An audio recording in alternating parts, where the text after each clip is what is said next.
Ma'am, recording is started. Good afternoon, friends, and welcome back to the last and the final day of this wonderful ICOG course, ICOG FOGSI course on endometriosis. And we have a very crisp program lined up for you, as you can see on the screen. Is my screen shown, or do I need to? No, we can't see your screen. Okay, I'll just share my screen. Yeah.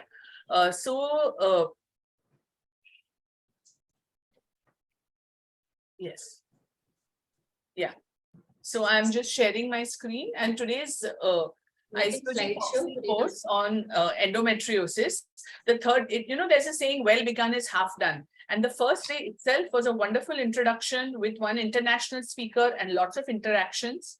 A lot of you who have been doing the pre-test and post-test regularly, just a gentle reminder, make sure you have your complete attendance to get the benefit of the entire program. And this wonderful course has been put up under our chair, ICOG Dr. Lakshmi Srikhande, who actually needs no further introduction.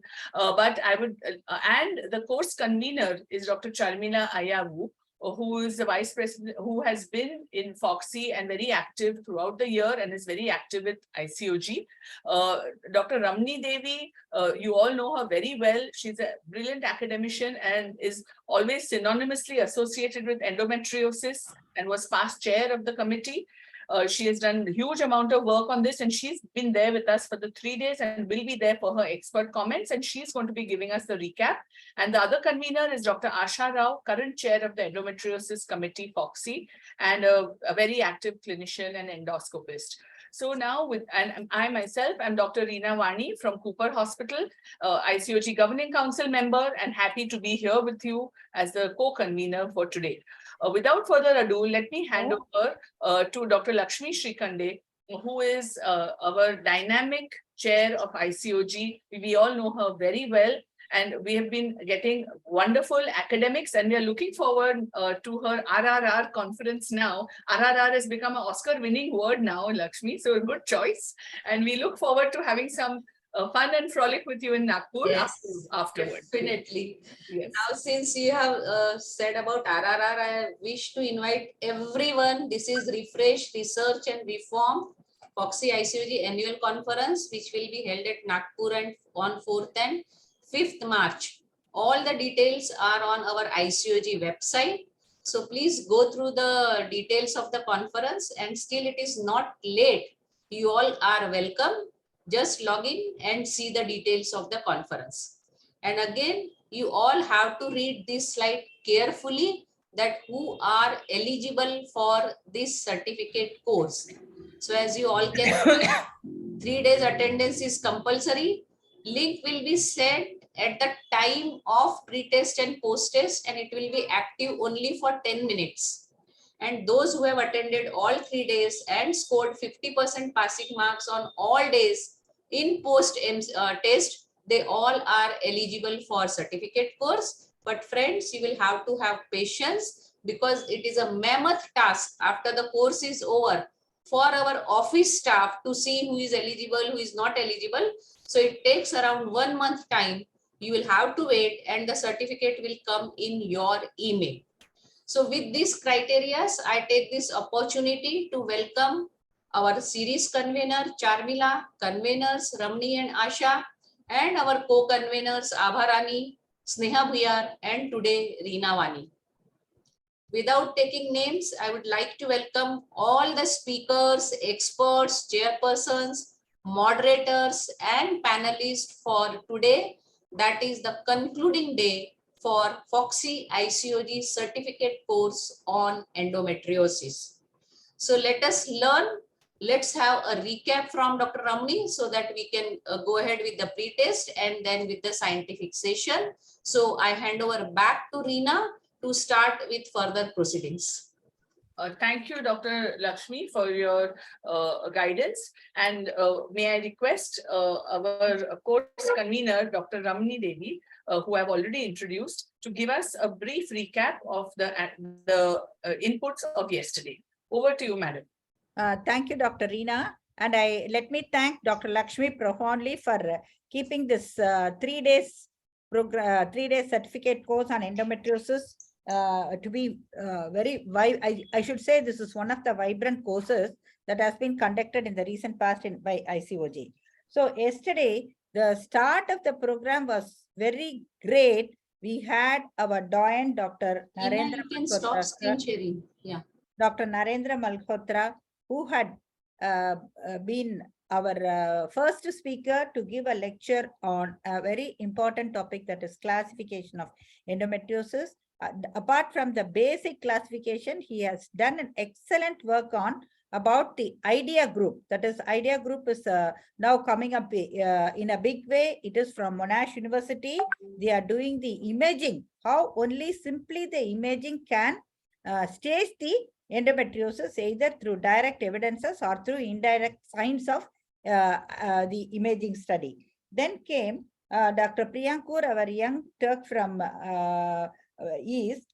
He had given, though he was not able to be present in person, like he had given a recorded version of Mullerian anomalies and endometriosis, which was done in an excellent way. I feel that we do come across Mullerian anomalies so often, especially in recurrent pregnancy wastage patients, but the association of this with endometriosis has to be thought about it, and it has to be dealt. And it was a wonderful lecture with a video demonstration. Then came our star speaker, Dr. Alka Kriplani, who gave a wonderful lecture on DIE. And we know her work on DIA is excellent, and he is an excellent laparoscopic surgeon. And we could see the skill of her and her lecture. And she's given a wonderful lecture on DIE, when to operate, when to not to operate, and what are the precautions we should take, and all those things. Then came Dr. Damodar Rao, again a young budding gynec endoscopist from the south. He gave a wonderful talk on ureter, because every gynecologist is bothered about the ureter. He had given his talk in 2 ways. One is how to deal with the ureter when it comes in view when you are doing surgery for endometriosis. Then the second part of the talk was endometriosis of the ureter itself. So how to handle it, whether you can manage it medically, and whether you should go only for surgical management. And he described beautifully with the lab pictures about how to handle the ureteric intrinsic and extrinsic ureteric endometriosis, and the dissection, everything was wonderful. Then came another doyen in laparoscopic surgery and a robotic surgeon, Dr. Ruma Simha. Her video recordings on total laparoscopic hysterectomies in endometriosis were excellent, and she has shown various techniques how to simplify the TLH in endometriosis patients, avoiding bowel injuries, avoiding ureteric injuries, and etc. Hats off to Dr. Ruma. Then came Dr. Vidya Bhatt, who gave an excellent presentation on medical management of endometriosis, which is coming up in a big way. Now, the concept of management of endometriosis has totally changed. It's a rethinking that we have to consider only medical management, and only when the medical management fails, there should be only one surgery that is going to be the ultimate. So she had given her views about management of pain management, both medically and when to go for surgical management. Then me, Dr. T. Ramani Devi, spoke on endometriosis fertility index and its clinical applications, because see, none of the classifications that are available today are able to predict the outcome of pregnancy. It is the only endometriosis fertility index is the only classification which was brought to light by Adamson and Pasta in the year 2010. They had clearly mentioned, they have classified based on the histories, end of the surgical procedure, then ASRM scoring, everything. They have come out with a EFI of scoring of 10, and based on that scoring, it is easy for the consultant as well as the patient to understand which are the group of patients suffering from endometriosis should be straight away shifted to ART, who can be managed with spontaneous conception or OI with IUI, and who are the patient group of patients who can have a short trial of ovulation induction with IUI, or then they can be shifted to ART. So then came an excellent panel with Uday Tanawala as the expert, and the cases were discussed by none other than Dr. Parul Kotadwala and our own convener, Dr. Asha Rao. And they had excellent panelists. The excellent panel was entirely on adenomyosis and infertility. And we had so many doyens in the field of endoscopy and ART, Dr. Malaraj, Dr. Manjula Anangani, Dr. Vidya Dopi, Dr. Anita Singh, and Dr. Kavita Gautam. So it was going on, and we could not resist stopping and discussing all the cases yesterday. And I hope the entire program was very, very useful for all the practicing gynecologists. With this, I think we can go ahead with the next today's program. And I wish today also it will be a very interesting one, because me and Dr. Asharaf had crafted this scientific session in a very, very valuable one, which will be useful for all the practicing gynecologists as well as for the postgraduate students. Thanks for the opportunity given. Thank you so much, Dr. Ramani, for that crisp overview of yesterday's activities. And we will now be having the pre-test. I would request our audiovisual team to share the link in the chat box. And I'm glad to see that some of the speakers of our first session have already logged in. Dr. Bharti Dore Patil, Dr. Sonia Malik. I welcome them, and I'll be introducing them after the pre-test. Can we have the link, please, for the pre-test? Yes, ma'am. Yeah, so she is posting the link, and as soon as she will post, she will start the timer as well. So time given to you all is 10 minutes.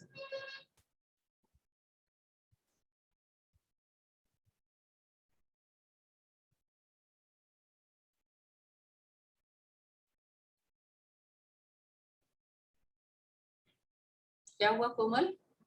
हम link post कर दी, timer भी लगा दिया. नहीं, link नहीं दिख रही. हाँ, अभी आ गई चैट बॉक्स में. So friends, she has posted the link. You all start solving your MCQs. And Komal, timer डाल दे. Link is in the chat box for all the participants. Please go ahead. You can copy and paste it. Yeah, we will keep silence so that you all are not disturbed and you can solve your MCQs.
Komal, keep posting link again and again. After every 1 minute, you can repost the link. Yes, ma'am.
Yeah, we will take, we have noted all these suggestions. So 1 minute left. Meantime, Ramni, can you just look at all these suggestions related to our MCQs? Yeah, madam. There was one question about the Mullerian anomaly in endometriosis. What was the theory behind? But they have made it very clear that it is only the abstract, because of the obstruction, the retrograde menstruation, that is going to be the number one reason. But occasionally in cases with this absence of uterus, in those conditions, it could be the coelomic metaplasia therapy, coelomic metaplasia theory, which could cause endometriosis, but that is a very, very rare thing. But other than that, I Dr. don't. Ramni, there were one or two, I think possibly typing mistakes in the form, but I'm sure when we are correcting it, we'll take care of it. Yeah, post I think that, yeah. the question 29, there was something, in fact, the last option of that question, of the previous question had gone into the next question. But I think that when we are doing the correcting, that one question will be post test, when she's taking answer key, she will clarify everything. Yes. So friends, now your time is up. So the link has been made inactive. And now, Reena, please start with our Yes. session 1. Yeah. It is now, I'll just share my screen and introduce our speakers for this session, for this first session. I'm very happy to have, we've already, of course, introduced all our chairperson. Now let me introduce the chairpersons. Dr. Sanjeev Khurd is from Pune, consultant infertilogist and IVF specialist. Also a personal friend. He has his own hospital and his entire family is of gynecologists now. And there are many signs, including Dr. Khurd's peritoneal jelly attributed to him. Dr. Poonam Dikshit is MS FRCOG with her examiner for MRCOG. And she is a peer reviewer of guidelines and she is a consultant at from Patna. We have a galaxy of speakers. We are starting with Dr. Bharti Dore Patil. We all know her very well. She's been vice president of FOGSI. She's IVF consultant and also has trained many young budding gynecologists in fertility procedures and endoscopy. Dr. Jayrani Kamraj is also a consultant in infertility and high-risk pregnancy with specialization in reproductive medicine. And she has won many medals and awards, and we are looking forward to her inputs. We have Dr. Anu Chawla joining us from, she's a member of RCOG working in Bart's NHS Trust, London, and she's going to be joining us from there. She's also a visiting consultant in New Delhi, India. And we also will be having Dr. Anupriya Agarwal, who is going to be joining us for this first session. So now I will hand over to our chairpersons to take the session forward. I will stop sharing my screen and we will request our chairpersons to take over the session and go ahead with our first speaker. And in the interest of time, we are going to be having questions to be put in the chat box by the participants. At the end of the entire session, based on how the time goes, we would request the chairpersons to choose which questions, or sometimes the questions are repetitive, to select the questions and ask them towards the end of the, after all 4 speakers are done. And we will request all our esteemed speakers, you all are very good at what you all are doing, but time management are also very important for us today. So I will request you all to please stick to the time. Thank you very much, and over to our chairpersons for taking the session further. Reena, just one change. Dr. Anu Chawla will be joining us late. So she wishes to be the last speaker. Okay. So just take note of it. Yeah. Fine. So now, yeah. The sequence of speakers will be changed. Yes. Yeah. Thank you, Reena.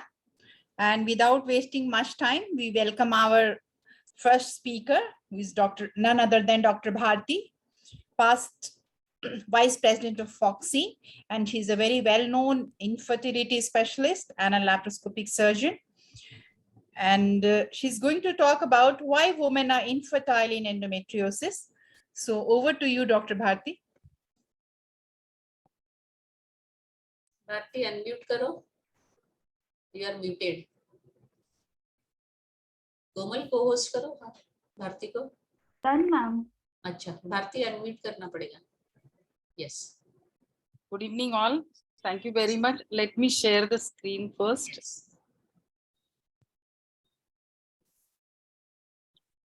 Are you able to see my screen? Not yet. Yes, Ah. it's done. Yes. No. Make it slideshow. Yeah. Great. The That's time okay. allocated is 15 minutes, right? Be a little late. You Reena? can see. Yeah. 15 minutes time. Okay. Yeah, but you will have to stay back for question and answer. Because Yes. we want more So discussion. thank you. Yeah. Thank you very much. I'd like to thank Dr. Lakshmi, Dr. Ramani, Dr. Asha, Dr. Reena, and my chairpersons for this kind invitation. Congratulations. This was excellent program, Lakshmi, which I think you've been doing focused with endometriosis. Let's start. The topic given to me in this certificate course was why women are infertile in endometriosis. So let's go and see why women are infertile, especially.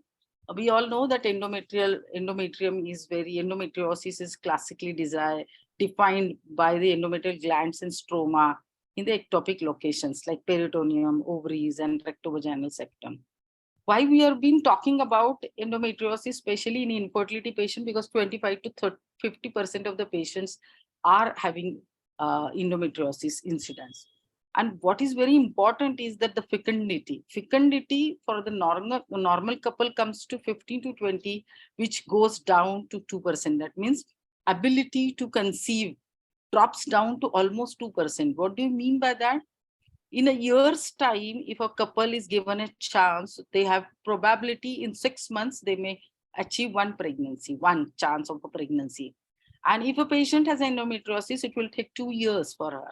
So please remember that when the patient comes at 32 years age or 33 years age, she has hardly time. So we have to understand the active management of infertility, especially in endometriosis. Because it is underdiagnosed and it is said 6.7 years is mean latency from the onset of the symptoms to definite diagnosis.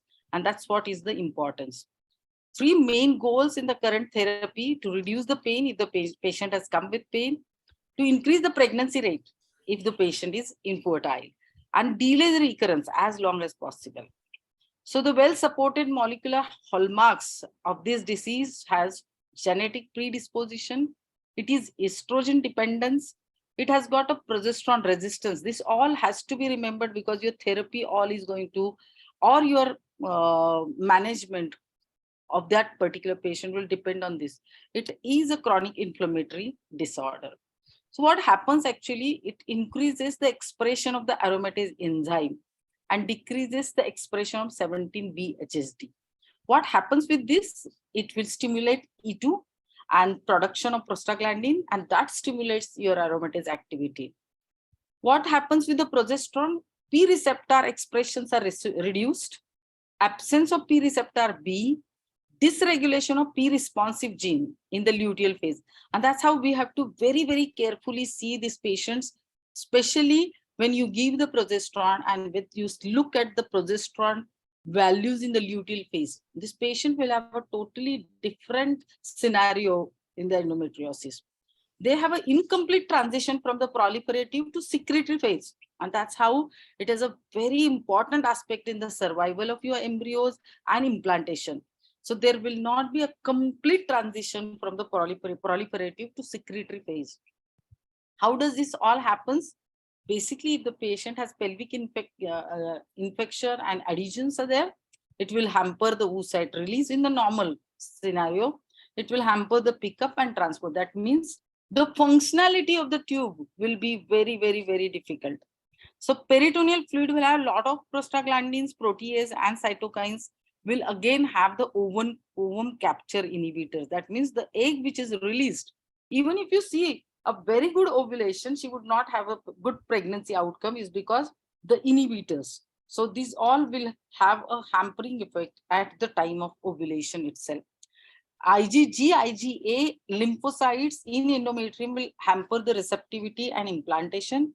And an endocrinological abnormality, as I said, estrogen and a progesterone will have luteal, unruptured luteinizing follicle, LPD, abnormal follicular growth, premature, and multiple LS surges. This is very important in this patient. Prematurely and as well as multiple surges will give a not good quality corpus luteum. Altered cytokines and P in the follicular fluid will give poor oocyte quality and embryo quality.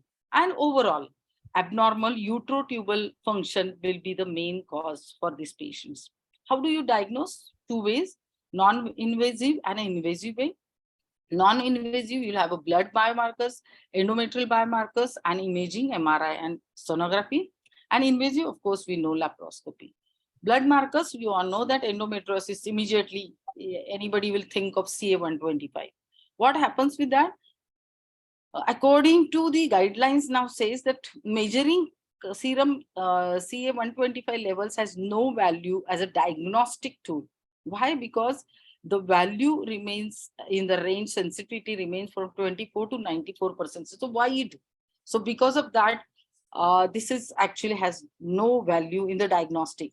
But if at all you do in the research purpose, maybe 35 units is a cutoff which we looked at. What are the endometrial biomarkers? We have seen that multiple small unmyelinated sensory C nerve fibers present in the functional layer of utopic endometrium. And it has been seen that high and increased density of the nerve fibers in the basal layer of the endometrium and myometrium. And we all know this may be probably a reason why some patients, if the nerves gets entangled, have a severe pain, and especially when there is a deep infiltrating endometriosis and even in the peritoneal endometriotic lesions. And this was the study said, and we've seen that specificity goes to 83% and sensitivity to 98%. So this is another way of looking at the biomarkers. Third one, ultrasound. Ultrasound, we have three modalities: transvaginal sonography, transrectal, and MRI. Transvaginal sonography, highly sensitive, 92%, and specificity 99%, especially detecting endometrioma. How will you see that? It is a cystic mass, diffuse, low levels of echogen. Echoes are there, ground glass appearance. Transrectally, endometriotic deposits, they appear as a triangular and round hypoechoic areas, especially when you see a DRE. This is the basically very, very good tool, superior than even MRI. MRI diagnostic feature of endometrioma, cystic mass with high signal intensity and the loss of signal intensity on the T2 weighted images as if it is a shading. And why this happens is because high protein and iron concentration from that recurrent bleeding which happens in the endometrioma. And sonography or MRI, superficial implants both have major limitations. Endometrioma both has high accuracy. Solid deep lesions, MRI definitely. Bladder endometriosis, MRI is superior to cystoscopy, and rectal endometriosis, TRUS is superior to MRI. Laparoscopy is Meshre special interest group for endometriosis. They gave the guidelines that visual inspection of the pelvis is definitely gold standard investigation. But doesn't mean that the first you go for laparoscopy just to diagnose endometriosis. That is actually not indicated. Staging, stage 1, 2, 3, 4. This is minimal, mild, moderate, and severe, especially in infertility patient. But no staging correlates well with the conception of that particular patient.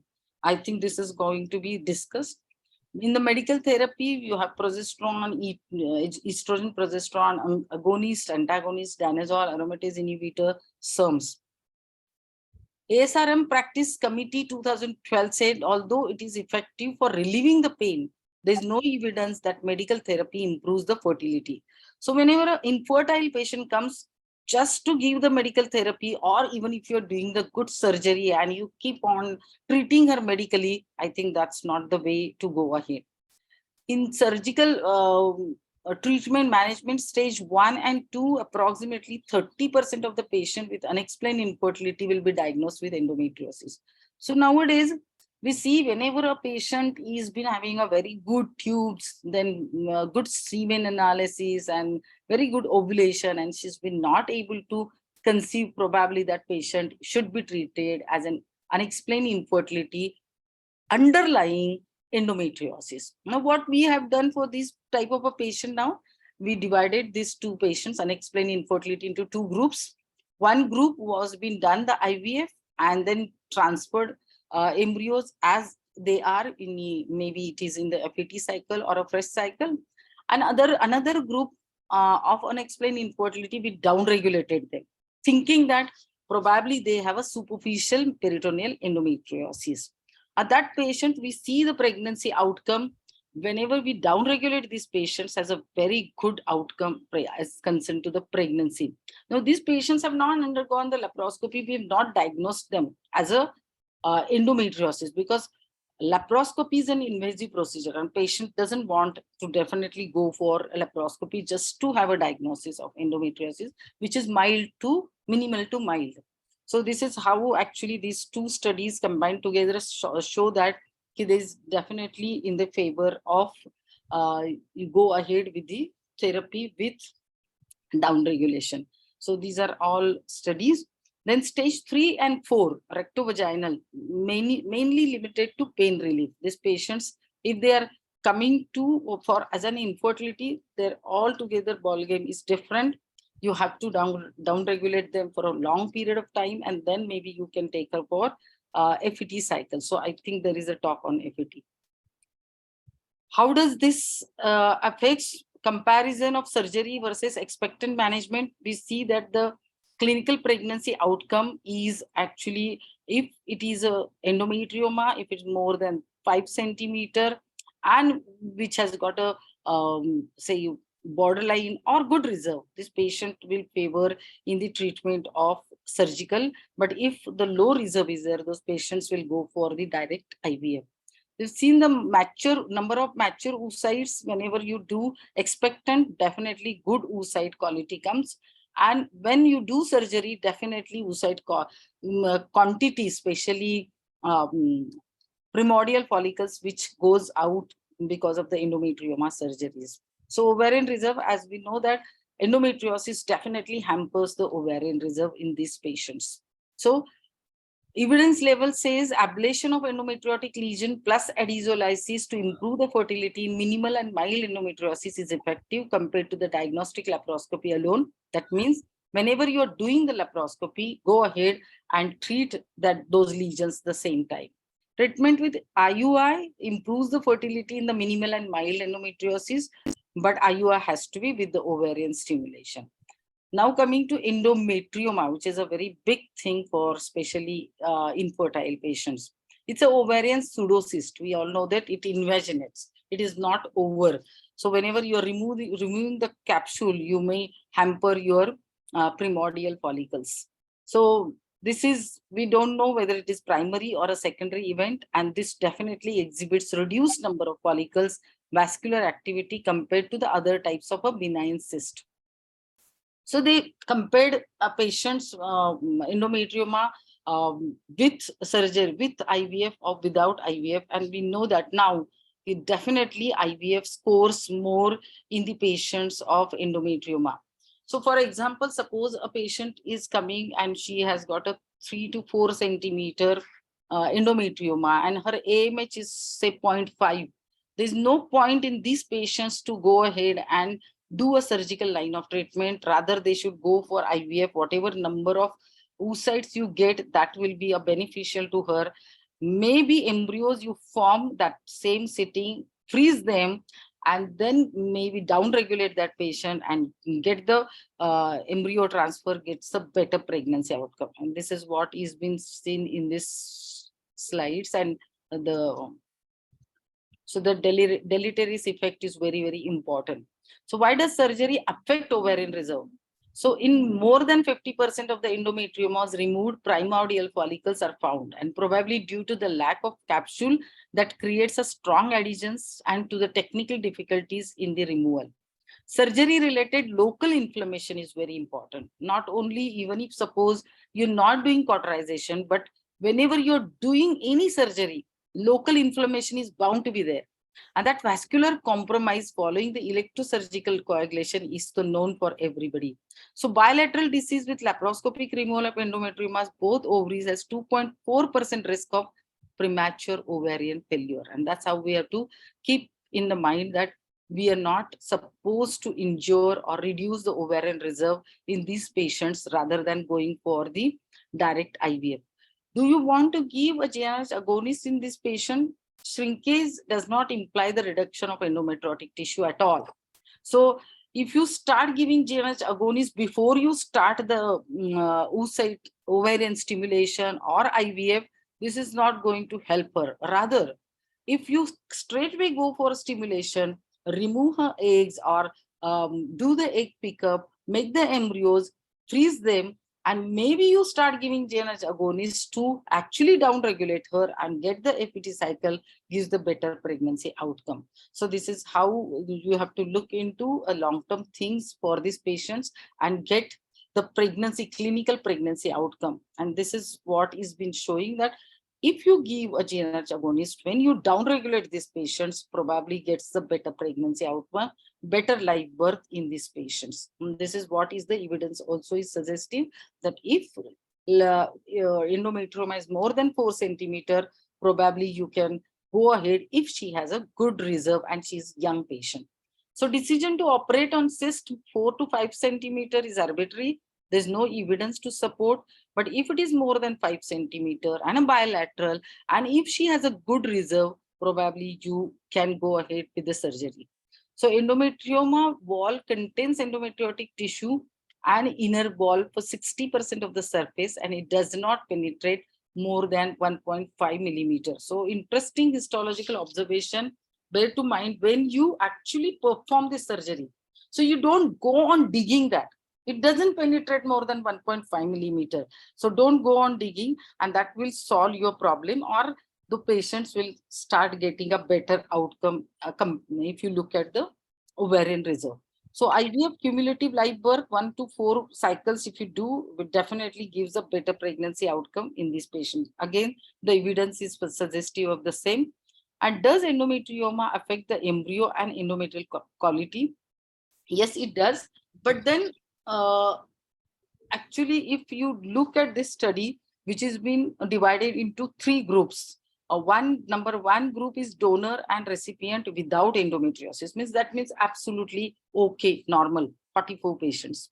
And group 2, donor with endometriosis, the one who has been giving donation, and the recipient is without disease. And last one, donor without endometriosis and recipient is with disease. So which group is been doing better? So if you look at group 1, of course, it is because it is normal, 61.4%. But if you look at group 2 and 3, group 3 is better, means the recipient who has got endometriosis, but the donor doesn't have endometriosis, gets a better pregnancy outcome. So this is how is the studies have been proved that implantation is not affected by stage 3 and 4, except you have to have a good and great quality embryo for these patients. Last one, we have to remember pregnancy outcome for these patients, greater risk for preterm delivery, preeclampsia, antepartum bleeding, placental complication, and cesarean section. So this is how you have to overall look at the patient of endometriosis in infertility management. Thank you very much, and I'm open for any questions. Thank you, Bharti, for this comprehensive coverage of infertility and endometriosis. We welcome questions in the chat box. And Reena, we'll take the questions at the end of all the talks. Is Yes. that okay? Yes. Okay. So now I invite our next speaker, Dr. To keep the sequence, we have just at request, Dr. Anupriya would like. So if you can please invite Dr. Anupriya. Anu Chawla is lost. No, Anupriya Agarwal from Singapore. I had a call from her saying whether she can talk now. So I asked Sonia, and Sonia Malik is okay with the. Okay. Please go ahead. Okay. Yeah. Please go ahead. I think she'll be logging in. Dr. Anupriya? Has she logged it? So Dr. Anupriya is joining us from Singapore. I think, managing the international timings is a little challenging, but thank you so much for our international faculty also joining in. And I can see our other chairperson, Dr. Sanjeev Khurd, who is also there. Dr. Dikshit and Dr. Khurd, thank you for being our chairpersons for this session. Dr. Please Akshay, log in, please log in. Hello? Meanwhile, can we take Can I some ask questions? Sonia to go ahead? You take question answer for Bharti. No, you can just try to open, nothing will happen. And Bharti just will answer click all on the the link. questions. Bharti, unmute. It will open. So if there are any questions, can you just put it in your chat box?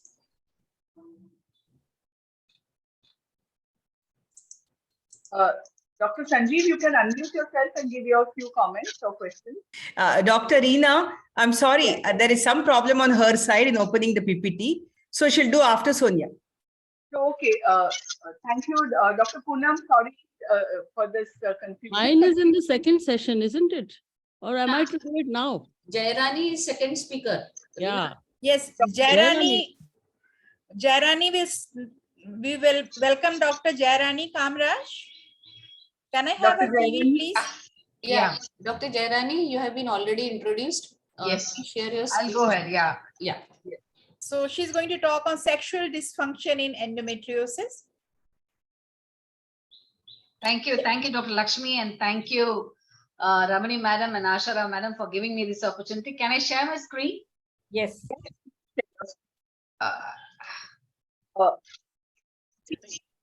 Can you see my presentation? Can you see my presentation? Yes, but it needs to be made full screen, please. Is it okay? Yeah, perfect. All right. Thank you. So thank you, Dr. Lakshmi, for giving me this opportunity to speak on a problem which is more prevalent but less talked and more common among the women, because we deal with the problem of endometriosis in the reproductive age group, where a women go through a lot of problem regarding her sexual functions, which as a gynecologist, we never look into it because we don't have a time for it and we don't know how to ask about it. But the women suffers through this. So here we have a very important aspect of endometriosis, which is least looked into it, but more suffering happens in the women's life. So here we have to know about the sexual functions, how it's being affected by the endometriosis, how they go through the sexual dysfunction, and how as a practicing gynecologist should we look into it and treat her. Let me give a comprehensive idea about the sexual dysfunctions in endometriosis. We all know globally, this is 5 to 15% of the women in the reproductive age group, which is very important when they are sexually active. At this stage, they go through the endometriosis, which is a very important problem related to the pain. We all know endometriosis starts so early in women's life and it progressive nature as the symptoms also progresses with the progression of the disease. So the main symptom we look into it and worrying is the pain, and that includes a dyspareunia and the pain during sex. So because of this pain, dyspareunia, women go through a lot of sexual dysfunction when she suffers with endometriosis, and that definitely needs more research, more consideration by the clinicians and the researchers. So we should know that this is a problem that we have to look into our day-to-day practice and treat the women. So we all know the sexual health is a state of physical, mental, emotional, and social well-being related to sexuality. It is not the mere the absence of disease or dysfunction or infirmity. And you should know the sexual response is a sequence of physiological events starting with a sexual desire, followed by arousal, which is both psychological and physical, and then ends with the genital responses. This requires a complex interplay of the requisite underpinning biological factors, psychological factors, both intra and interpersonal, and socio-cultural factors, which is very important in the sexual response. And that is a sexual response cycle, which is the one which starts with the desire, excitement, orgasm, and resolution, which is a very common, where the Kaplan model is the standard model for the women sexual response cycle. So what happens in a woman with endometriosis. So we know that WHO defines sexual dysfunction as various ways in which an individual is unable to participate in sexual relationship as he or she would wish. That's very important.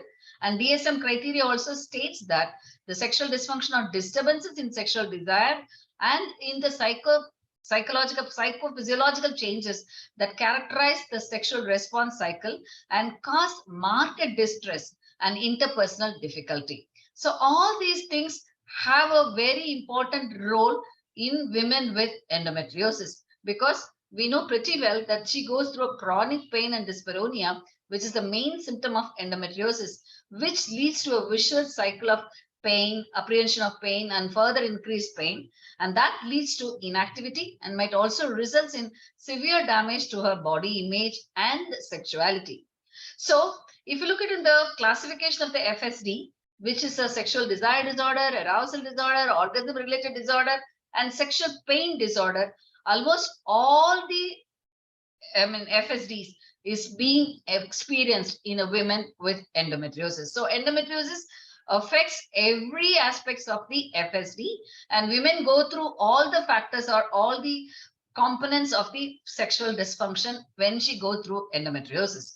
So if you look into the prevalence, a cross-section study confirmed that endometriosis in a women, the sexual dysfunction is definitely up to 73% is being affected in women with endometriosis. And the main reason behind is the pelvic pain and its intensity. And mainly the deep infiltrating endometriosis is a main reason.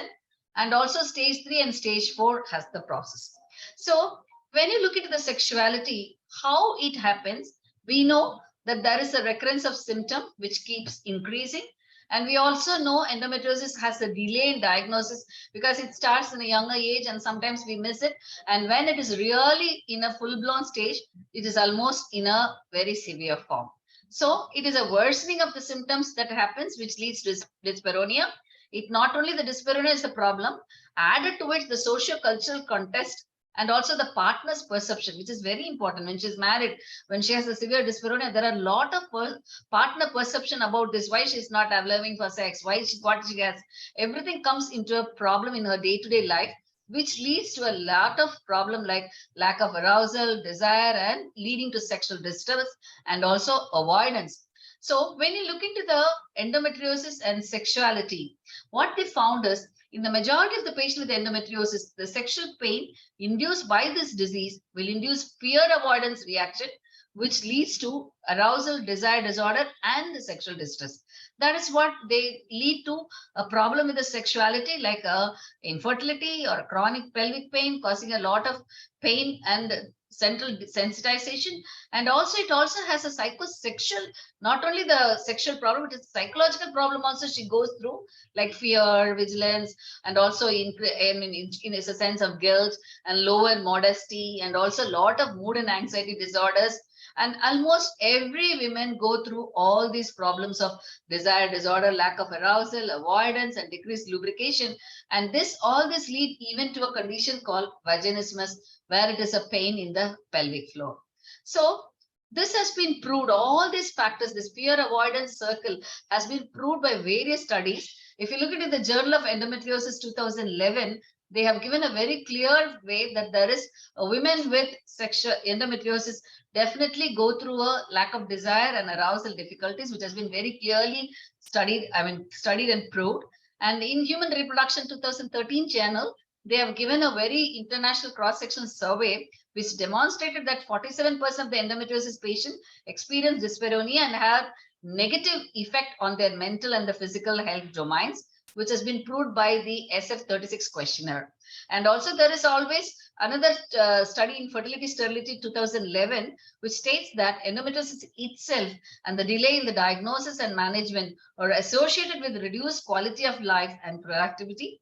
And they also showed that there has been in the patients with endometriosis, there is always an anxiety symptoms and depression, which is also very common among the women. So endometriosis all affecting the psycho, social, and the sexual problem, causing a lot of distress to the women.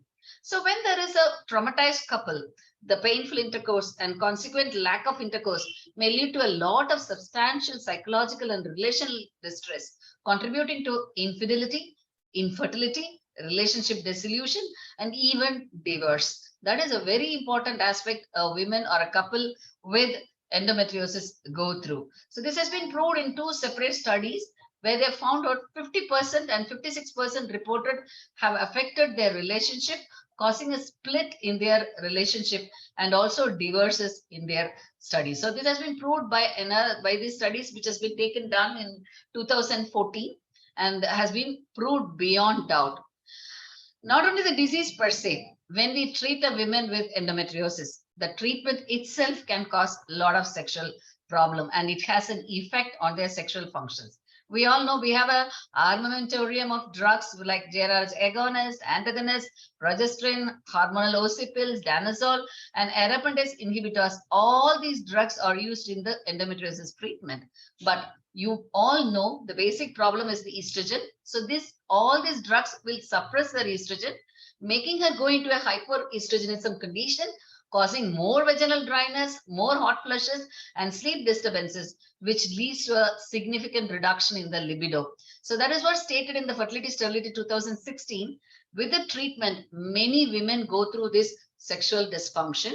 And even after 6 months after the stoppage of the treatment, they found that normal sexual functions was not achieved. That is the greatest thing that we all should know when we treat women with endometriosis. For her pain we give, but that leads to another problem of sexual distress. So these are all the various studies where they treated and compared the pain recurrence and the sexual functions. What they have found out is all the treatment with your kryptonor acetate, your ethinyl estradiol digesterol treatment, and also with norethistérone treatment and DNG treatment, everything, there is a lot of studies which showed that the pain has substantially reduced, but they never improve her sexual function. That's what they proved by this studies. They compared the pain relief and the sexual functions. But what they found out, even with the pain relief, there has been a lot of problem in the sexual functions. So it is all very important that we should think of this when we treat the women. We treat for her pain, but she will end up in a vaginal dryness and sexual difficulty, which leads to a lot of sexual dysfunction. So that is a very important thing when you treat her medically. What about the surgical treatment? Does it have an effect? Yes, that also has an effect. So when you look into the surgery for endometriosis, this we think that reduces the sexual pain. But however, the domains of all the sexual functions are not consistently improved. Even after the surgery, even if the pain is reduced, still there will be an increased dryness, increased pain, increased discomfort, and also there is a lack of lubrication. That these are the sexual functions which are mainly affected in this women with a sexual dysfunction even after the surgery.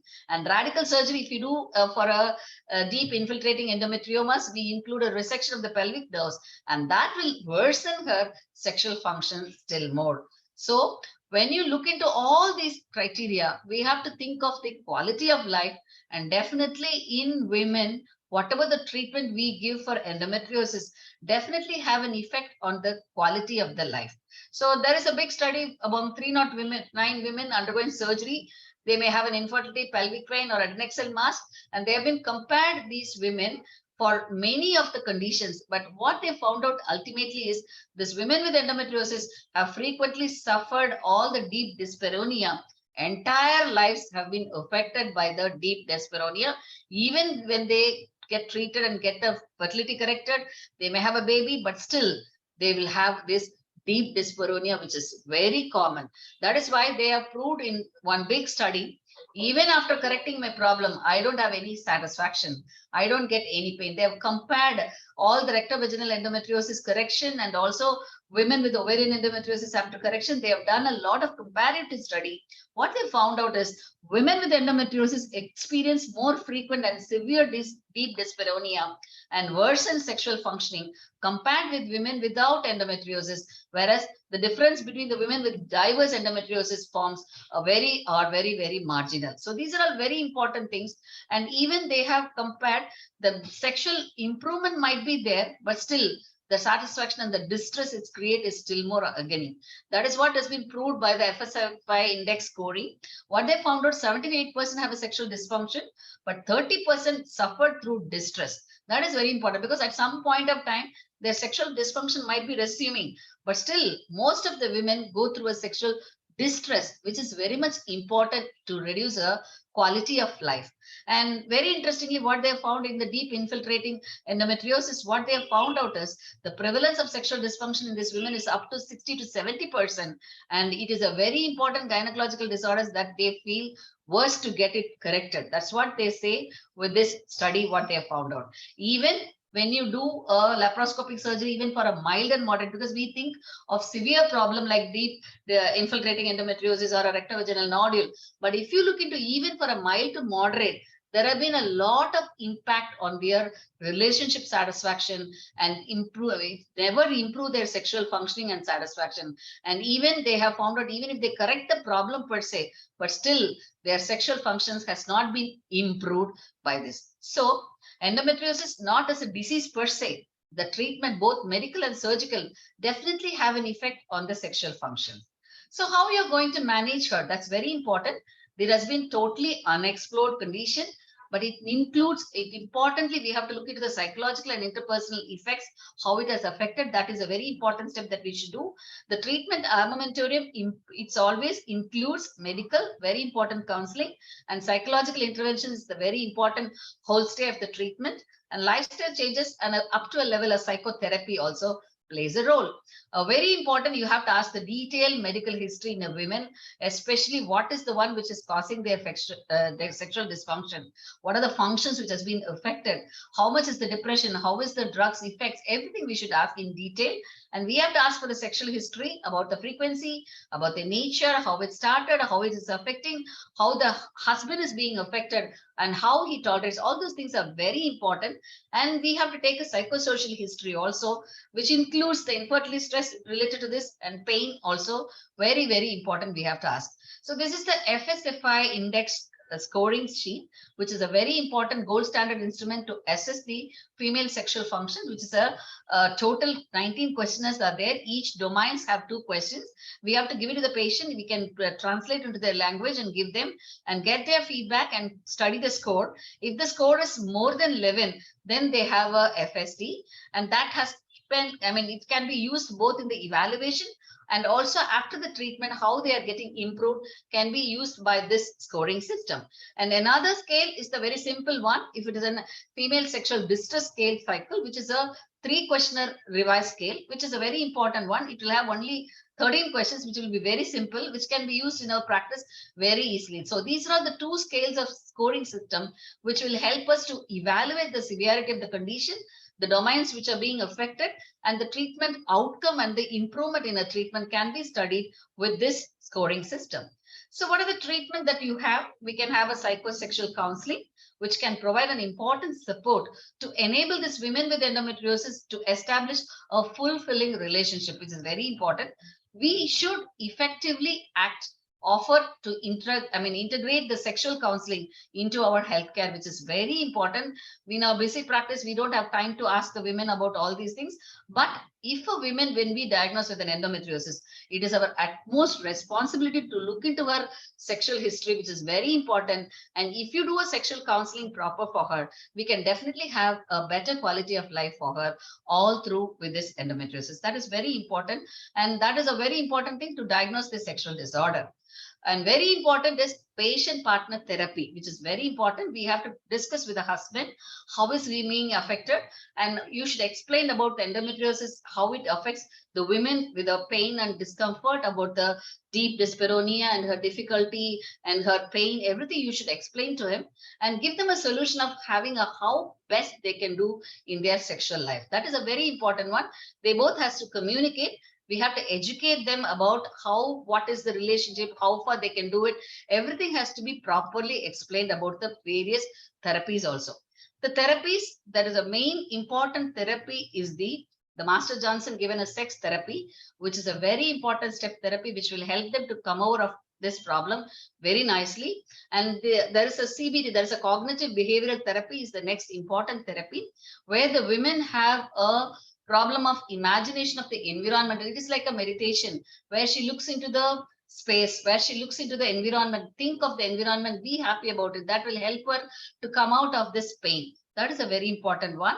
And in the Masters and Johnson therapy, we have the sensate focus therapy, where it includes stimulus control and sexual skill training. These are all the important component of the patient partner therapy, which helps them for a better improvement. A couple therapy, we should focus all through their sexual life. We can focus how they can work on it, and we have to do a proper counseling. Even we can take into consideration the sex therapists. They will help them to come out of this sexual problem very, very nicely. About the medical treatment, yes, we can. There is a role of estrogen, though we say that estrogen is contraindicated for them because it's an estrogen increased problem, but still it has a role when they come across with a severe dryness. You can give them a locally acting estrogen, which can be helpful for the vulvovaginal atrophy, which relieves the vaginal dryness and dyspareunia. A Cochrane review showed that estrogen in women with vaginal atrophy has a very good positive effect on the dryness and dyspareunia and improve their various sexual functions. So importantly, we have to think of the estrogens locally acting. Systemic therapy, it is really very much indicated only when she has a severe problem not getting corrected with a local therapy. Because we know pretty well with the estrogen, the problem can recur, there can be a recurrence, and the problem, endometriosis can get worsened. So it is always, we have to counsel the patient, look into her improvement. If she gets well with the local therapy, that is a better way. Vaginal lubricants, this is a mainstay for many women where there is a very good improvement with the vaginal dryness, especially when she is on a medical treatment for infertility or pain or any other conditions. You can give her along with that for a sexual functions. We can give her a vaginal lubricants because we should educate her. You may get a dryness, you may have a sexual difficulty. So have this vaginal lubricant that will help you for a better quality of the sexual life. And also you can educate her about the yoga, exercise, relaxation therapy, and sex education. And also very much importantly, they should know how to cope up the painful sex, because when you have a deep infiltrating endometrioma, they may have a deep in the deep intercourse, they may have a pain. So they can alter the sexual positions, which is less painful for the women. So they have to communicate each other to have a different positions of sex, which can help them to have a better alleviation of the pain. So they can have a suitable coital position and a proper dating of sex, because close to the menses or menstrual phase, they will have a severe pain. Post-menstrually, they will have a less pain. So they can have their sexual activity more in the initial stages of their menstrual cycle. So that time they will have a less pain. And also they can have more of a less penetrative sex.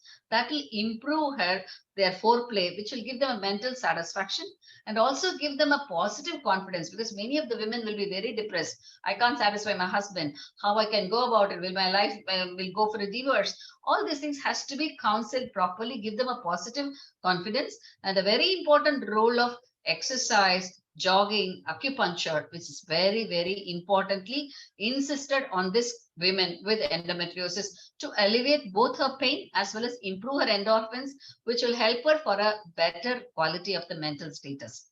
Very importantly, you should talk to the partner. It is because the gentleness, which is with a sexual act, which will help her to go for a very good improvement in the sexual life. That is very important. You have to be talk to the couple, talk to the partner about this. That will help them for a better improvement. So to summarize, sexual dysfunction is commonly associated, and careful listening to the patient in a detailed understand her complaints, apply your FSFI standard questionnaire to make an early diagnosis and to assess the severity and to decide the treatment of the FST, explain the sexual dysfunction, which is always associated with the endometriosis, and also ask about the psychosocial domains of the disease, and explain the medical and the surgical management, their side effect and importance of pain management. Manage the patient by integrated approach, combining both the medical and the psychological interventions. When you do this way, definitely endometriosis women will have a better improvement in her psychosexual functions, and that will make her better quality of life. With this word, I thank you, Lakshmi ma'am, and all other ICOG team for giving me this opportunity to speak on this content. Thank you so much. and I'm open to questions. Thank you very much, but the questions will be at the end of the session. I will request our chairperson, Dr. Sanjeev Khurd, to introduce the next speaker, who is none other than Dr. Sonia Malik. And since her CV had not been displayed, Dr. Khurd, I will share the CV and I would like you to introduce her. I'm just sharing my screen to show you her CV. She needs no introduction, but this is her official introduction. So Dr. Khurd, please go ahead and introduce our speaker. I feel it's an honor to introduce Madam Dr. Sonia ji. Well, she has been a great friend, I would say. And we all know her as a fabulous speaker. Well, she has had so many things to her credit, especially a lot of IVF work in Delhi. And I remember her coming to Pune and delivering us wonderful talks, especially on genital tuberculosis. Well, today is a different topic, Dr. Sonia, and the stage is yours. Thank you very much, Dr. Khurd. Indeed, it is a pleasure for me also to be introduced by a friend, a dear friend, Dr. Khurd. First of all, let me congratulate the new ICOG team, Dr. Lakshmi Srikhande and the rest of the office bearers. I have not had the opportunity of congratulating you, Lakshmi, on taking over. Many, many congratulations. And with that also, I would like to thank Dr. Ramni and Dr. Asha for this wonderful, wonderful webinar. I would say it is a masterclass because basically a concentrated, focused attempt at teaching everybody endometriosis. It's been a wonderful attempt. And I think they have succeeded.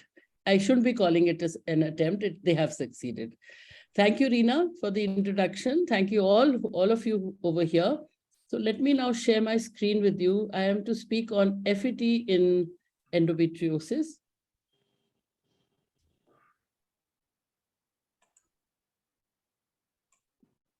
So I think you can see my screen now. Is it visible? My screen is visible to all? Yeah, yeah. Yes, ma'am. Okay. Yes. All right. So basically, what has already been said is that endometriosis is rampant. It affects lots of women in the country. And of course, the monthly fecundity rates are very, very low in certain cases. We are finding it more and more in our country as well. I remember when I was in college, we were called to the OT to see a case of endometriosis because we always thought it was pelvic inflammation. So that is how it has evolved now. And if you look at this data from the Endometriosis Society of India, we find that it is mind-boggling. There are lots of people who are suffering, lots of women of reproductive age who are suffering from this. And that is why probably we are discussing it today. But what is important for us to understand is that there has been a drastic change in the management of endometriosis, the thought behind it, because we now know that there is something called an endometriosis life, which means that this woman is going to suffer right from adolescence to the age of menopause. And we as caretakers, as healthcare workers, have to take care of her all through. And hence we now know that it is only when she has the desire to have a child, do we undertake certain steps. Otherwise, she is put on long-term therapy. So also, it has also been suggested now that patients should be subjected to ART very early in life so that the fecundity as well as the pregnancy rate improves and there is a success over there, rather than just keeping on doing surgeries or monitoring or medical management. So that is, we have taken a slightly more aggressive step, or I would say aggressive management as far as endometriosis is concerned. And of course, we know that IVF is now the mainstay for stage 3 and stage 4. And hence we are talking today of frozen embryo transfer. So I would be describing the stages and types of endometriosis, how they impact the endometrium, endometrial receptivity in natural and endometriotic cycles. What are the indications of FET in endometriosis? What are the different protocols and how do they affect the receptivity? What about luteal phase support in FET in these patients? And of course, the results. So let us see what are the types of patients do we get. The endometriosis suspected and the endometriosis confirmed. In the reproductive age group women, infertility may be a main concern, or they may present to us with both pain and infertility.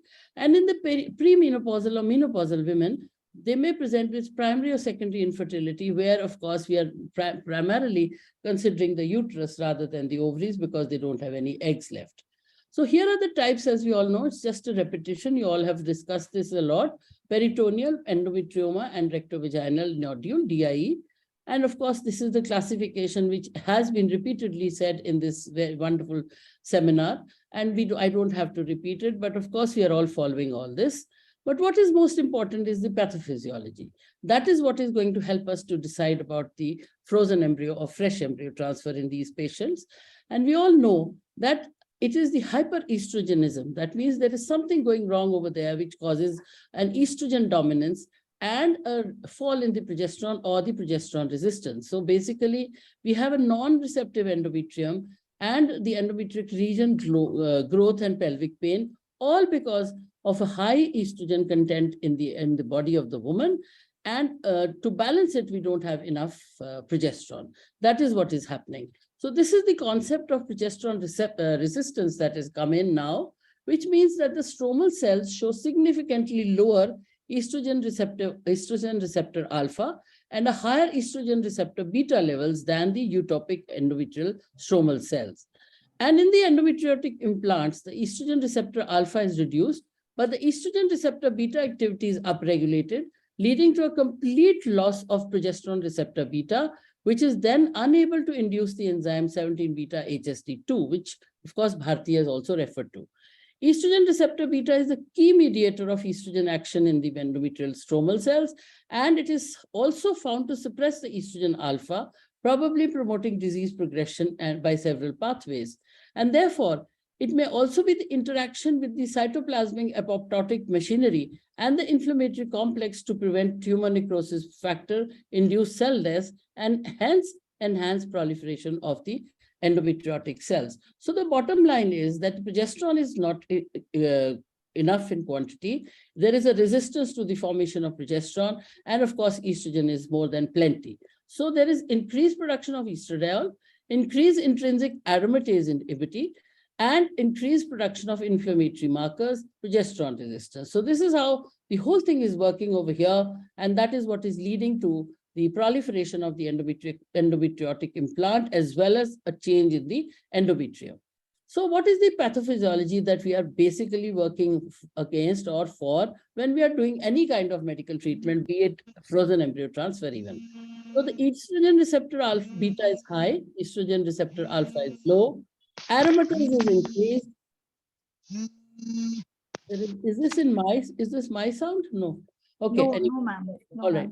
17-beta HSD this enzyme is decreased. So there is a positive feedback of COX-2 and aromatase, leading to increased PE2 and PGE2. So the prostaglandin is also increased and estradiol is also increased. And at the same time, progesterone resistance is at its peak with decreased progesterone receptors. So it is this perturbation in the endometrium, in the endometriosis lesion also, which is leading to basically problems within the endometriotic implant as well as the endometrium. Coming again to this new paper, this recent paper 2019, where it says that a normal endometrium is basically what is happening in the epithelium is all these changes that are taking place in the various cells because of the aromatase also being proper and everything being normal, is that there is proliferation of the epithelium. And what is happening in the stroma? It is actually the changes happening is because of the progesterone coming in later on and leading to decidualization of the endometrium. However, in endometriosis, the proliferation is excessive because the estrogen is much more, but at the same time, because of the progesterone resistance, because of a fall in the progesterone levels, decidualization is imperfect.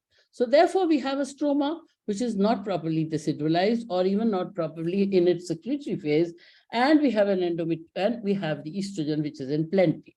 So this is how we are now facing with an endometrium which is not normal.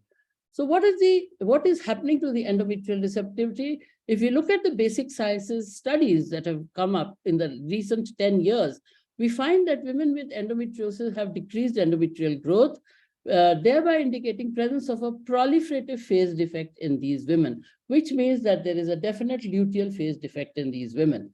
Endometrium shows a delayed maturation due to an altered glycosylation. higher microvessel density expression of VEGF-A in the glandular epithelium and VEGF-R in the endometrial blood vessels leads to a change in the microvasculature of the endometrium.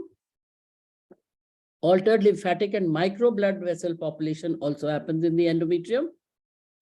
There are decreased levels of angiogenic factor prokinetin, which regulates the expression of implantation-related genes, and there is impaired endometrial activin A production, which adversely affects the expression of cell adhesion molecules in the trophoblast, thereby preventing implantation. So we all know that some amount of inflammation is essential for implantation, but that is also adversely affected in these patients. Hence, implantation is low. So also, it is associated with a persistent aromatase activity and a deficiency of 17-beta hydroxysteroid dehydrogenase enzyme, which results in a local estrogen production and in turn causes an increased expression of COX-2 and PGE2 synthesis. So these are the inflammatory markers then which are increased. Similarly, STS causes hydrolysis of estradiol sulfates. Endometriosis is also associated with dysregulation of a single gene, which affects the process of deshydrolyzation, which I explained to you. And this, importantly, is not detected in the ERA test. So when we are doing the ERA test, we are actually not detecting all that is going wrong. And hence, many a times we find that even despite doing that, we are not getting a good pregnancy rate in these patients. So progesterone resistance now seems to be the major culprit in these patients. And this is something that we will have to counter when we come to embryo transfers. So what are the indications of frozen embryo transfer then in endometriosis? Generally, we are doing a split cycle in these patients. Patient is young, married and infertile, type 4 disease, severe dysmenorrhea with likely DIE, pure ovarian reserve. And then you have the young patient, unmarried, severe disease for fertility preservation, where you're preserving either the oocytes or the embryos, and later on she comes in for her FET. Older patient about 35, frozen donor oocytes, post-endometriotic surgery. So basically, these are the kinds of patients where you have either they have come to you after surgery, but you still feel that they are not optimal and you have to actually prepare them, or they are coming, or you are actually taking out the embryos, the eggs first, making the embryos and then sending them back for surgery, and then they come back to you. So these are the indications where we are actually resorting to FET. And we are finding now more and more, because we find that the ovarian reserve in these patients is always affected. So we have more and more patients coming to us where we are resorting to collection of embryos first, sending them for surgery, and then returning back and doing FETs in such cases. Now, which is better, fresh or frozen in these? This is a recent paper again of 2022, which talks about the association of frozen embryo transfer type with infertility in these patients. This is a review and a meta-analysis, and it was observed that the cryopreserved embryo transfer has resulted in preferable reproductive outcomes as compared with the fresh embryo transfer in these patients. But the evidence is not abundant, and therefore we definitely read more and more studies to really know what is better for these patients or not. When we come to the protocols of FET, we all know that these are the famous protocols that we are all using: the fresh ET, the HRT, the true natural cycle, and the modified natural cycle. These are the ones which we are using. And if we try to elaborate upon them, we know that in a fresh ET, what happens is there is an ovarian stimulation of about 8 to 12 days, then an HCG trigger, a retrieval, and then thereby we do an embryo transfer either on day 3 or day 5. In a true natural cycle FET, we are resorting to follicular growth, looking for the LH surge and the spontaneous ovulation, after which on LH4 day 4, that means we are actually looking at the progesterone day 5, we are transferring the embryos either on day 3 or we are transferring the embryo on day 5, wherein LH6 or progesterone day 6. Similarly, modified natural FET, what we are doing is we are looking at, the growth is the same. However, we are giving an HCG trigger to time the ovulation, and thereby we are definitely timing the day of transfer. So this is the modified natural. And then we have the mild ovarian stimulation ET, wherein you stimulate in the first 8 to 12 days with whatever you wish to, either clomiphene or letrozole, and then you give an HCG trigger, or you wait for a spontaneous surge. Generally, we all like to give a trigger, and then we do an embryo transfer either on day 3 or day 5. We are generally doing day 5 in these patients of endometriosis. And then there is the medicated FET or the HRT cycle, which is very, very popular. You do an estradiol administration for about 2 weeks, and then you supplement it with progesterone, and on P+3 and P+5, you're doing the ET. So then, of course, these are the protocols, but then how are you going to improve the endometrial receptivity in these patients of endometriosis? With the use of GnRH analogs, either an antag or an agonist, because they are actually affecting the uterine HOXA10 expression and endometrial receptivity. The GnRHA suppression, which we have talked about earlier also in some of the lectures, the long protocol wherein we are suppressing with GnRH agonist, and then we are using HRT for in a downregulated cycle. This causes downregulation of the GnRH receptors, resulting in hypogonadotrophic hypogonadal state and low estradiol levels. And this is what is important in these patients where there is a dyssynchrony of estrogen and progesterone.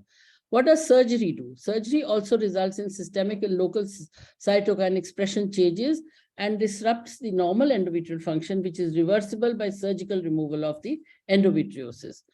Aromatase inhibitor therapy, we all know that we are using this in order to correct the estrogen excess in these patients, and also basically locally producing inflammatory changes are also affected, thereby correcting the endometrium at the level, the endometriosis at the level of endometrium. What about exogenous progesterone therapy? Synthetic progestogens like Dynogest high depot formulations again increase the progesterone receptor expression and decrease the pro-inflammatory cytokines. So in order to increase the endometrial receptivity, we are using this before the actual transfers. And then, such as the prolonged use of OCP, we are also using some of these drugs in order to correct the receptivity before doing the actual transfer. Prolonged use of OCP has been prevalent for a long time, and then this is followed up with the GnRH agonist or the antagonist, but generally in transfers, we don't use the antagonist. We are only using the long protocol, the GnRH agonists. So what about ERA in these patients? These are 2 Indian studies. One is from my own unit, and the other one is by Nalini Mahajan. Both of them have done the ERA cycles. Both these studies, we did it in inflammation, tubal blocks, and Nalini did it in endometriosis per se, and both of them found that the endometrial receptivity changes, and basically the inflammation changes the window of implantation to P+6. So the blastocyst transfer has to be done on P+6 rather than doing it on P+5 as we are doing it in other cases. So that is the difference, and that is how the endometrial receptivity might improve. Now coming basically to the evidence of what is what, and let us try and see whether what we are saying is really going to help us or not. So this paper, which talks about GnRH agonist administration prior to embryo transfer in freeze-all cycles of patients, tells us that yes, the prolonged course of GnRH does cause an ovarian suppression, does correct the endometrium, and therefore, the key message is that the ongoing pregnancy rates improve in such patients. However, in this very recent paper, or it is basically an analysis, a retrospective study of 1,413 patients in 2023, coming, of course, from China, it tells us, it is a retrospective analysis, and it tells us that there is no difference in the pregnancy rate or the delivery rate in any of the protocols, whether we are using the GnRH agonist plus HRT or the HRT or a natural cycle. Everything over here, as you can see, remains the same. And I was particularly interested in seeing whether the HRT, GnRH analog HRT corresponds with the natural cycle. And as you can see, nothing is showing him any significance, whether it is this cycle or this one or that one. And hence, we may again think whether we are correct in saying that the HRT cycles or the GnRH agonist cycles are causing a problem to the fetus, to the baby. But there is the macrosomia is the same, the large for gestational age is the same, and the gestational diabetes and hypertensive disorders are also the same. So it may be in specific populations that this can be causing a problem, but not in all patients, especially not in endometriosis. How about luteal phase support? Now, this paper, again of 2023, suggests that endometriosis patients benefit from high serum progesterone in hormone replacement therapy, frozen embryo transfer cycles. And the design was that this is a cohort study with 262 HRT-FET cycles in 179 patients diagnosed with endometriosis on laparoscopy or ultrasound, and a pre-treatment of 42 days of oral contraceptive pills with a 5 days washout was done, and then 6 milligrams of oral estrogen was given daily. Progesterone was supplemented in the form of vaginal progesterone 90 milligram per 12 hours, commenced when the endometrium was 7 millimeter or thicker. And from the 4th day of vaginal progesterone supplementations, patients also received intramuscular progesterone 50 milligrams. So there was a dual progesterone given in these cases. Blastocyst transfer was scheduled on 6th day of progesterone supplementation. So basically what it shows is that the results were 60%, 39% and 34% respectively in these patients. And the optimal progesterone cutoff level, this is important for us to know, was 118 or 37.1 nanogram per ml, defined as the maximum in the Uden index. So therefore, very high progesterone is required in these patients. And if you look at the unadjusted live birth rate, it was definitely higher in patients where the progesterone measurement was 118 nanomoles or above, as compared to those patients where it was less. So 51% versus 34%. Similarly, live birth rate was 2.1% after adjusting the body mass blastocyst score, blastocyst age, quality, and number of blastocysts. So the inference is that serum progesterone levels above 118 nanomoles or 37.1 nanogram per ml resulted in significantly higher live birth rate compared with low serum progesterone levels, suggesting that there is a threshold of optimal serum progesterone in these patients. What about now? Therefore, now, if we are saying that all the embryo transfer techniques, all the protocols result in same pregnancy rate, then why are we saying that this one is causing the long protocol with downregulated with HRT is better in these patients? So I feel somewhere that basically it is the impact of the adenomyosis with endometriosis, which is actually causing a better prognosis in these patients where you have given them a long down-regulated protocol. Because many of us, when we are dealing with our endometriosis patients, are really not looking at the amount of adenomyosis that is present along with it, unless it is glaringly present and facing us like that. Minimal adenomyosis we are not looking at. And I think Asha and Ramani have been very, very good at bringing out this entity to all of us and telling us that we have to look at adenomyosis also along with endometriosis when we are looking at IVF pregnancies. So endometriosis per se is not associated with a poor pregnancy outcome. This is again 2022 paper. Patients with adenomyosis with or without endometriosis have a higher miscarriage rate, lower live birth rate, lower clinical pregnancy birth rate, and patients above 38 years, even after GnRH agonist treatment before FET cycles, will give a lower pregnancy rate. So patients who have a greater than 7-fold increase in CA125 level after GnRH agonist treatment might have a better clinical pregnancy outcome. So this is one factor which they have found, that if you find a decrease in CA125, it indicates that the activity is decreased now and you may get a better pregnancy rate. So FET following GnRH agonist pre-treatment tended to increase the pregnancy rate in patients with adenomyosis. Again, so basically what I would like to convey is that we should not think that it is only endometriosis. When it is only endometriosis, it's not so bad.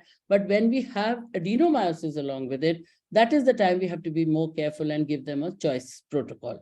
The ultra-long GnRH agonist protocol during IVF and ICSI improves the pregnancy outcomes in women with adenomyosis, especially in women with diffuse adenomyosis when compared to the long GnRH protocol. So therefore, basically, we have to understand that this is the protocol of choice in most of our patients because they do tend to have adenomyosis along with this. Now, this was a very surprising thing that I came across. This is the SART data of from 2008 to 2010.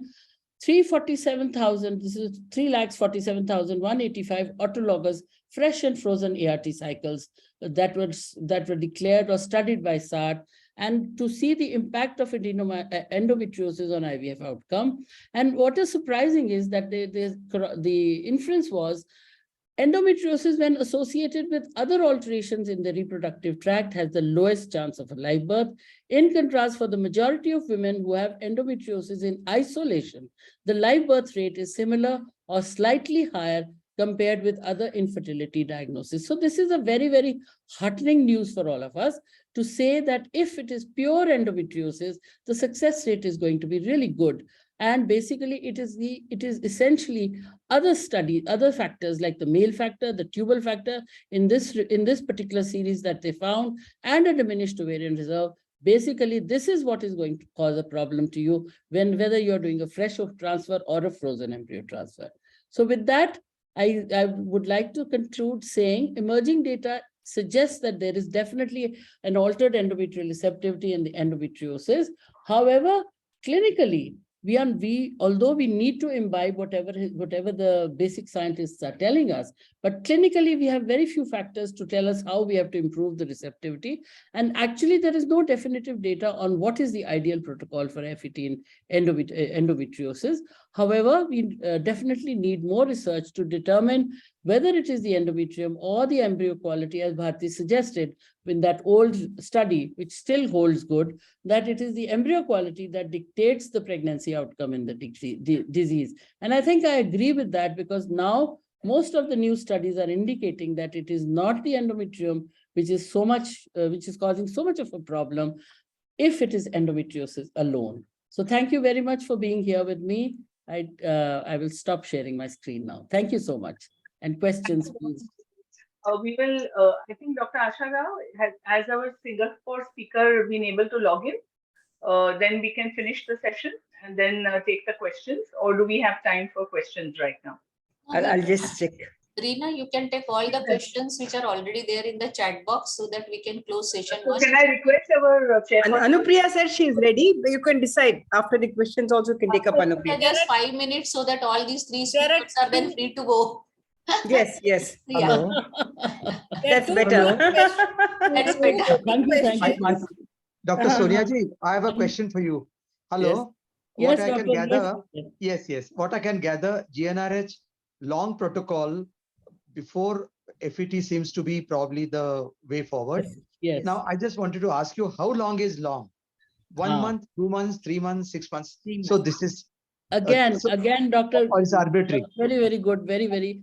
You see, again, like I said, I will again stress on the same point. If it is pure endometriosis, you don't find any adenomyosis over there, then you can use it as one month also. Even if you don't give it, it's all right. Just give a plain HRT. It's going to be all right.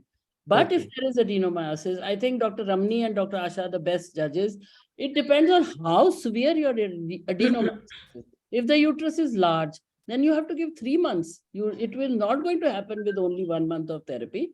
And of course, they have also taught me that basically, in addition to the GnRH analog, you sometimes have to downregulate it also with letrozole and with Dynogest, all three together, to bring down the volume of the uterus, correct the junction, the endomyometrial junction, the junctional zone as we call it, and then only transfer. So both these two pioneers of ours in India have actually taught us a lot of adenomyosis, and that I think is very important, that we really have to assess what is the degree of the damage to the uterus and then decide how much of long protocol we have to give.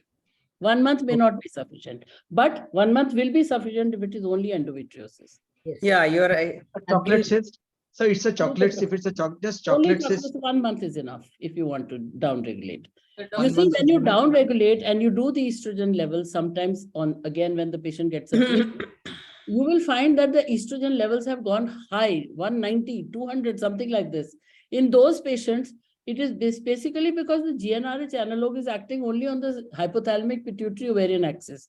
It's not acting extra peritoneal or anything. In those patients, you have to add letrozole along with the GnRH in order to downregulate that estrogen and then do the transfer. Otherwise, it is not going to work. Even for stimulation, sometimes you have to do that. because you don't have, if it is not down regulated, you have very high estradiol levels, then you won't get good eggs. You won't get oocytes at all. That is what you have to do. We are getting more and more complex cases of endometriosis now than we did earlier. Yeah. Dr. Sonia, there is only one more question for you in your Yes. talk. On which day you measured the progesterone? I measure it first when I have to switch over, when I have to add the progesterone, not switch over, add the progesterone. That is one. And then I do it one day before the transfer. So suppose I have to do a day 5 transfer, I do progesterone level on day 4. And now I have shown you that the level has to be about 37. We have actually been using a cutoff of 35, but this paper has shown me that we have to go up to 37 or maybe above that in order to get a good pregnancy rate. See, sometimes I find that we will use even 200 milligrams of sustained injection. Yes. Yeah, that is needed. See, actually, we double up the dose of luteal Correct. surface and pre-FET progesterone. So basically, now what I always tell everyone is that we are now proving right. All Indians, people were laughing at us. All Europeans used to say, India, they are using 3 progesterone, 2 progesterone, 1 progesterone, But somewhere our gut feeling was that we have so much of inflammation in this country, so much of all this. That is why our patients were really, I've seen this in also the genital tuberculosis patients. They just drink, it just gets gayab. You have to give them very high doses of progesterone, only then the pregnancy will come up. So that is what your Dr. Ramani is trying to tell us, that even in these patients, you will need a very high luteal support. So two progesterones, an injectable one and oral one or vaginal one, that is what we need for these patients.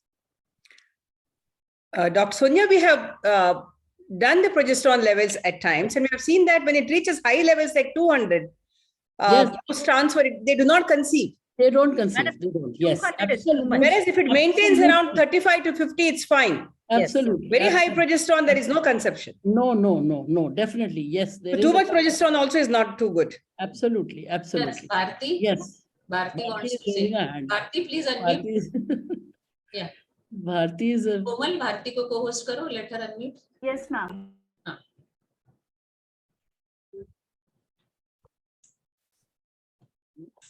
She can't. Bharti actually, yeah, she can speak now. Bharti can't. Unmute, Bharti. Yes, Bharti. I had actually the same, Dr. Sonia, you said so correctly, but I just wanted to know, like, when we start the progesterone, you look at the cutoff level, serum progesterone less than 0.5, that we know universally Sunnira. is being accepted. Is Bharti, you are not audible. Your voice. 0.5. Is it okay? Bharti, your network is unstable. Hello, Can't can you hear see? you. Can't hear you. We can't hear you. Oh. Bharti, your network is unstable. Now, is it Yes. okay? Right. We can hear you now. Now it's okay now. Yes, See, Dr. Sonia, you said you at the day of progesterone, when we start the progesterone, you said you measure the progesterone. We all do that. Yes. And that your cutoff is 0.5, less Yes. than 0.5. Yes. Is correct? Yes. Yeah. Correct. Now, we start the progesterone, and at the day of ET, like you are doing 0 plus 6.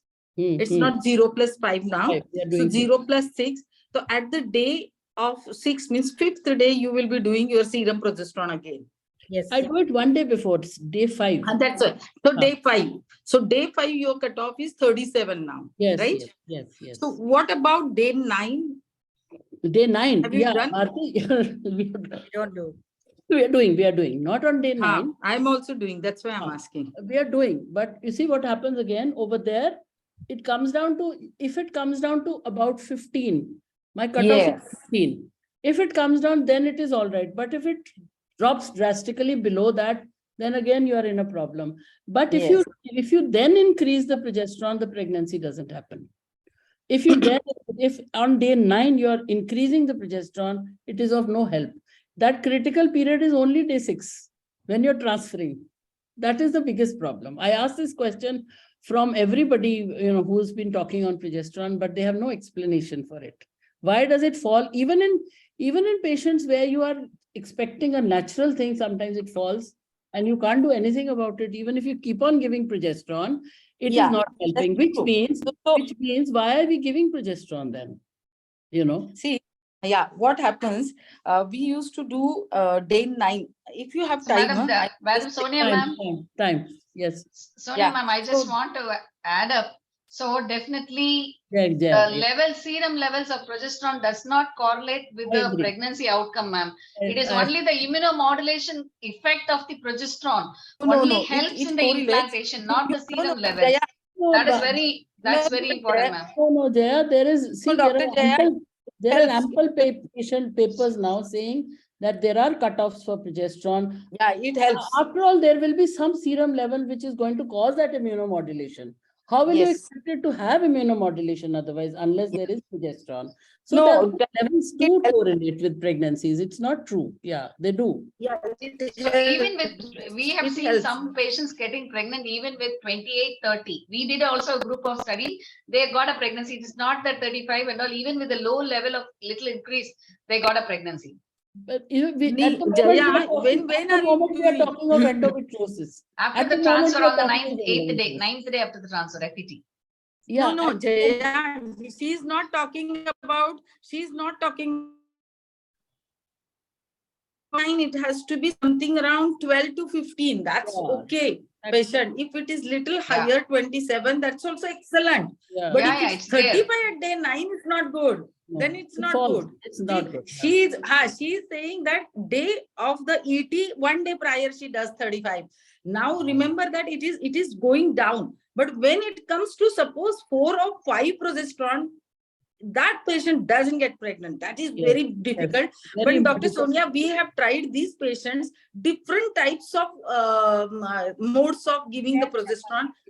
Sometimes it helps. Different types, like you've been not giving the intramuscular, you are giving only vaginal to them, and you are giving tablet dufaston to them. Just add 1 dufaston to them. Endometriosis patient, I give dufaston 40 milligram to 60 milligram, and that I think study is going to come.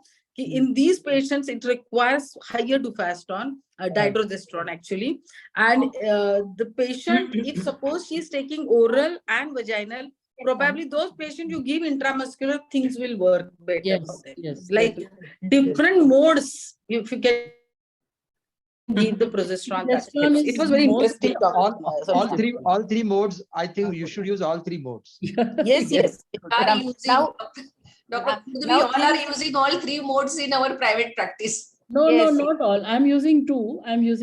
Majority. Now we've got a better. No, for endometriosis, we are in this endometriosis thing. Endometriosis, we are using 3. No, even in endometriosis, if you are. I think Dr. Anupriya is here. We can ask her what is her opinion. Dr. Anupriya, are you here? You can unmute yourself, Anupriya. Unmute. He will not say, because basically, we don't have such strict guidelines, no? Yeah, that is the thing. Yeah. So, thank you. In Singapore, we usually use for non-endometriosis patients, it's only 1 time. We only use vaginal. For patients with endometriosis, I use Crenone gel twice a day, so BD dose, which is more than the usual dose, and then we add on dufaston for them. We don't do day 9. We don't do a day 9 progesterone level, also because since we are using mostly vaginal, oftentimes the levels are not,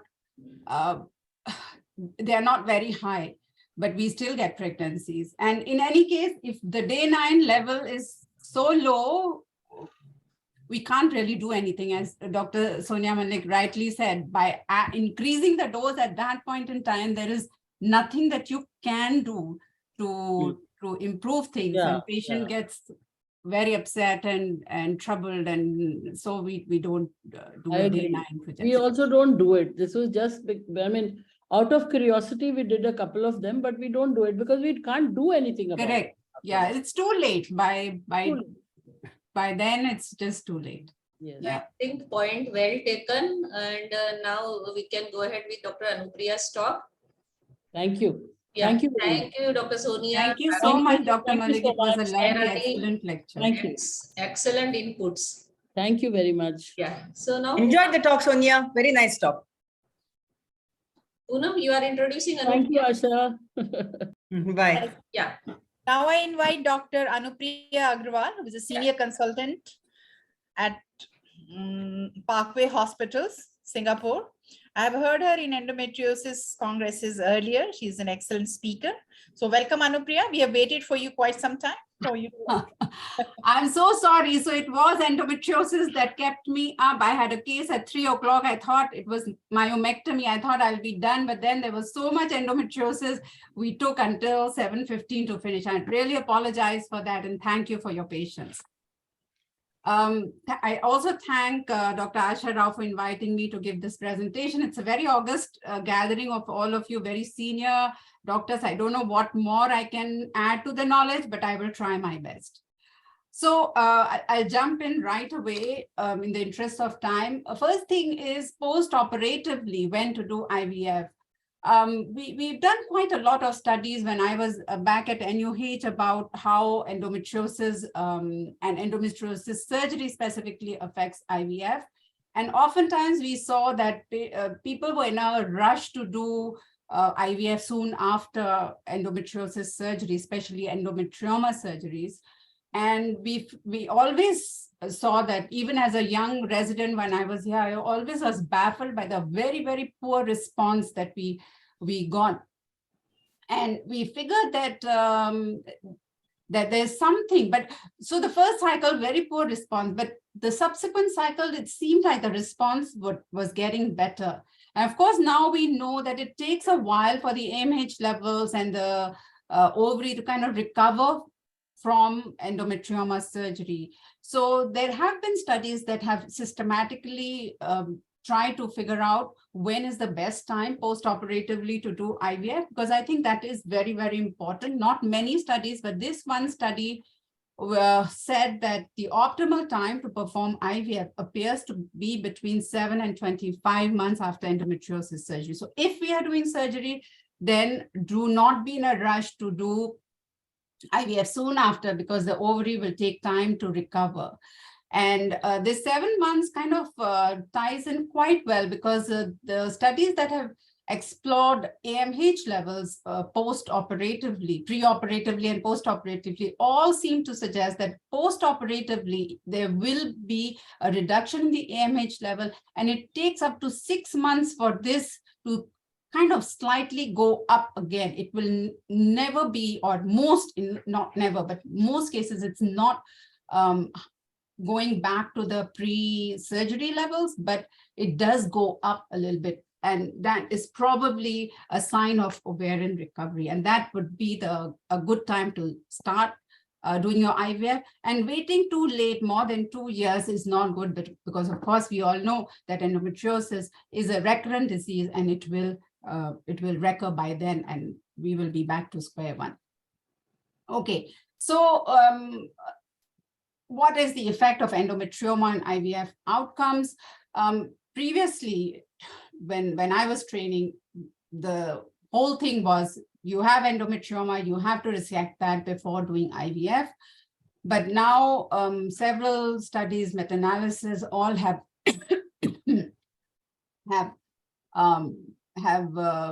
elucidated that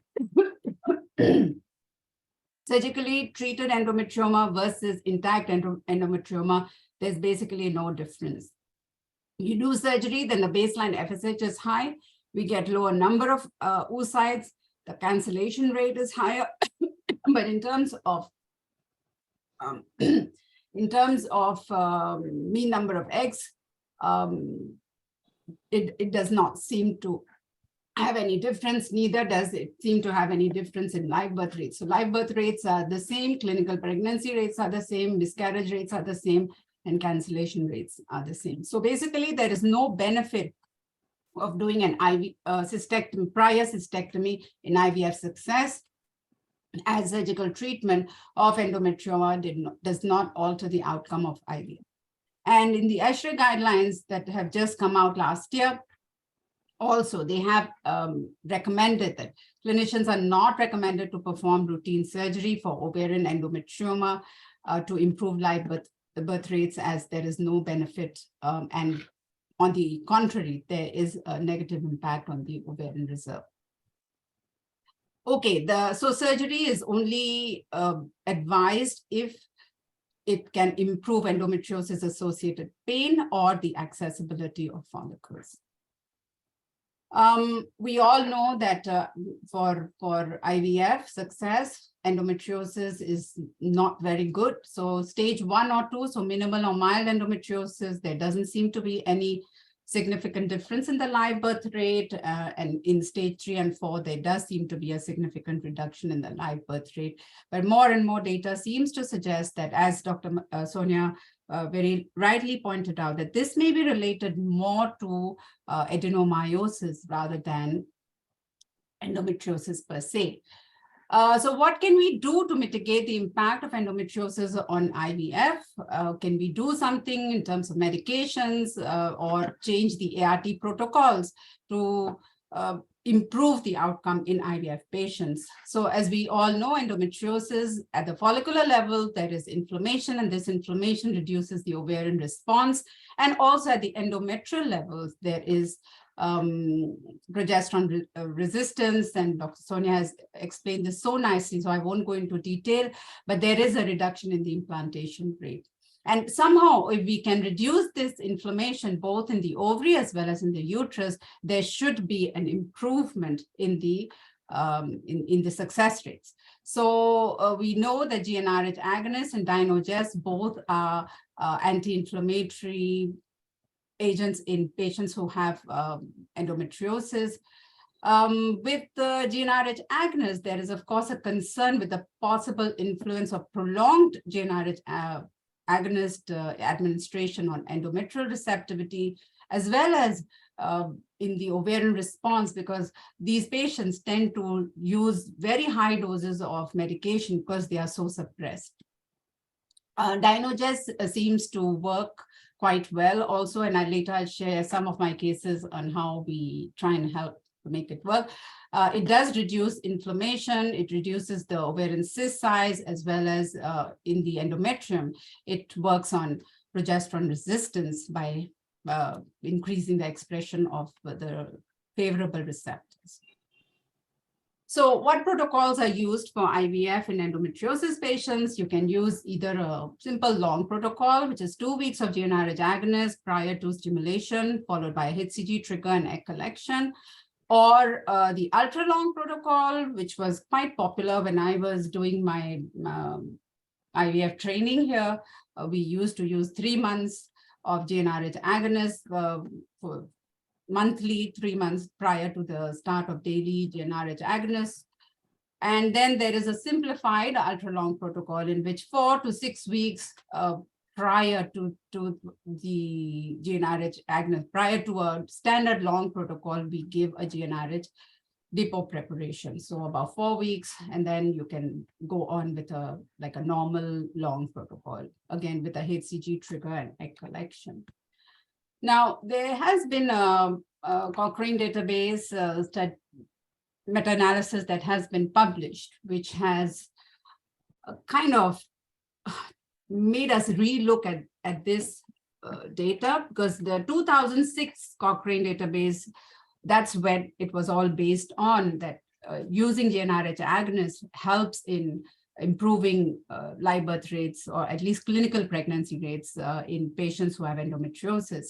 But the recent one, which was published in 2019, has suggested that for all outcomes, live birth rate, it's uncertain data, complication rate, evidence is uncertain, clinical pregnancy rate, multiple pregnancy rate, miscarriage rate, mean number of eggs, mean number of embryos, all is uncertain. But if you see here, it's very low quality of evidence that we have here, but we have what we have, and we all know how difficult it is to do studies in these patients. So it is uncertain that giving long pre-treatment with GnRH agonist does not seem to help patients achieve a better outcome. Now, what about the GnRH protocol? If we use a ultra long versus a long protocol, or a ultra long versus a short protocol, again, no significant difference has been found in the meta-analysis. Again, not very large studies. The only thing that they found a difference in was that in stage 3-4, using ultra-long protocol seemed to help, which is not surprising. Most of these patients do have adenomyosis. They have a lot of inflammation, and giving them GnRH agonist therapy for 3 months prior does seem to have helped. But again, if you look at the numbers here, I don't know whether you can read it out or not, but it seems like it's very small numbers. Stage 3 and 4 seem to be benefited by using ultra long, which means 3 months of GnRH agonist pre-treatment. Another protocol is the MPA protocol, the progesterone primed protocol. And this is just a very recent study that has come out in last year, where they have, again, a study from China, where they have tried to see whether the progesterone primed protocol, PPOS, and they've compared it with the ultra long protocol, in which they gave GnRH agonist 3.75, and 4 to 5 weeks later, then they started the stimulation. Both had a HCG trigger. This one has a HCG trigger. This one had a HCG together with a GnRH agonist trigger. And they found that in the PPOS group, the progesterone primed group, the dose of HMG that was used was lesser, and the medication time was lesser compared to the modified ultra-long protocol of GnRH agonist. But the mean number of eggs retrieved and pregnancy outcomes in both the protocols were similar in women who have ovarian endometriosis. And given that this protocol is a little bit more patient-friendly, it may be an alternative to the ultra-long GnRH agonist protocol for IVF in ovarian endometriosis patients. And we await more studies that help us see whether this protocol will work better for patients who have endometriosis or not. So in patients who have endometriosis versus patients who do not have endometriosis, the presence of an endometrioma will reduce the live birth rate, clinical pregnancy rate, and mean number of eggs retrieved. Patients who have been surgically treated versus in the contralateral ovary where there is no surgical treatment, we all know that mean number of eggs retrieved will be reduced. If there is an intact endometrioma, then the live birth rate and clinical pregnancy rate is the same, but the mean number of eggs retrieved will be lower in the patients who have had surgical treatment.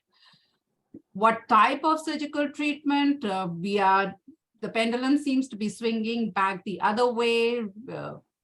Some groups seem to suggest that two-step procedure with transvaginal aspiration first, or sclerotherapy followed by laser ablation works better than excision, whereas a few years ago we were all told that you have to excise, but there doesn't seem to be any difference in whether you perform a cystectomy or you perform a transvaginal aspiration. And I think this again points to the same thing, that in endometriosis, the ovary, the follicles, that is not a big determinant of IVF success. The main issue is the adenomyosis and the progesterone resistance that these patients have. And because of that, they end up having a lot lesser implantation rates and a much higher miscarriage rate. And so we need to focus on the uterus and not just keep on focusing on the IVF kind of protocol.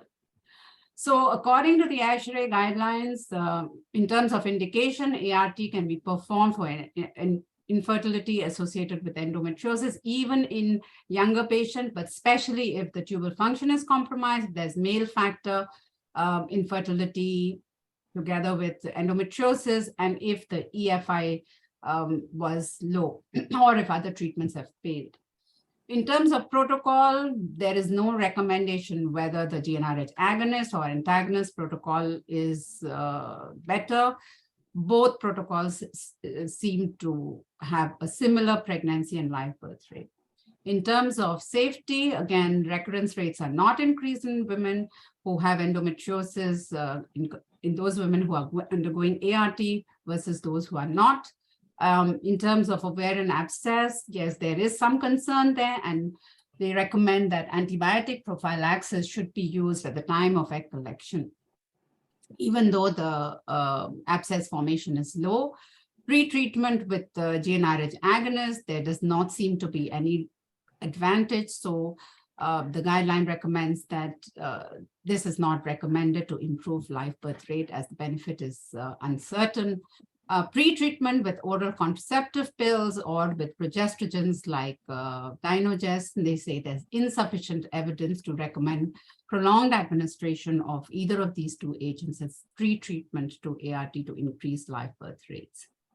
How about some adjuvants? We know that letrozole is beneficial for patients with endometriosis. I'll quickly go through.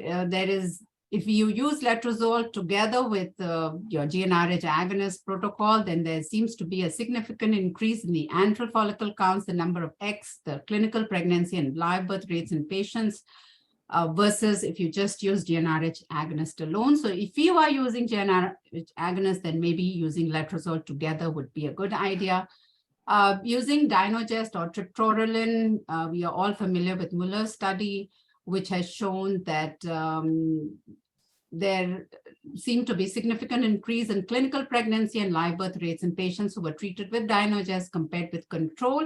And if you compared Dynogest with triptorelin, then there was no significant difference. So Dynogest was as good as GnRH agonist.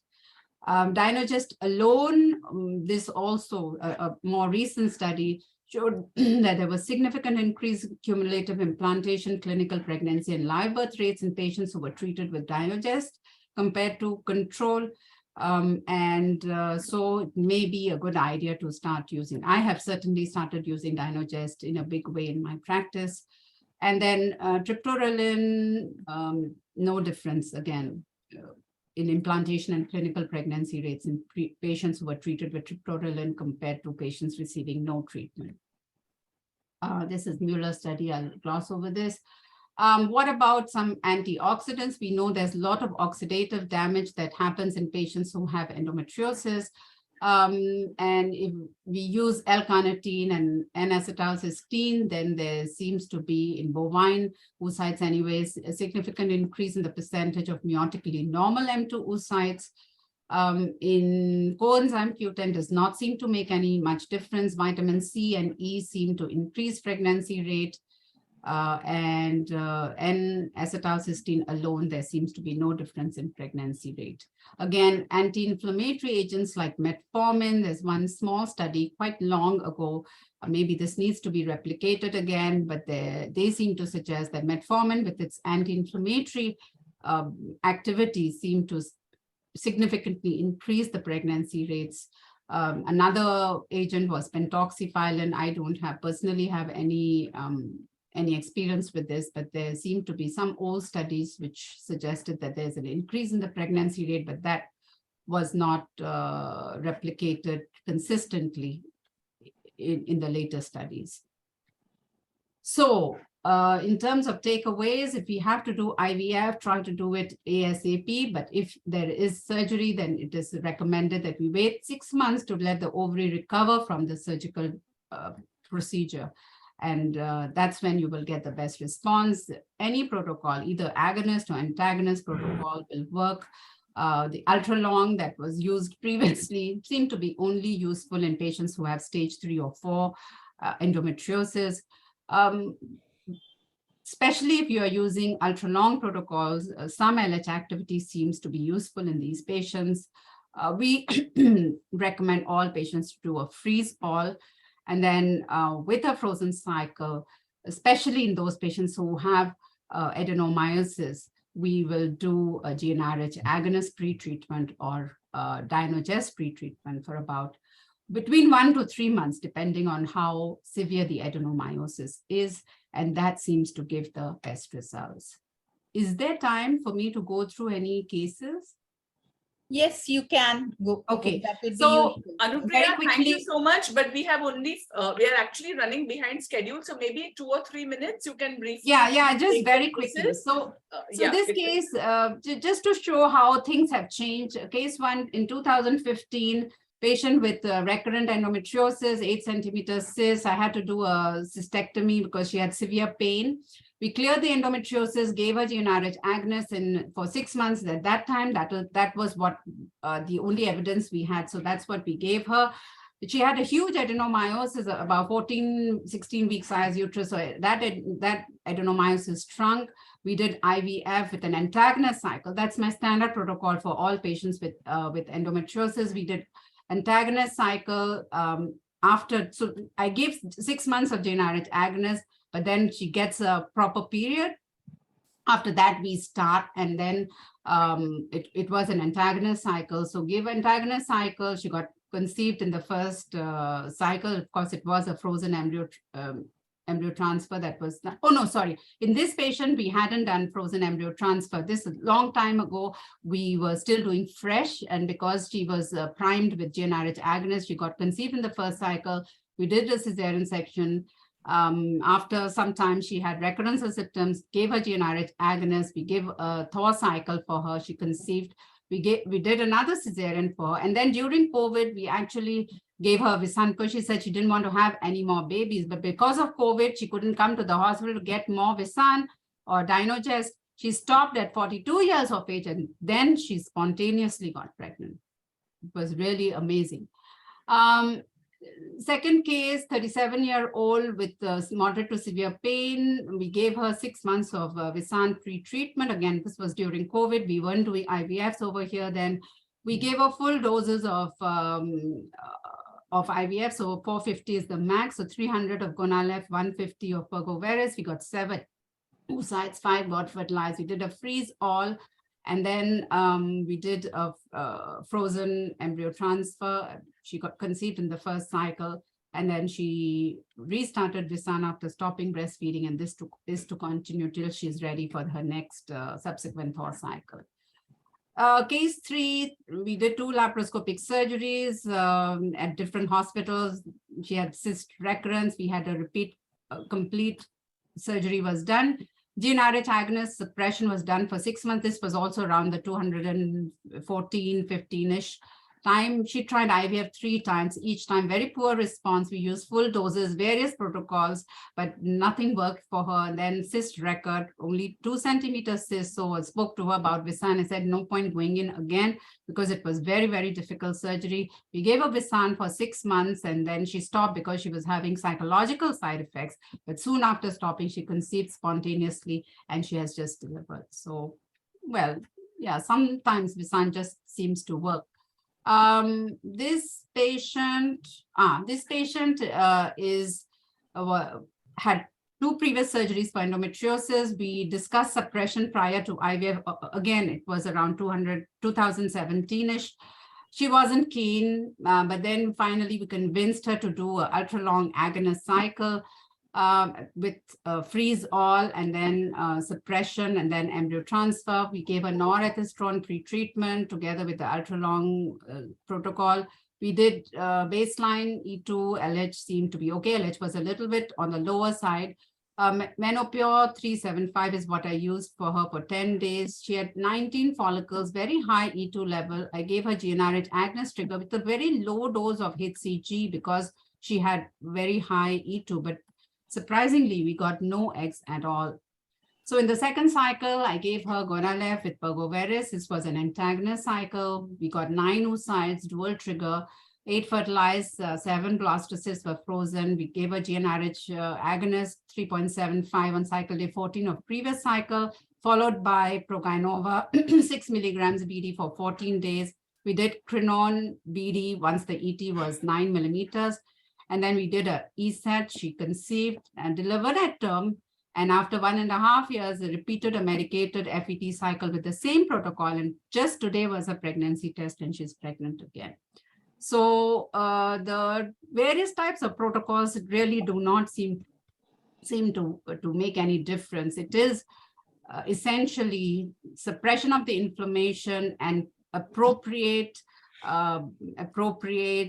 progesterone delivery to try and circumvent the progesterone resistance that these patients have, that will help us achieve success. So we have to stop thinking just on ovarian stimulation, but also look very closely at the implantation rate, the progesterone resistance, and the adenomyosis that these patients have to be able to achieve a pregnancy. Thank you very much, Dr. Anupriya Agrawal. That was a brilliant deliberation with illustration of cases.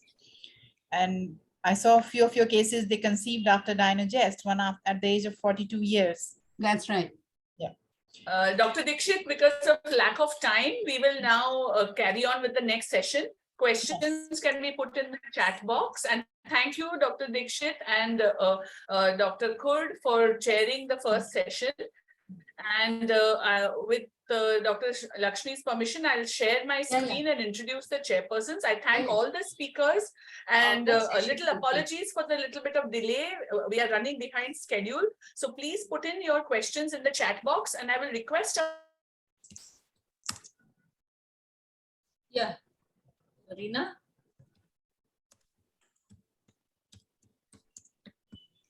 So you all can put your questions in the chat box. Our speakers, they will interact with you. Yeah, Yes. please. The chairpersons for the next session are none other than we have two, again, very well-known and esteemed speakers, people who are expert in their fields. We have Dr. Geeta Khanna. She's the scientific director of an ART unit, endoscopy unit at Ajanta Hospital, Lucknow. Currently Vice President IFS. She has received many awards and recognitions, and has also herself been trained in infertility, contributed books and chapters, and she is a very appropriate person to chair the next session. And next is my very good friend and colleague, Dr. Neeta Thakre, who has been Honorary Secretary of AOGS, Joint Secretary. She's forever smiling and enthusiastic, and we are very happy to have her here. And she's a senior consultant at Ahmedabad. And I would also like to just briefly, already Dr. Sonia Malik has spoken in the first session. But we are adjusting one of the speakers from the first session, Dr. Anu, who is going to speak last. She has already been introduced, but I will just put across the brief biodatas of our speakers for this session. Dr. Chitra Tyagaraju, she's the professor from JIPMER, Pondicherry, received many prizes and awards and has many publications. And I'm sure her work is going to speak for itself when she discusses the topic with you. We also have Dr. B. Kalpana coming up. She's a national coordinator of Infertility Committee, FOGSI, a wonderful academic profile, many awards and positions to her credit. We welcome you, Dr. Kalpana, and thank you for being with us. We also have Dr. Sharmeen Abbasi, who has actually been ambassador of World Endometriosis Society. So she's a very appropriate person to be here, not only as a person with advanced diploma in ART and a fertility specialist. And she's also going to be talking to us about the fertility issues in this particular thing. And later on, we'll be going for the panel discussion. So now, without further ado, I'm going to stop sharing my screen and request our two esteemed chairpersons, Dr. Geeta Khanna and Dr. Neeta Thakre, to take over for the rest of this, the next session. Thank you very much for being with us. Thank you so much. Thank you so much for the kind introduction. And I must at the outset and congratulate Dr. Ramani Devi, Dr. Lakshmi, Dr. Asha for the excellent arrangement of this beautiful endometriosis conference of 3 days. So now we will start with our, I think, Dr. T. Chitra, the endometriosis and adenomyosis, the deadly duo. So the stage is yours. Okay. Thank you, ma'am. Thank you, Rima, for kind introduction. And also like to thank Ramani, ma'am, and Asha, ma'am, and Lakshmi, ma'am, for giving me the opportunity. Thank you so much. Today, I'm going to talk on the topic, the adenomyosis, the coexistence with endometriosis. So as everyone knows from last 2 days, you might be knowing the endometriosis, it is implantation of glands and stroma outside the uterine cavity. Whereas adenomyosis is the presence of this ectopic rest of endometrial glands and stroma within the metrium, which results in the hypertrophy and hyperplasia of surrounding musculature. It is seen in around 20% of women in the reproductive age group and including 22% who are infertile. So the major culprits of both the disease is the ectopic endometrium. Both are the same, but the locations are very different. So the ectopic rest of this endometrial glands and stroma is quite inflammatory and they're estrogen dependent and progesterone resistant. So this all shows there can be a spectrum of a single disorder. So we have a phenotypes in adenomyosis like diffuse internal adenomyosis, which is presence of this ectopic endometrium over toward the uterus and is more towards the junctional zone. And it is shown that it is more prevalent in young women who are nulli gravida and is associated with deep infiltrating endometriosis. Whereas a focal or external adenomyosis, which is more seen towards the outer myometrium, they have seen in the older patients who are multiparous and who had instead of previous uterine surgery or undergone various uterine fractional curettage and usually present with heavy menstrual bleeding. So one study have shown what are the profile of this patient, but there is no difference in the pain scores, either dysmenorrhea, non-cyclic pelvic pain or dysmenorrhea when observed between this both the groups. So, and as we all know that endometriosis is superficial, ovarian endometriosis and deep endometriosis. This is a profile of the endometriosis.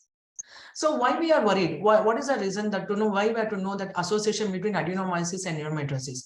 Various studies have shown that in a patient with endometriotic women, diffuse adenomyosis has failed to reach a significant correlation. They have seen a superficial endometriosis 20%, ovarian endometrium of 45%, deep infiltrating in 35% of patients. Whereas FOM, that is a focal adenomyosis, it is correlated with phenotype significantly with superficial endometriosis in 7.5%, ovarian endometriosis 19.5%, and deep infiltrating are around 32%, which is statistically significant.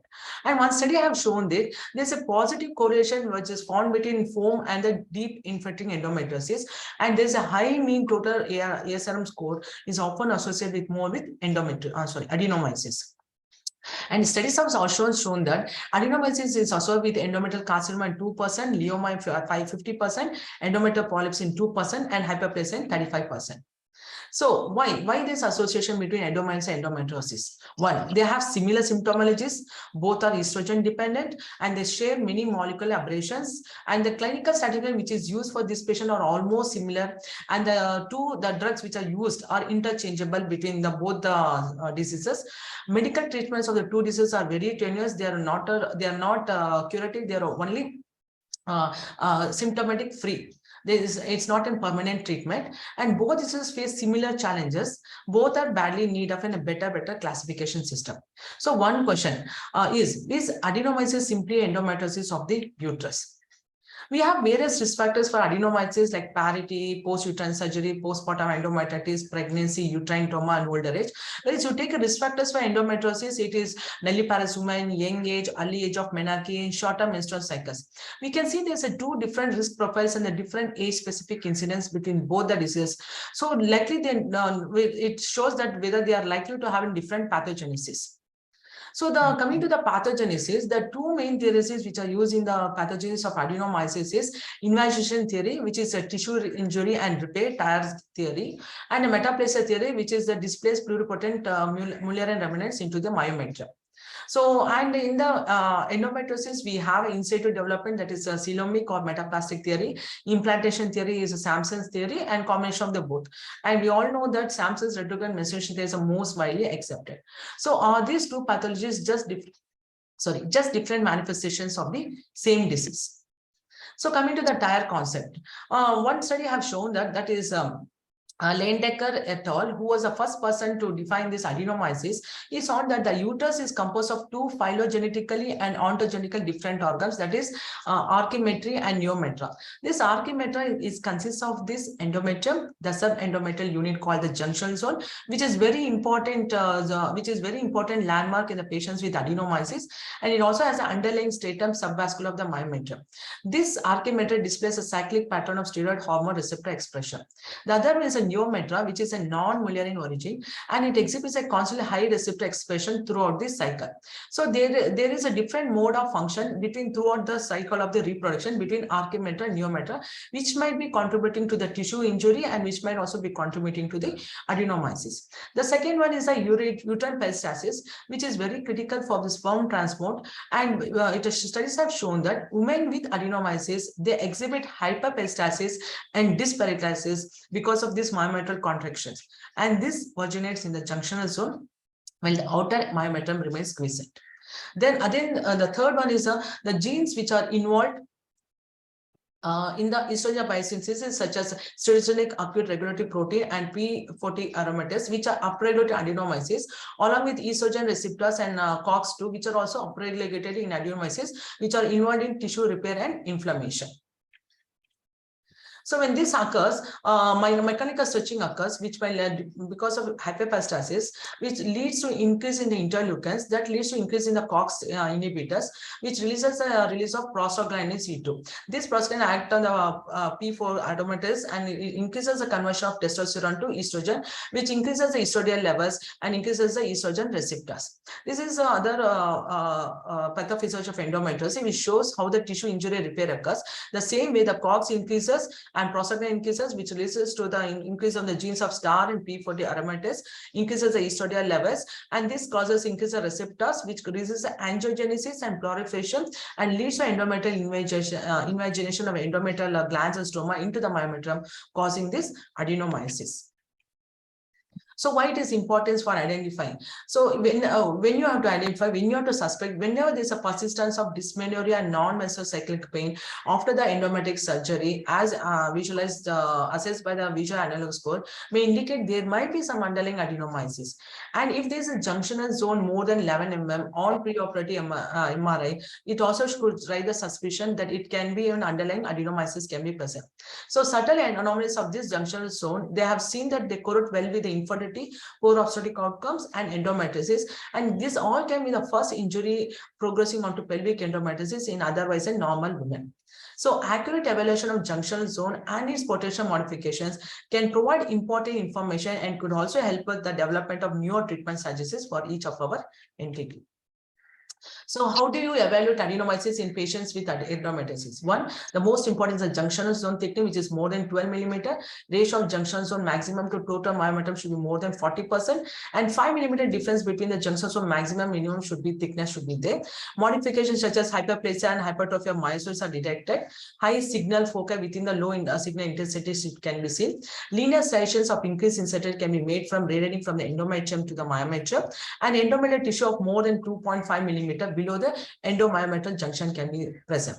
In focal thickening is seen, which is associated with deep infiltrating lesions of the rectovaginal septum or digestive tract, where the junction zone is normal.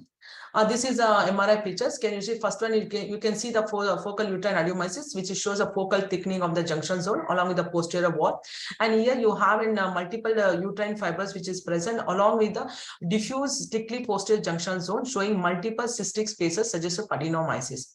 And here we have seen the junction zone, which is just next to the endometrial cavity in the center, the endometrial thickness, which is normal, it is 5 mm. But when you can see widening of the junction zone from 8 mm to 12 mm is suggest of focal endometriosis, and anything more than 12 mm wide or greater is diagnostic of diffuse adenomyosis. This is a picture showing MRI picture of adenomyosis with deep infiltrating endometriosis. You can see this is a uterus. In the posterior, you can see the rectovaginal septum along with adenomyosis. Here, this is the adenomyosis anteriorly, followed by the rectovaginal septum. You can see in the posterior aspect. Okay, so according to one study which has shown that adenomyosis endometriosis prevalence, it has shown that the prevalence of endometriosis adenomyosis increases as the junctional zone thickness increases. It's more than 8 mm, 75%, 10 mm, 77%, and more than 12 mm, 78.6%. And the prevalence of endometriosis is visualized and adenomyosis. What is visualized? It's a diagnosis based only on the thickness of the junction zone of more than 12 millimeter and criteria characteristic of adenomyosis below this limit of detection. So whenever they say the endometriosis in visual adenomyosis is around 80% and visualized adenomyosis in endometriosis is around 91%. Ultrasound imaging, you can see there is the typical sign, that is a question mark sign, can be seen, that which is seen in 86% of the patient with adenomyosis, and it has also features of globular bulky uterus, indistinct endomyometrial junction, asymmetrical thickening, and subendometrial halo, cyst in the muscle portion of the uterus, increased blood flow in junction zone. These are the features of ultrasound. This is the same asymmetric enlargement can be seen, globular and heterogeneous myometrial texture with hypoechoic areas.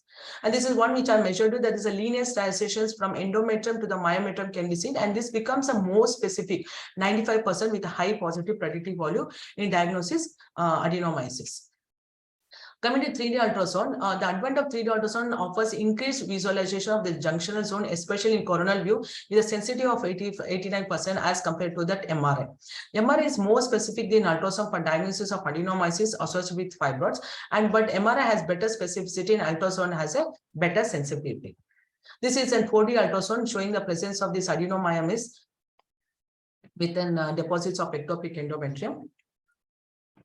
And histoscopy, whenever we are doing a laparoscopy for patients with endometriosis, when you do the histoscopy, if you find there is a irregular enlarged cavity or displacement of the cornea or endometrial defects in the fundus or diffuse gland openings or hemosiderin deposits within the endometrium or glands with blood seen entering the gland like omis, there is a high suspicion that patient can be having adenomyosis. Most of the time HRC we won't be able to diagnose adenomyosis, but one study I have shown that the opacified uterine cavity presents there's irregular contour with small outpoaching of the contours. If you find this, there is a high suspicion the patient can be having adenomyosis. Coming to the management usually depends on the age, the reproductive status, the symptoms, any associated comorbidities, and whether the patient is planning to conceive or completed a family, and coexistence of endometriosis and adenomyosis. Whatever the thing, the first line of management for any patient is to relieve the pain and heavy menstrual bleeding.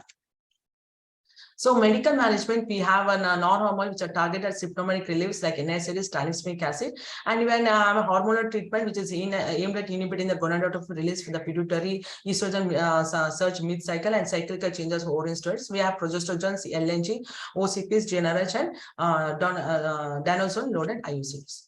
OCPs, yes, it can be used to regularize the menstrual cycles, reduce the dysmenorrhea, and also shown to reduce the size of adenomic lesions.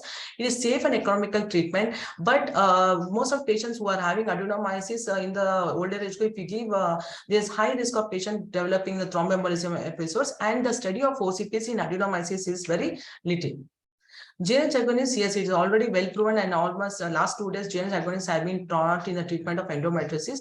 Yes, it is shown to be as effective in adenomyosis well, but it has its side effects like bone marrow depressions, hot flushes, dryness of the vagina, headache. So it is very important to give us adback therapy, and this pregnancy rates have been improved by 4-fold whenever GnRH have been administered before the ART cycles.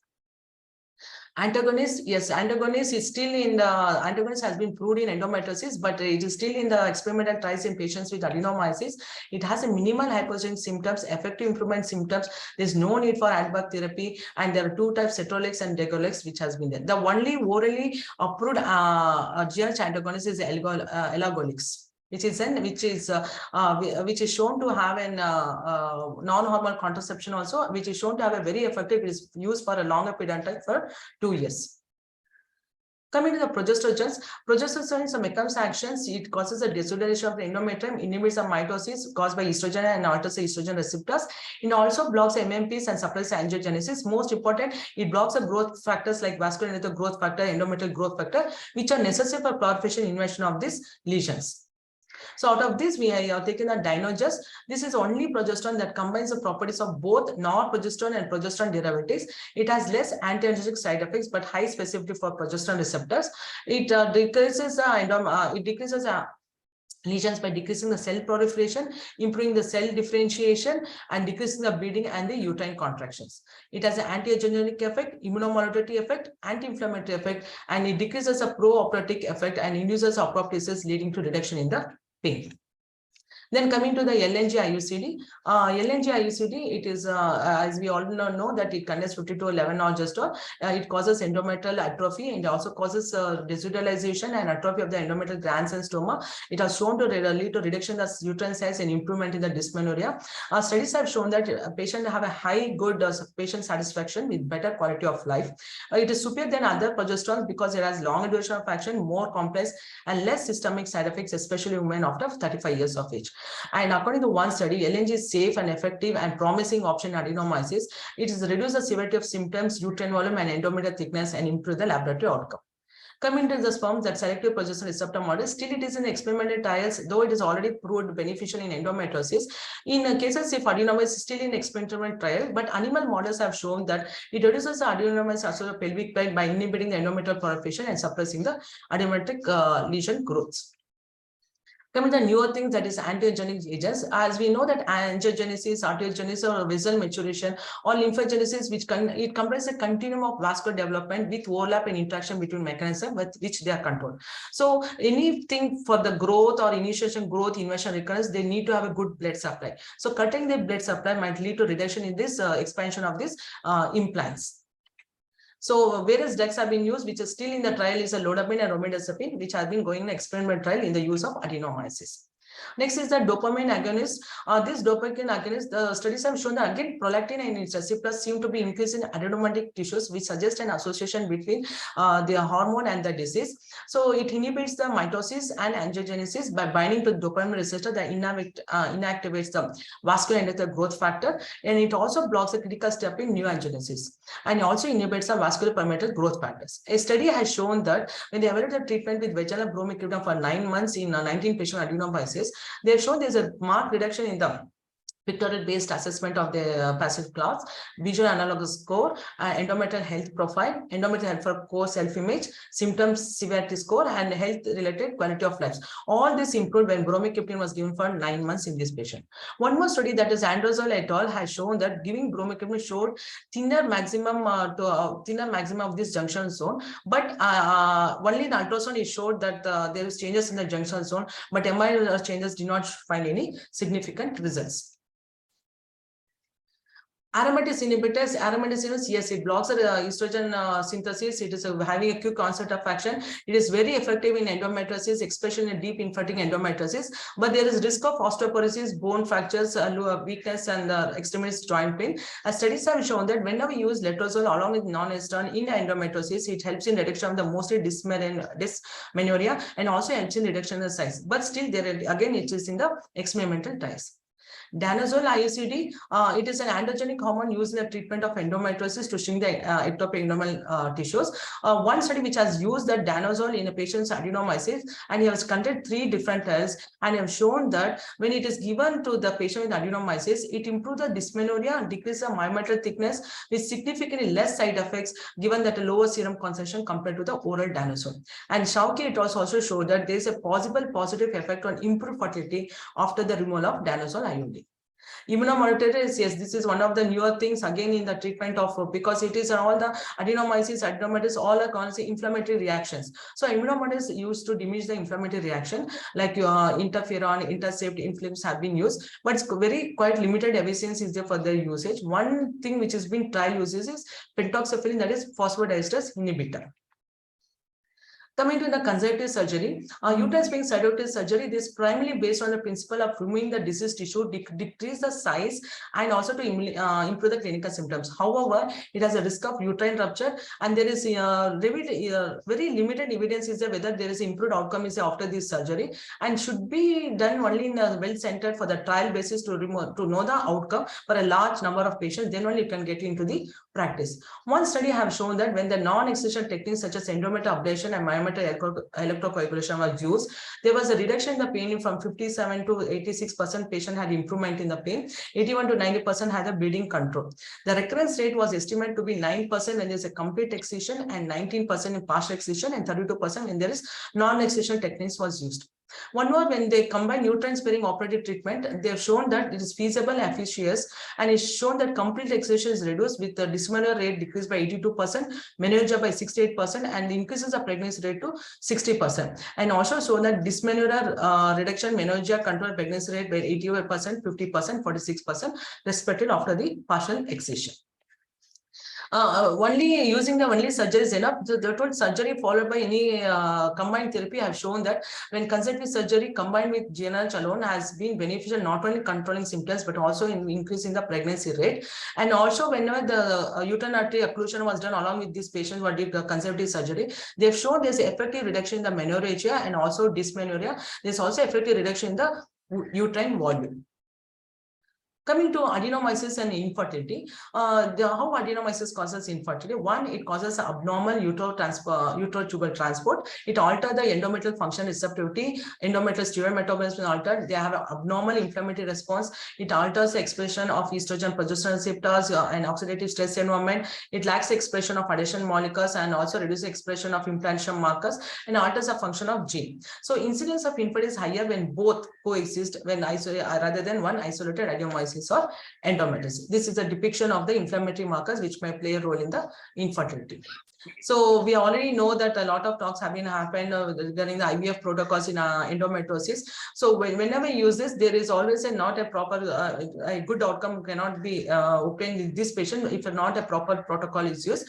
So studies have shown that few follicles and copulata will be there. M2 oocytes with scattered chromosomes or cytoplasmic fragmentation can occur, formation of pseudopronuclei, and sometimes spontaneous oocyte activation can occur, leading to reduced fertilization and abnormal pronuclei, and there can be no microtubers in the blastocyst.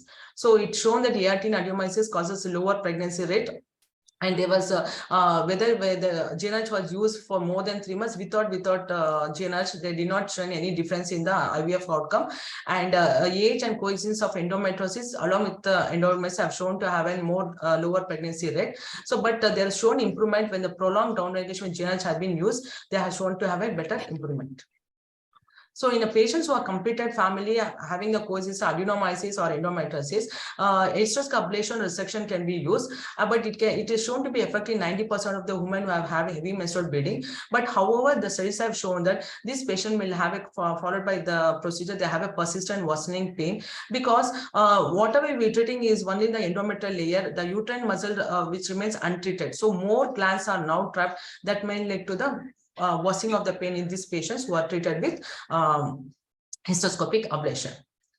Coming to the HIFU and uterine embolization, their main principle is cause the coagulation necrosis in the involved adenomyotic tissues. The important challenge is to control the size and the location of the necrosis.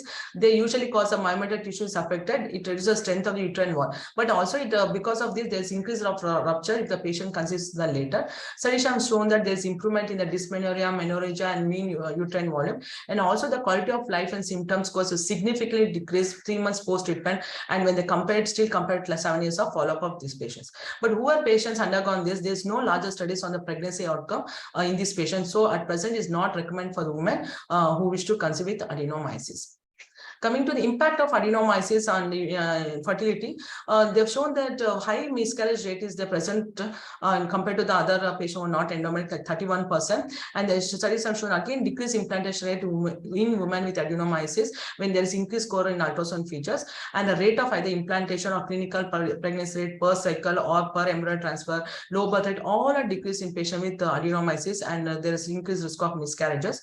62% reduction in pregnancy rate compared to endometriosis alone, and adenomyosis has significantly lower clinical pregnancy rate and lower birth rate when it is present along with the endometriosis. So even when the pregnancy outcome, there's increased risk of miscarriage, placenta previa, preeclampsia, preterm birth, preterm PRM, small for gestation age, LSCS, PPH can occur. There's also increased risk of rupture uterus if the patient has undergone adenomyotomy in the ratio of 1:8. Hence, in these patients, if there is any history, then elective LSCS is preferable. Adenomyotomy treatment had a pregnancy rate ranging from 48 to 77% and delivery rate ranging from 26 to 69%. So conservative surgery for adenomyosis could be a beneficial treatment for women who experience adequate treatment failures, especially those aged less than 39 years. So at the end, I like to conclude that adenomyosis and endometriosis, yes, often they coexist. Pain and infertility are the main problems associated with these patients, and management of infertility is a challenging situation because when both are present, both are going to have a negative impact on the fertility and the pregnancy outcome. And after surgical corrections of these conditions, patient can try the pregnancy without learning spondylosis for 3 months. If not, the patient can undergo ERT, and the policy of freeze-all should be practiced before embryo transfer. 3 months of GnRH or GnRH with letrozole should be help to improve the pregnancy outcome. So again, adenomyosis has a negative impact on the reproductive outcome. So there's a correlation between the extent of the disease and the reproductive outcome. There are higher incidence of complications, as already mentioned. So coexistence of both the lesion has a negative impact upon fertility, which can overcome by the ART. So this becomes an enigma and should be treated. Thank you so much for giving the opportunity. Thank you, ma'am. Thank you so much, Dr. Chitra. You have done a very nice, wonderful work. It was a very elaborate. You have touched nearly all the aspects, and we will have questions the last.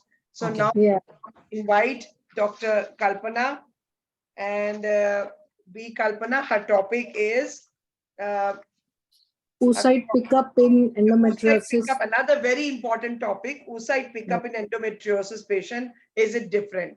So, Dr. Kalpana, please.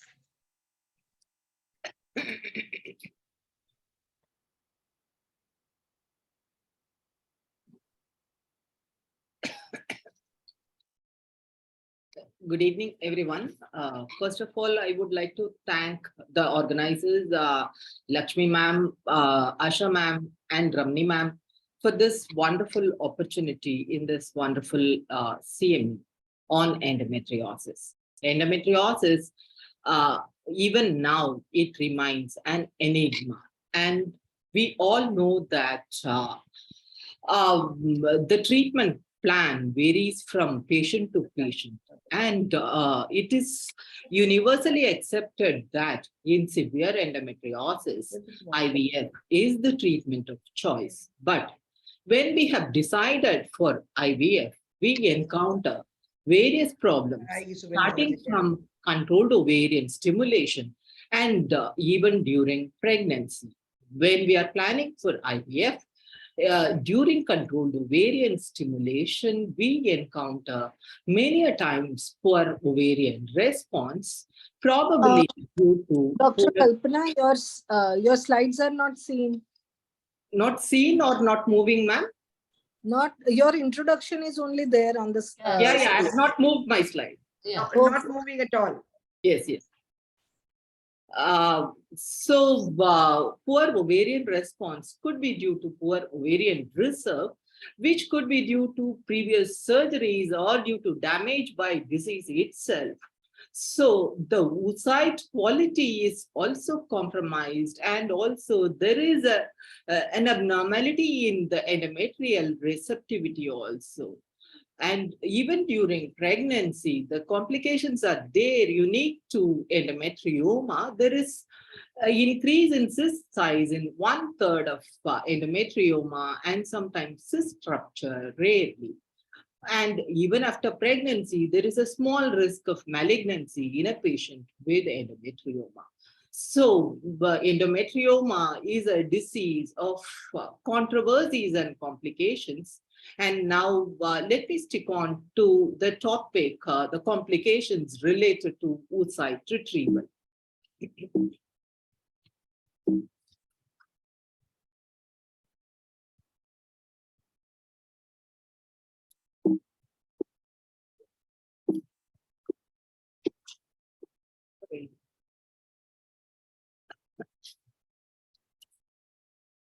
So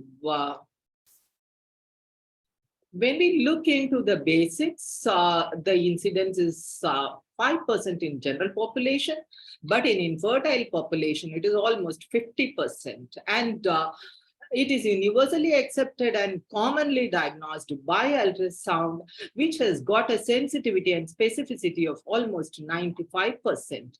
But when a patient comes with bowel symptoms or sometimes deeply infiltrating endometriosis, when we are planning for surgery, we need to know the extent of disease in the bowel and the disease distance from the anus to plan our surgery, transrectal ultrasound may be useful.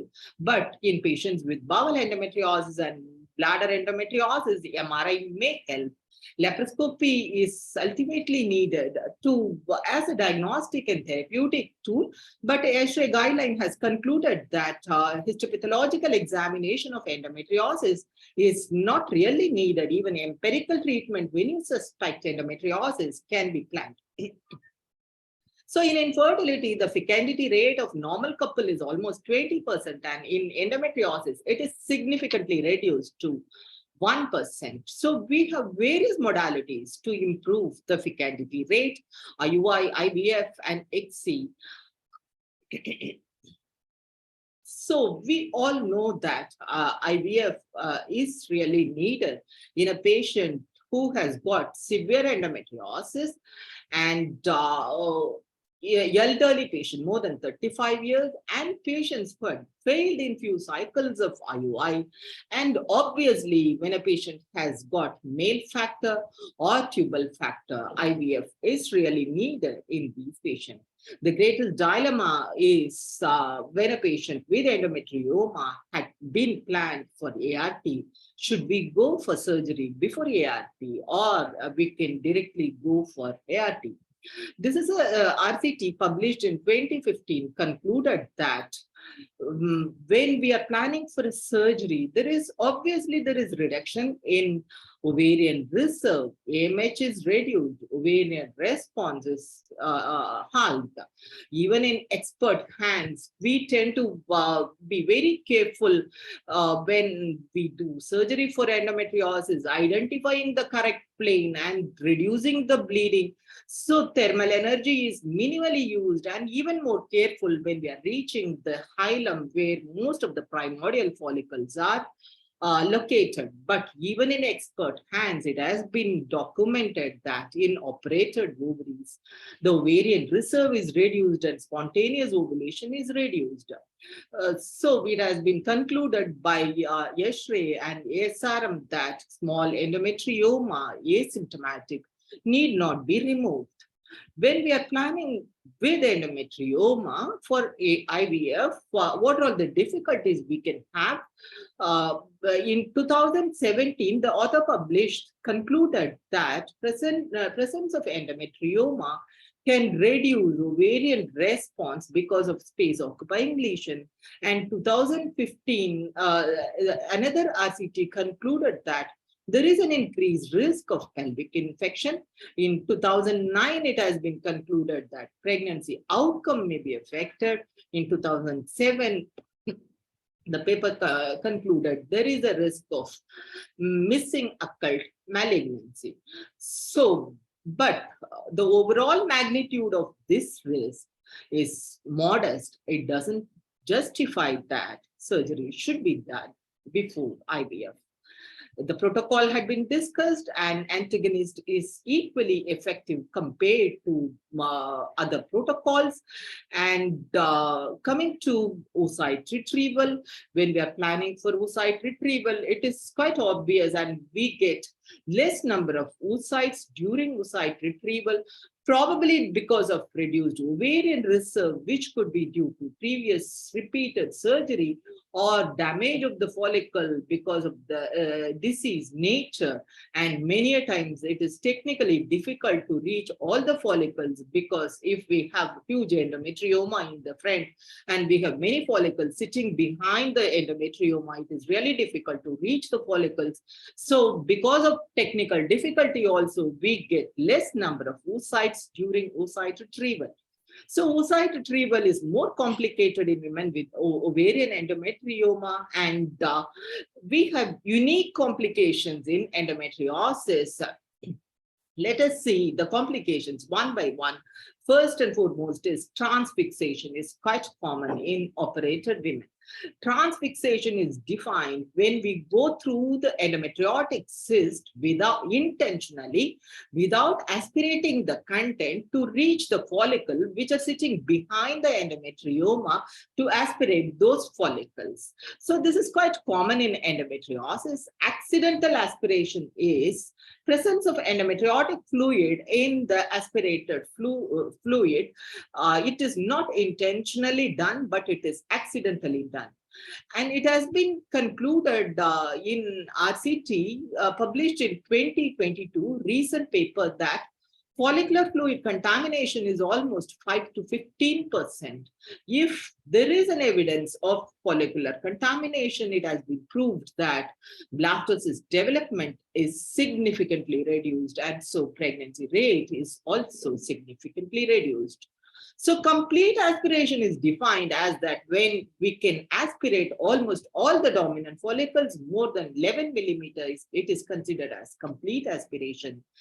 But many a times in endometriosis, incomplete aspiration is quite common, but incompleteness is a conscious decision of the clinician to avoid puncturing endometriosis.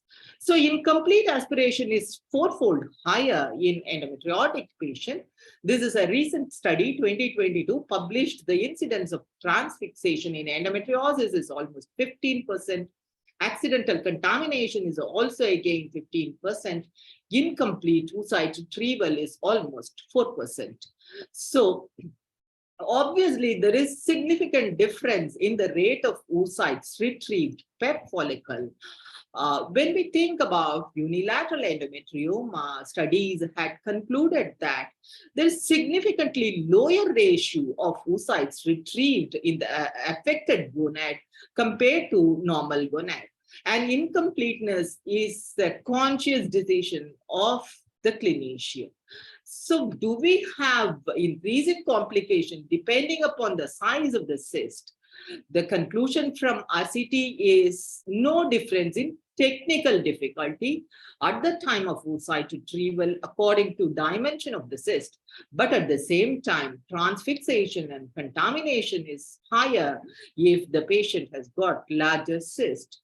Location of ovaries, normal location is considered to be if the ovaries are in the ovarian fossa, lateral to uterus, and internal to external iliac vessel, it is considered as normal.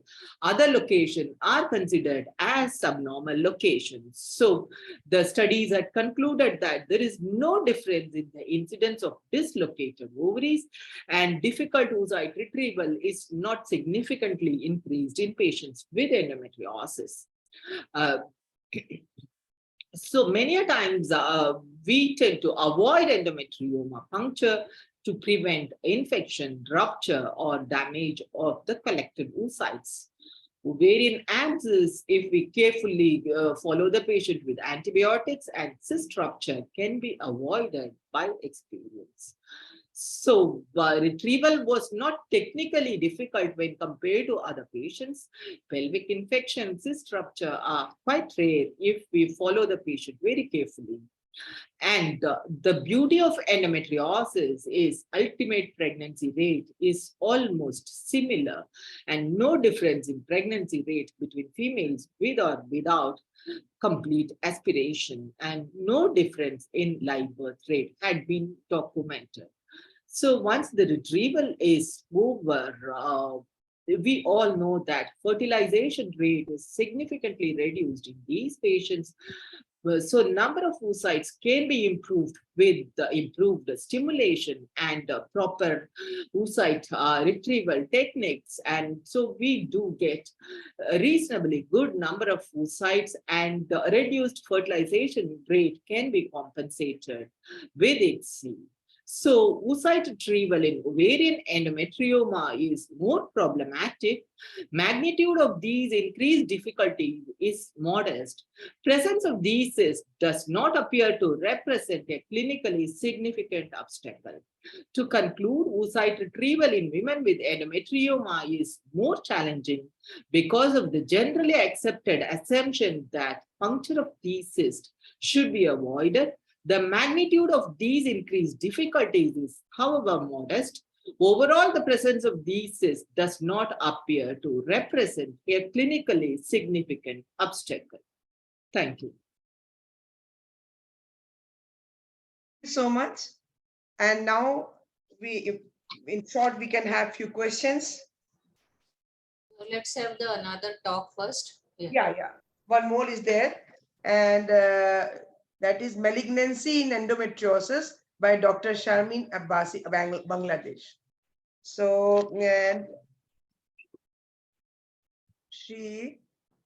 I can short read out. Madam, her topic has been changed. It's a multidisciplinary team approach to unmet needs for endometriosis management. Okay. So he has so many. Yeah.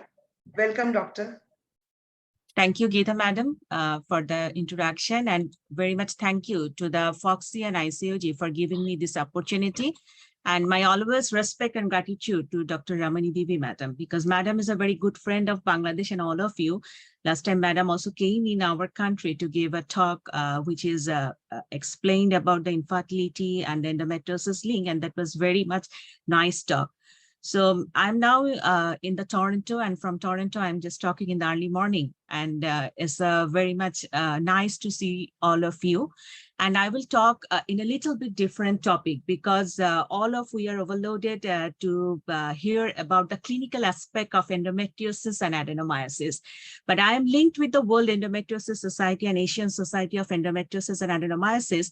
They are now focusedly working with a project about the multidisciplinary team approaches set up in different countries, especially the South Asian regions, to meet the unmet needs for the endometriosis management in a holistic approach. And I am trying to put the important data and the important setup issues, which is the mainly focus area of the World Endometriosis Society now working on it, will try to show up in here.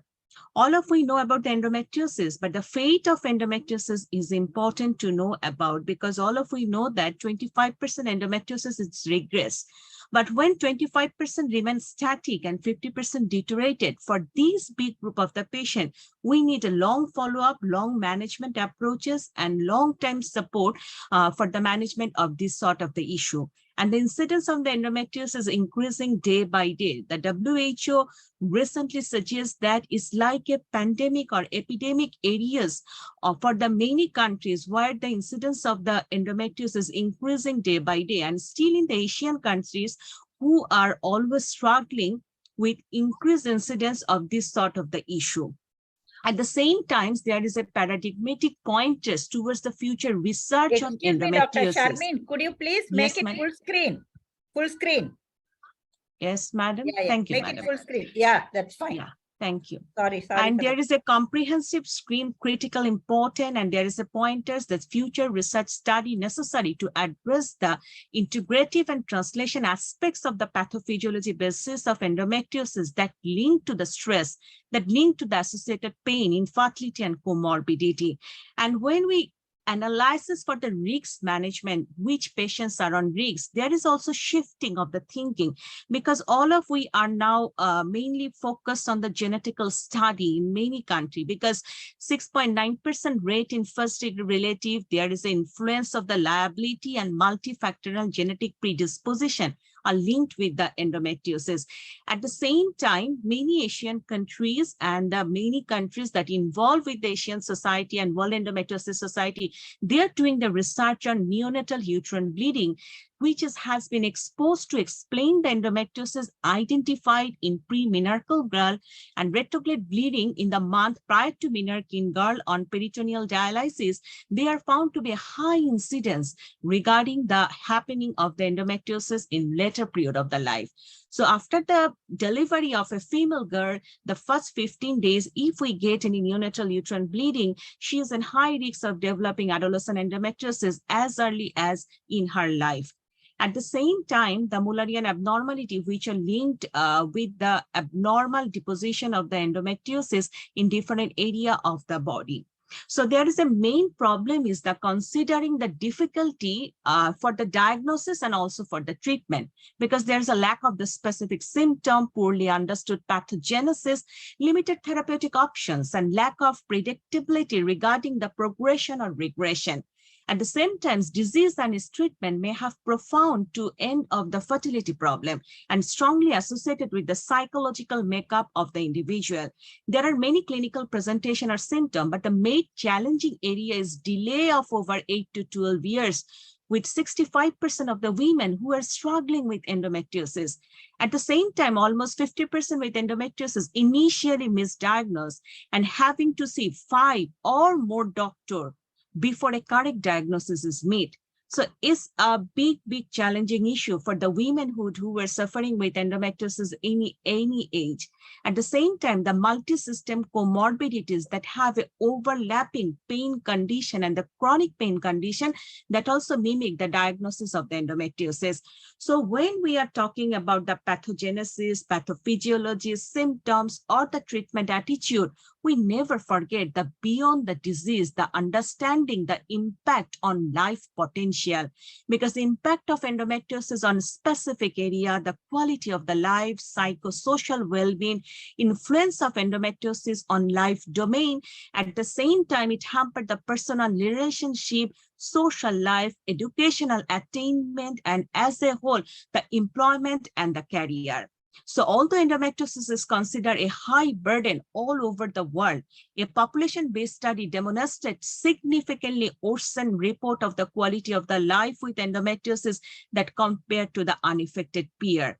Because all of we are focused on treatment, all of we are focused on the proper diagnosis, all of we are focused on the proper management of the patient. But at the same time, the women who is living the rest of the life, the quality of the life in a better way to make ensure is also our responsibility to work for that. We know the deep infiltrating endometriosis, which is located more than 5 millimeters beneath the peritoneal surface, it affects the bowel and urinary tract in 5 to 40%. And in deep infiltrating endometriosis, due to the complexity of the condition, there is a greater demand on healthcare services to provide high quality multidisciplinary care. That is, we focus that we need to give this patient the comprehensive care, the holistic care, and the multidisciplinary care for the proper management of this patient. So what is MDT? MDT is a multiple member of the healthcare team come together to collaborate to provide optimal care for a patient. When it comes to endometriosis treatment, it is important to involve various disciplines across the healthcare spectrum to achieve the best possible outcome for the patient. Its main recommendation, which was endorsed first by the UK Department of the Health and the British Society for Gynaecology Endoscopy. The European Society of Human Reproduction and Embryology, in its endometriosis diagnosis and treatment recent guideline, emphasized the need for an individualized multidisciplinary approaches for the treatment of endometriosis. So why the emergence of MDT care for the endometriosis patient? The answer is very clear. When we are giving the single provider model care to an endometriosis patient, the problem are long diagnostic delay, unresolved pelvic pain, multiple laparoscopic surgery, sequential consultation with numerous providers, and overall dissatisfaction with the care. In addition to the intense physical and often debilitating symptom of the disease, it can also take to mental and spiritual health challenges. So the emergence of the MDT care for endometriosis, and we can make a MDT center by aiming to reduce the diagnostic delay that is very much challenging for the endometriosis patient, improve the pain management for the whole of the life, and promote the patient satisfaction leads to the best outcome for the patient. So the team play an important role because it is a teamwork. Multidisciplinary team will work with this issue, and the team play an important role to ensure the higher quality decision making, reduce the incidence of questionable practice, which is many times questionable towards many physicians regarding the management, and standardize the patient care and improve the outcome, adequate treatment, as well as providing consistent evidence-based and cost-effective care. Patient support group is very important in here to organize work closely and collaboratively, and researchers and policy makers increase the awareness of the endometriosis and drive research towards the forward. That is also very important, and that should be focused in many time by the many society. At the same time, the very recent study in 2022 that involving 287 women diagnosed with the severe endometriosis evaluated the management outcome on a MDT to see the impact of surgical treatment on the patient quality of the life. They say the result is very satisfactory when a patient get an approach by the multidisciplinary team approach. They showed improvement of pain score and improved quality of the life 6 and 12 months the post-treatment. So this large study also showed very importance of the MDT approaches towards the endometriosis patient. They also confirmed the benefits of the streamlined holistic patient management in a multidisciplinary setting that help the women to make an informed decision between the medical and surgical management. At the same time, the chronic care model, this is a very important model. That is the World Endometriosis Society and Asian Society thing, that if we make a chronic care model in our country, especially the low resource countries, and the individual setup that involve the community, research, policies, self-management support, health system, organization of healthcare delivery system, decision report, and clinical information system, all together can help us for the informed, activated patient approaches for this sort of the patient for the management.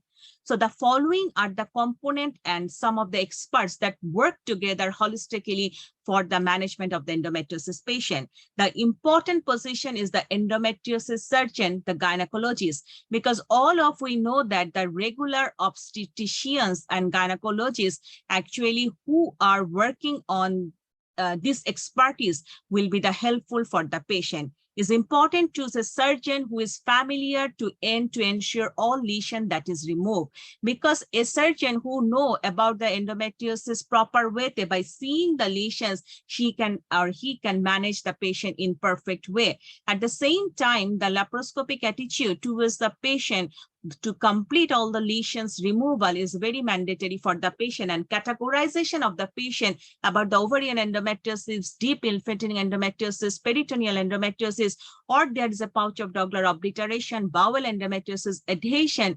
This marking is very important for the patient. And at the same time, the Indian classification system to know about it, to implicate about it, a comprehensive classification system for the complete mapping of the endometriosis patient is very, very important for the future follow-up and management of the patient. So Indian classification is holistically applied for all the patient if we want to give the more benefit to the patient. At the same time, the scoring system, at the same time, the EFI index, which is also very important. The general gynecologist will manage the patient, the endometriotic surgeon will manage the patient. But during the fertility issue, we also need to involve the IVF specialty or fertility specialist regarding the management of the patient. And at the same time, for the endometriosis patient, it is very important for us to rethink about the fertility preservation of the patient, because we all want the pain-free life. We all want the quality of the life to improvement. At the same time, the preservation of the fertility for this patient is very, very important. There are 4-step surgical procedure which is given by the Asian Society of Endometriosis. They talk about the urologist that he or she can perform the cystoscopy. The gynecologist will do all the exercise of the endometriotic lesion. Then urologist exercise any bladder or ureter, and the colorectal surgeon also help in here. But the radiological experience report is very, very important, because in our previous presentation, we see the deep infiltrating endometriosis with bowel preparation is estimated to be sensitivity of the 75 to 98% for the diagnosis. And the role of the MRI is involving and can be helpful in cases where there is a clinical suspicion of involvement of the extragenital organ. So TVS is one of the important tools. At the same time, MRI staging and treatment response also seen by the MRI. This is a very good ultrasound by which they can also diagnose the rectal nodule. They can diagnose the vaginal nodule also. So there is a very experienced and very good machine can give us a good idea regarding the management of the patient. At the same time, CT scan also help us to see there is any bowel involvement of the endometriosis patient is present or not.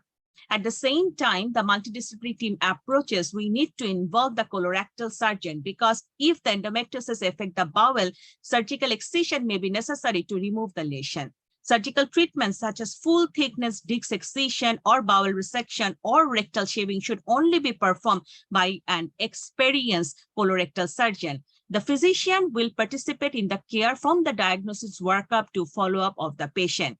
At the same time, here is the urinary tract involvement, the bladder, the ureter, which is a crucial part for the management of the complicated and deep infiltrating endometriosis. So urologists, having an experienced urologist as a part of multidisciplinary team, can help the treatment, ureter and the bladder lesion, and as well as minimize the kidney and bladder complication. At the same time, the patient need to go for the long time. The physical therapies, pelvic floor therapies also helpful to reduce the symptom, pain, and stay mobile. Other may need highly specific pelvic floor therapy. A pelvic floor physical therapist can work with the patient to help reduce the adhesion and the scar also, and at the same time limit pelvic floor extensibility of the endometriosis. So strengthening exercise, mobility exercise, control exercise, and strengthening exercise and stretching exercise is very important. We can involve the pain management specialist also in here, because other than medication and surgery, the other procedure for the pain management, that advice on alternative way of managing of our endometriotic patient's pain is very important. Don't ignore the mental health. The BBC News report suggests about 13,500 women who have taken part in the research. They showed 50% women who have endometriosis have the suicidal thought. That is very alarming for us. Many say they rely on highly addiction towards the painkiller. Both says endometriosis badly affected their education, their career, and their relationship. One study from 2019 reported depressive symptom is 86.5% women with endometriosis, and anxiety is 87.5%. There is a large study in the University of the Vancouver, and they discovered the people who look the pill as teen are 3 times more likely to experience depression later in life than someone who don't. So mental health should be addressed in here. The psychiatrists and psychologists should be involved. Professional help, support group, healing therapy, sound bath healing, and TRE therapy also important. Hello. At the same, Hello. yes, yes, madam. Sorry. At the same time, the involvement of the nutrition therapy is very important. Top 3 nutrition for endometriosis patient, omega-3 antioxidant soluble fiber should be advised, and 10 dangerous food. We can make a leaflet for the patient and to give them for the proper management. Pathologist involvement is very important. Why it is important? Because every tissue should go for the histopathology, because endometriosis with architectural atypia is one type that may be precursor of ovarian cancer. Therefore, it's important that a pathologist carefully examine the lesion to discover if they could be indicative of endometriosis associated ovarian cancer. Some patient can get some good idea about the integrative medicine management, because many women choose to try to consider the integrative medicine management, and many patient, it will increase the quality of the life of the patient. So the benefits of the MDT is higher quality decision-making care, reduce incidence of questionable practice, standardized patient care, and ensure the full range of therapeutic options are considered as early so patient receive appropriate and timely treatment. It is also very much benefit for the clinician, because you can avoid the medical legal issue. Healthcare professional can work in a framework providing support for more complex cases, great job satisfaction, psychological well-being by engineering a team approach, and as a whole active decision review of cases and how combined treatment can improve the patient outcome. So collaboration research also important for this way. And at the same time, it also offers educational opportunity for our trainee, for our junior doctor, and for the medical student who can gain greater insight into the importance of multidisciplinary teamwork in the management of the patient with chronic condition. And this study is a very satisfactory study that can give us strength and that can give us confidence in our mind that 70% people are response that who are getting MDT approaches, they said it is very helpful. 18% response somewhat helpful, 14% respond very little helpful, and 7% reported unhelpful. So majority of the patient in a big study showed MDT is very helpful for them. But the barrier is it is not always smooth running because an effective MDT would require higher level of coordination, input, cooperation, and medical legal implication. And lack of the patient involvement is very important because if patient preferences or social circumstances are not considered in here, team decision may be inappropriate or rejected by the team. So level of care in MDT in South Asia is very important. We can start from the level 1 primary care, then level 2 community care, and then go for the level 3, the specialist care. So this pyramid is very important if we want to set up the MDT in our country. So overcome the barriers is gynecologist should be the primary clinician, question area should be present. The effective functioning of an MDT require constructive input from all team members because all team members are important in here. Clear the role, objective, and enthusiasm to constructive management. And this not only have implication for patient care, but also safety, but also has a medical legal implication that keep in mind. So multidisciplinary approaches is very important. Skill and equipment, primary health care, screening, basic management, tools of screen and accuracy, and may knowledge gap exist that should be overcome.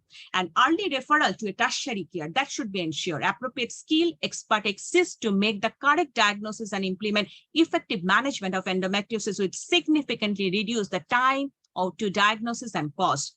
And this is very important to keep in our mind that all recommendation following MDT meeting needs clear documentation is important to improve the communication between the team member and with the patient also. So we need networking.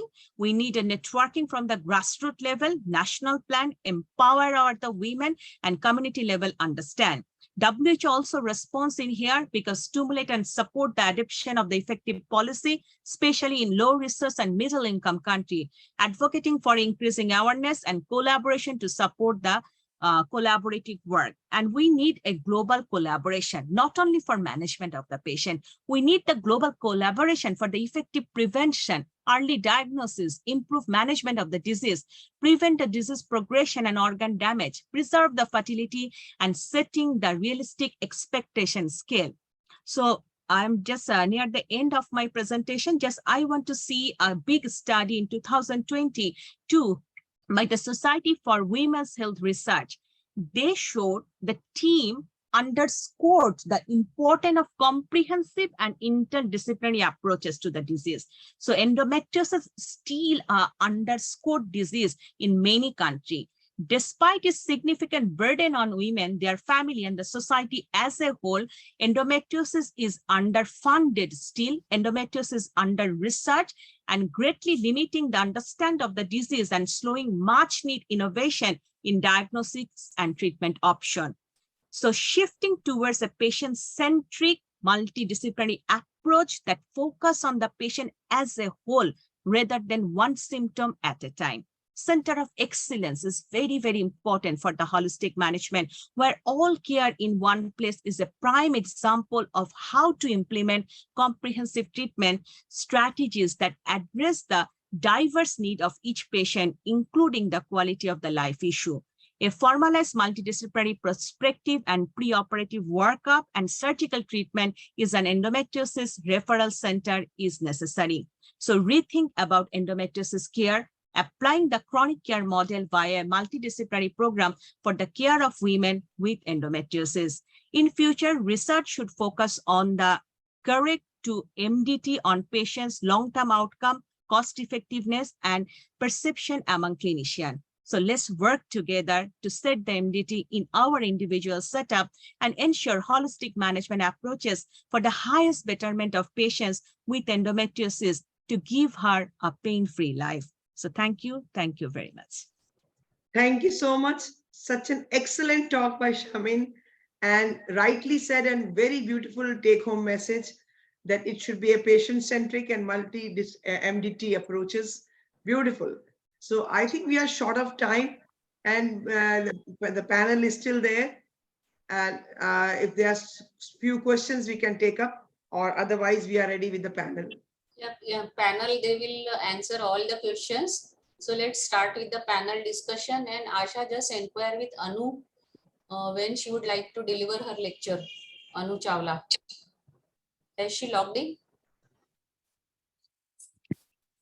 So let's start with our panel.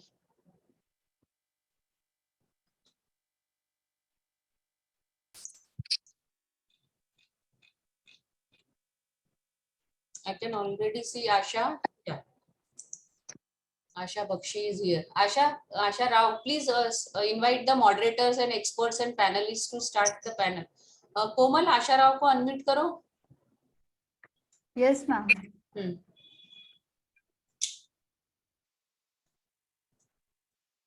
And panelist also. Komal, वो इसमें नाम देखो flyer में और उनको unmute करो.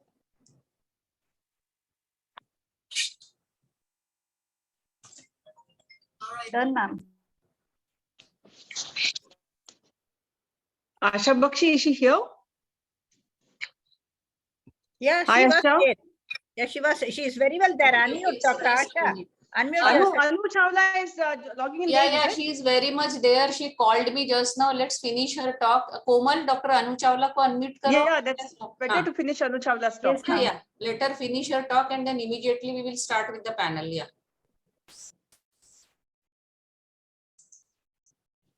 Anu, by which name she has logged in, I really don't know. Done, ma'am. Yeah. Okay.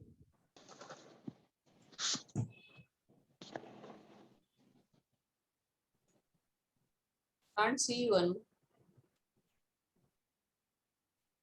Hello, Anu?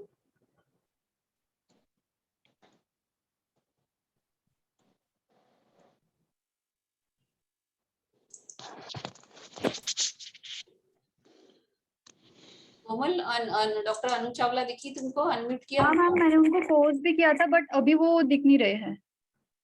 Log out हो गई? Yes ma'am. क्योंकि उन्होंने मुझे फोन किया कि मुझे बहुत देर से मैं लॉग्ड इन हूँ. कोर्स कर दिया था उनको. क्या करें?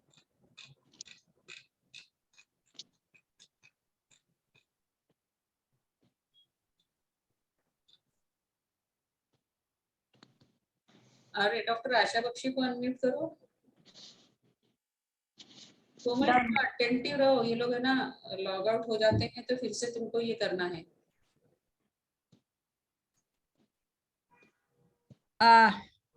Dr. Asha FOGSI is not able to unmute.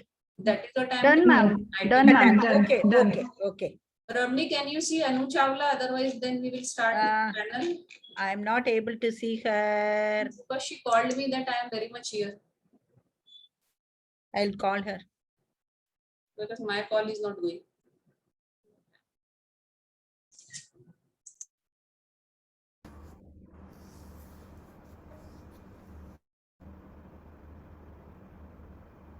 She is in another call.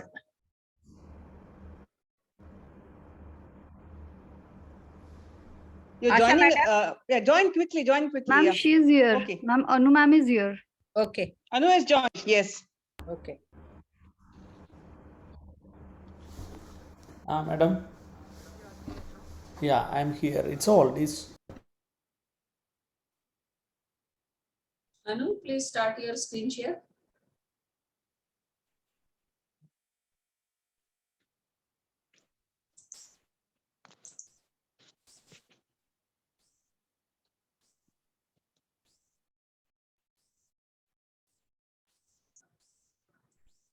कोमल, तुमको दिख रही है वो?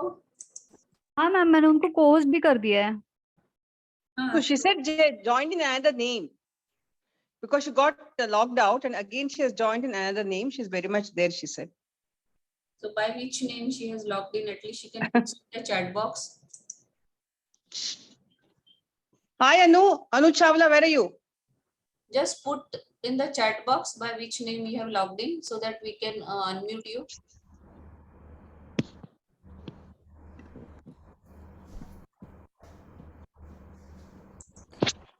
Shall we start our panel? Yes, So I think it is let's better. start. Yeah. Please start with your panel. Asha Rao, please invite the moderators and everyone. Yeah, it gives me great pleasure to invite the moderators of today's panel. The panel on endometriosis and fertility. That is Dr. Asha Bakshi and our own dear friend, Dr. Kunju Moideen. Asha Bakshi is the Vice President of FOGSI. Does not need introduction. She has been the chairperson of infertility committee for the last 3-4 years. And Kunju Moideen is an excellent fertility specialist from Perindamanna, Kerala. And I invite Dr. Asha Bakshi to take over. A very good evening to all of you. First of all, I would like to congratulate Dr. Ramani Devi and Dr. Asha Rao, Dr. Charmila, and of course, Dr. Lakshmi, I cannot forget her, for conducting such a nice course, such a focused course on one particular topic.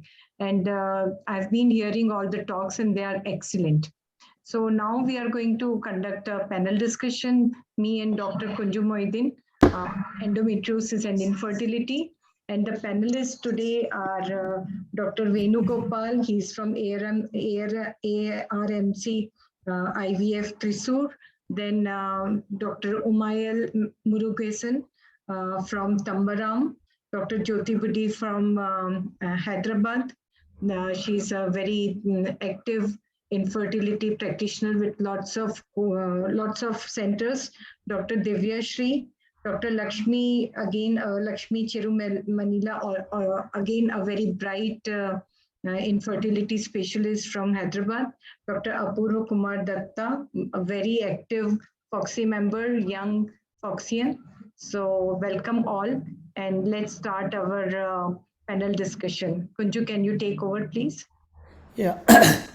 Good evening all. At the outset, I thank the Dr. Ramani Madam and Dr. Asha Ma'am for giving the opportunity.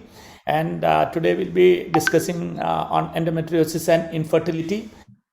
And we were hearing all the talks and almost everything have been covered. And this panel will summarize most of the things. And the mechanisms of infertility associated with endometriosis, it's remain controversial and include abnormal folliculogenesis, elevated oxidative stress, altered immune function, and hormonal milieu in the follicular and peritoneal environments, and reduced endometrial receptivity. And these factors lead to poor oocyte quality, impaired fertilization, and implantation.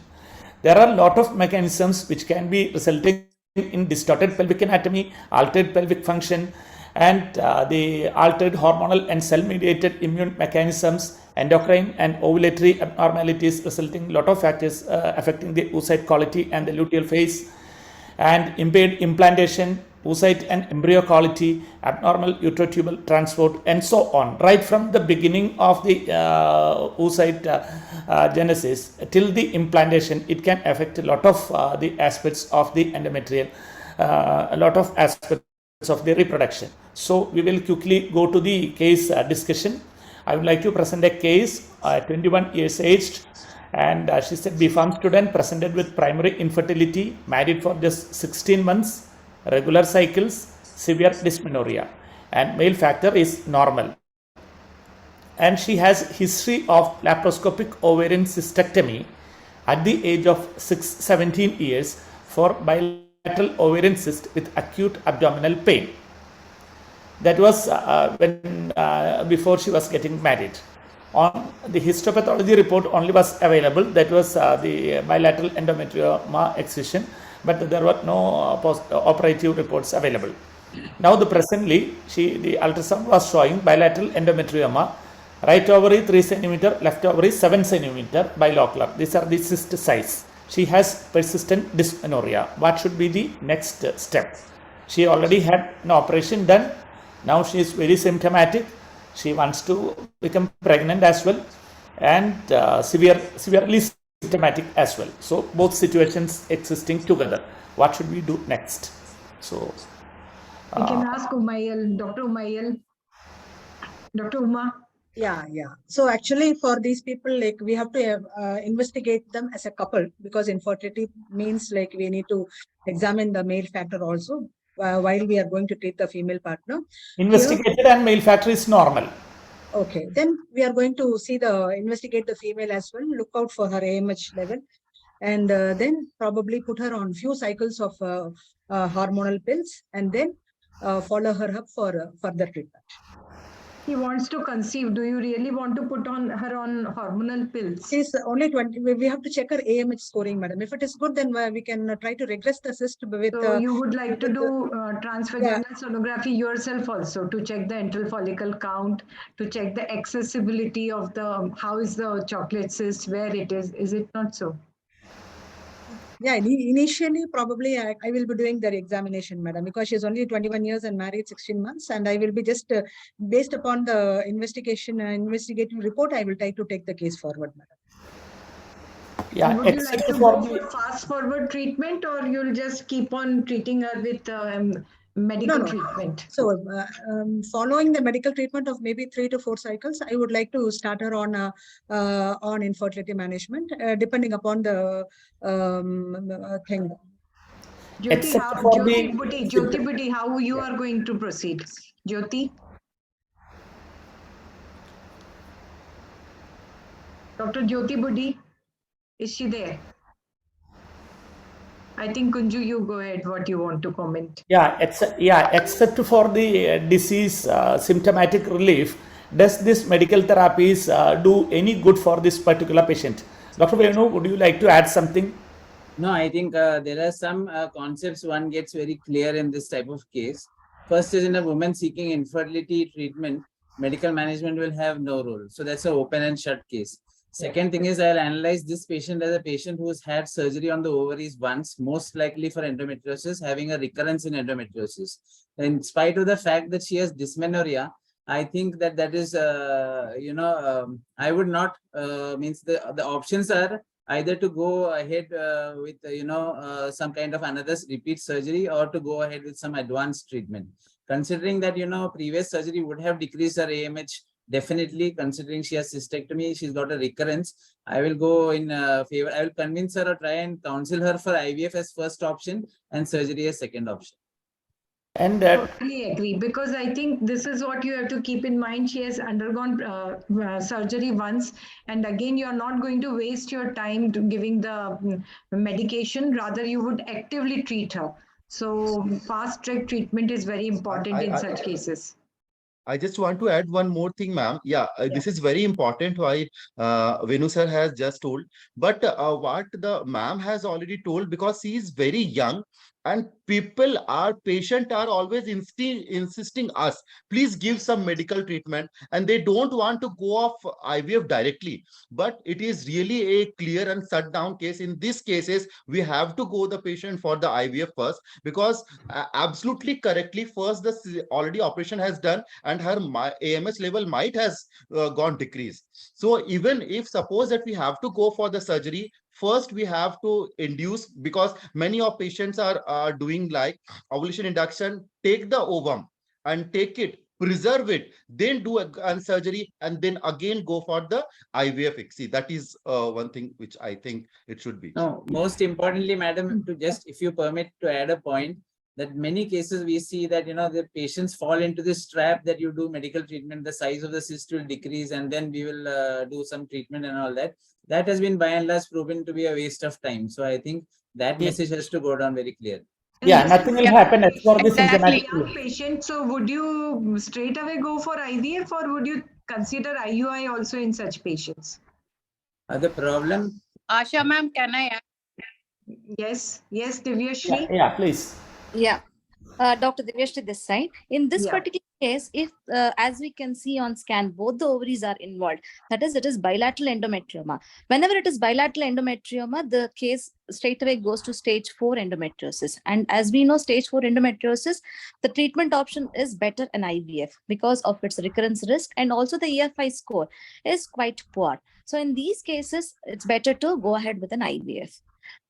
And the mechanical impact it has. Yes, exactly. Yeah. Exactly, So I ma'am. think I would that's- also this go is with what that we have- only. Yeah. And here Yeah, the because though concern she is is she has 21 come years. for fertility. She clearly says that she wants to conceive. So keeping that in mind, and also she's having symptoms of pain, both these put together, it is a good case for IVF. Yes, Lakshmi, you want to say something? Yeah, I mean, the discussion about laparoscopy, again, I want to add one point because she already had one laparoscopy, and adding another second laparoscopy, most of the studies have shown that there is no impact or improvement in the pregnancy rates. So I would go directly for IVF. Even though the patient is 21 years, she has tried already for 16 months. So there is some problem there. Most likely it could be because of the endometriosis. So I think IVF is the best option for her. Good. Yeah, Dr. Lakshmi, if it was a fresh case, means if she was not operated before, and this similar findings, bilateral endometrioma with one side large cyst, other side a little bit smaller size, will you go for surgery or IVF in this particular patient? If it is a fresh case and if the patient doesn't have pain, and if she has tried enough, at least 6 months or 1 year, I would go for IVF if the patient is anxious to conceive. So will you check AMH and counsel her accordingly? AMH is important, but again, the scan is important because we need to see the approachability for to the follicles. Sometimes if the cyst is coming in the way to aspirate the follicles, then definitely surgery can be recommended. But if the follicle count is good and the cyst is away from the follicles and there is no and the cyst is not in between the follicle and the vaginal walls, then I wouldn't go for cystectomy. Can I add that in case the AMH is good for this patient and she's 21 years old, she doesn't have previous surgery, she's first case, then I think we should have an open mind towards laparoscopy. Laparoscopy. Caveat there is, your laparoscopy is going to determine the reproductive outcome of this patient. So, you know, the laparoscopy be done by a person with sound knowledge about the tissue anatomy and the planes of dissection, and try and minimize the damage to the this thing as far as possible. It's very important because many a times, you know, it's the first surgery that often determines the outcome of what happens whether the patient gets a baby or not. So I think this is a very valid point because that will improve even the chances of spontaneous conception. So I think in such a case, which is a virgin case, where laparoscopy has done by an expert person who knows how to respect the ovary, who knows how to respect the bowel and the tissue planes, I think there is a point in favor of surgery in patient with good AMH, that is good ovarian reserve. And in this particular patient, is there a possibility of doing proper surgery again, relieve her symptoms, and then do IVF? no, possibility is always there because there are a large number of articles which say that even in cases where you've done endometriosis for failed IVF, you know, failed IVF, then even in those cases, you know, patients who had even in diminished ovarian reserve, if there's a thought that, you know, it's not the AMH that comes out need not correlate, especially in young patients, you know, they do IVF. Age is important. Age is important. Age of the patient is important. And a well-done surgery has been shown. There are articles which show that it can be offered as an option to these patients. So I think, again, we should have an open mind regarding these things. We stick to the basics and then have options in mind. Plan B should always be there. So, in short, to summarize this one, there is no role for surgery in stage 3 and 4 endometriosis, and preoperative surgical and medical management is not recommended, especially if the patient is coming for infertility treatment, and we should not delay the golden period to have conception, especially immediately after surgery, if at all it has been doing, not to give any postoperative medical management. Do any one of you give postoperative medical management? Dr. Mayal? No, sir. If it is if you are opting for surgery, we usually do the surgery and wait for spontaneous conception. If not, we either go in for an IUI or an IVF as the case demands. So I'll put it across a situation because here in Kerala, there are a lot of couples where husbands will be living abroad. This particular patient, if the husband is not available at present in station, but she is very symptomatic, severe dysmenorrhea, severe pelvic pain, each menstrual periods are horrible. So to relieve her pain, everything, we did a surgery. Will the medical therapy be advised in this particular patient? Dr. Apurva? Sir, Apurva? in this particular cases, if she wants fertility, then there is a known evidence of using the medical management. No, that is very straightforward, but I am telling husband is not available in station. Has Okay. gone abroad. Then we can give, so that because endometrial can again recur. So there is a possibility, and that we are using that post-operatively medical management. Yeah, Madam? there is Yeah. that thought that one is the situation Kunjumoidin is describing, you know, where you have to remember that endometriosis is after all a progressive disease. So if you just leave it alone, then there is going to be disease progression. Then the second thing, you know, you do give medical therapy if your surgery has been suboptimal. Many times it happens, you know, you start your surgery and you're able to not complete that particular surgery in the most optimal way. So that is another area where, you know, there's some role of post-operative medical therapy, that, you know, you've done a suboptimal job, you left it because it was getting too dangerous, and those kind of patients. So what are the principles of surgery that we have to think about? Dr. Divya, would you like to add? Yeah, here most importantly, we have to assess the ovarian reserve much before the surgery, and first of all, see whether we have to go ahead with endometrioma cystectomy or not. And even if we have decided, then we have to respect the tissues. We have to remain as close to the cyst wall as possible, respect the ovarian tissue, and then probably even infiltrating vasopressin or even just a hydrodissection to delineate the cyst wall is very important, so that we are minimizing the damage on the ovarian tissue per se. Yeah, what all And precautions?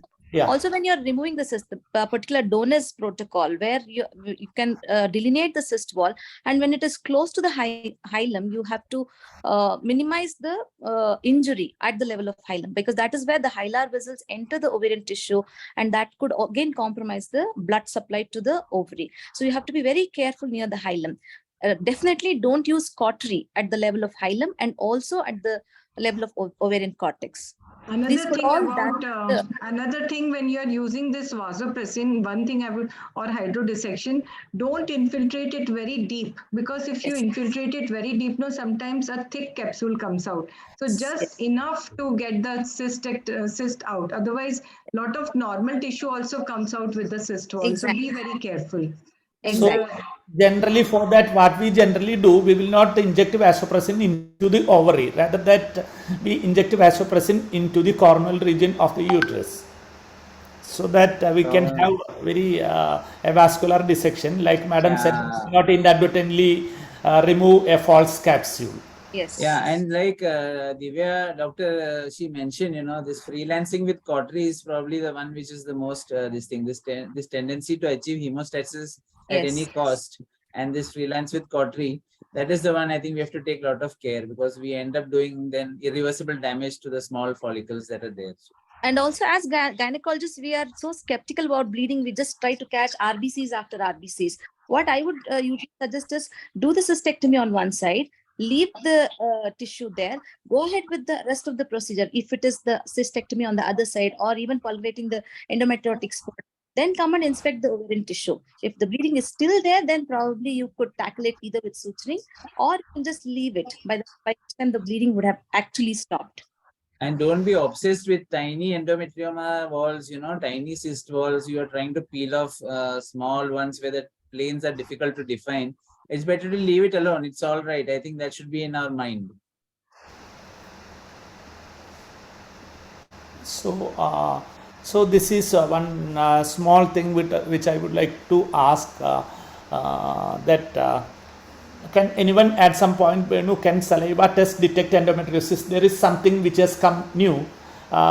Maybe in the research side may not be available as the see, the other day at the request of Asha Rao madam, I was preparing a chapter on epigenetics and this thing for endometriosis. So epigenetics is one of the most promising areas in genetics research. So there I read about this. I saw this slide of yours, this test that has come up. See, endometriosis can cause epigenetics means, without altering the DNA structure, there are changes. For example, in the microRNA and all these things. This test which you have put up here belongs to one of those. There are some other tests also, like, methylation and histone modification and those. So epigenetics is very promising in endometriosis detection, diagnosis, as well as treatment. And this one test is there. It is one of those. I know it only because now. Kunjumaiden, shall I add one more point with your permission? See, this miRNA test, we have completed nearly for 400 patients, but not in the saliva. But we have done it in the serum of all these patients, those who are proven to be endometriotic, and we had the control group also. Now what we have done is we have started doing for young girls who are presenting with progressive severe dysmenorrhea. To our surprise, we are finding that the sensitivity, the original study itself, I had a AUC curve of more than 0.967, which is very, very specific for this. So this same thing we are trying to replicate in the serum, and probably we might be coming with something like a similar endo kit instead of saliva. Maybe we can do it with the serum in our place. So we have selected 6 miRNAs, and now finally we have come down to 3, out of which 2 were upregulated and 2 were downregulated. So this is just a modification of this epigenetic study, what you have mentioned. Without the change in the DNA, we have the dysregulation of this behavior of this miRNA. So the transcription is being blocked. Asha madam, Asha Bakshi madam, would you like to conclude on this slide, this ART? Yeah, as per ASHRI guidelines, ART can be performed for infertility associated with endometriosis, especially if tubal function is compromised or if there is male factor. And in case of low, low fertility index, or if other treatments have failed. And protocols, and there is no specific protocol. You can use GnRH antagonist or agonist. And recurrence rates are not increased if ART is done. People are afraid that if ART you do and you do the aspiration, then maybe the recurrence rate may increase. So it has not been found to be increased. Then about the ovarian abscess, whenever you do the aspiration, then antibiotic prophylaxis should be given, although the risk of ovarian abscess formation following follicle aspiration is low. And pre-treatment GnRH agonist, there isn't any much role, so it is not recommended. And pre-treatment OCP also, there is insufficient evidence to recommend prolonged administration of oral contraceptive pill. I think where we can use is even only when you want to program the cycle. Now for the batch, that time you can give OCP, otherwise there isn't much role of oral contraceptive pill. Thank you, ma'am. So we will move on to the next case.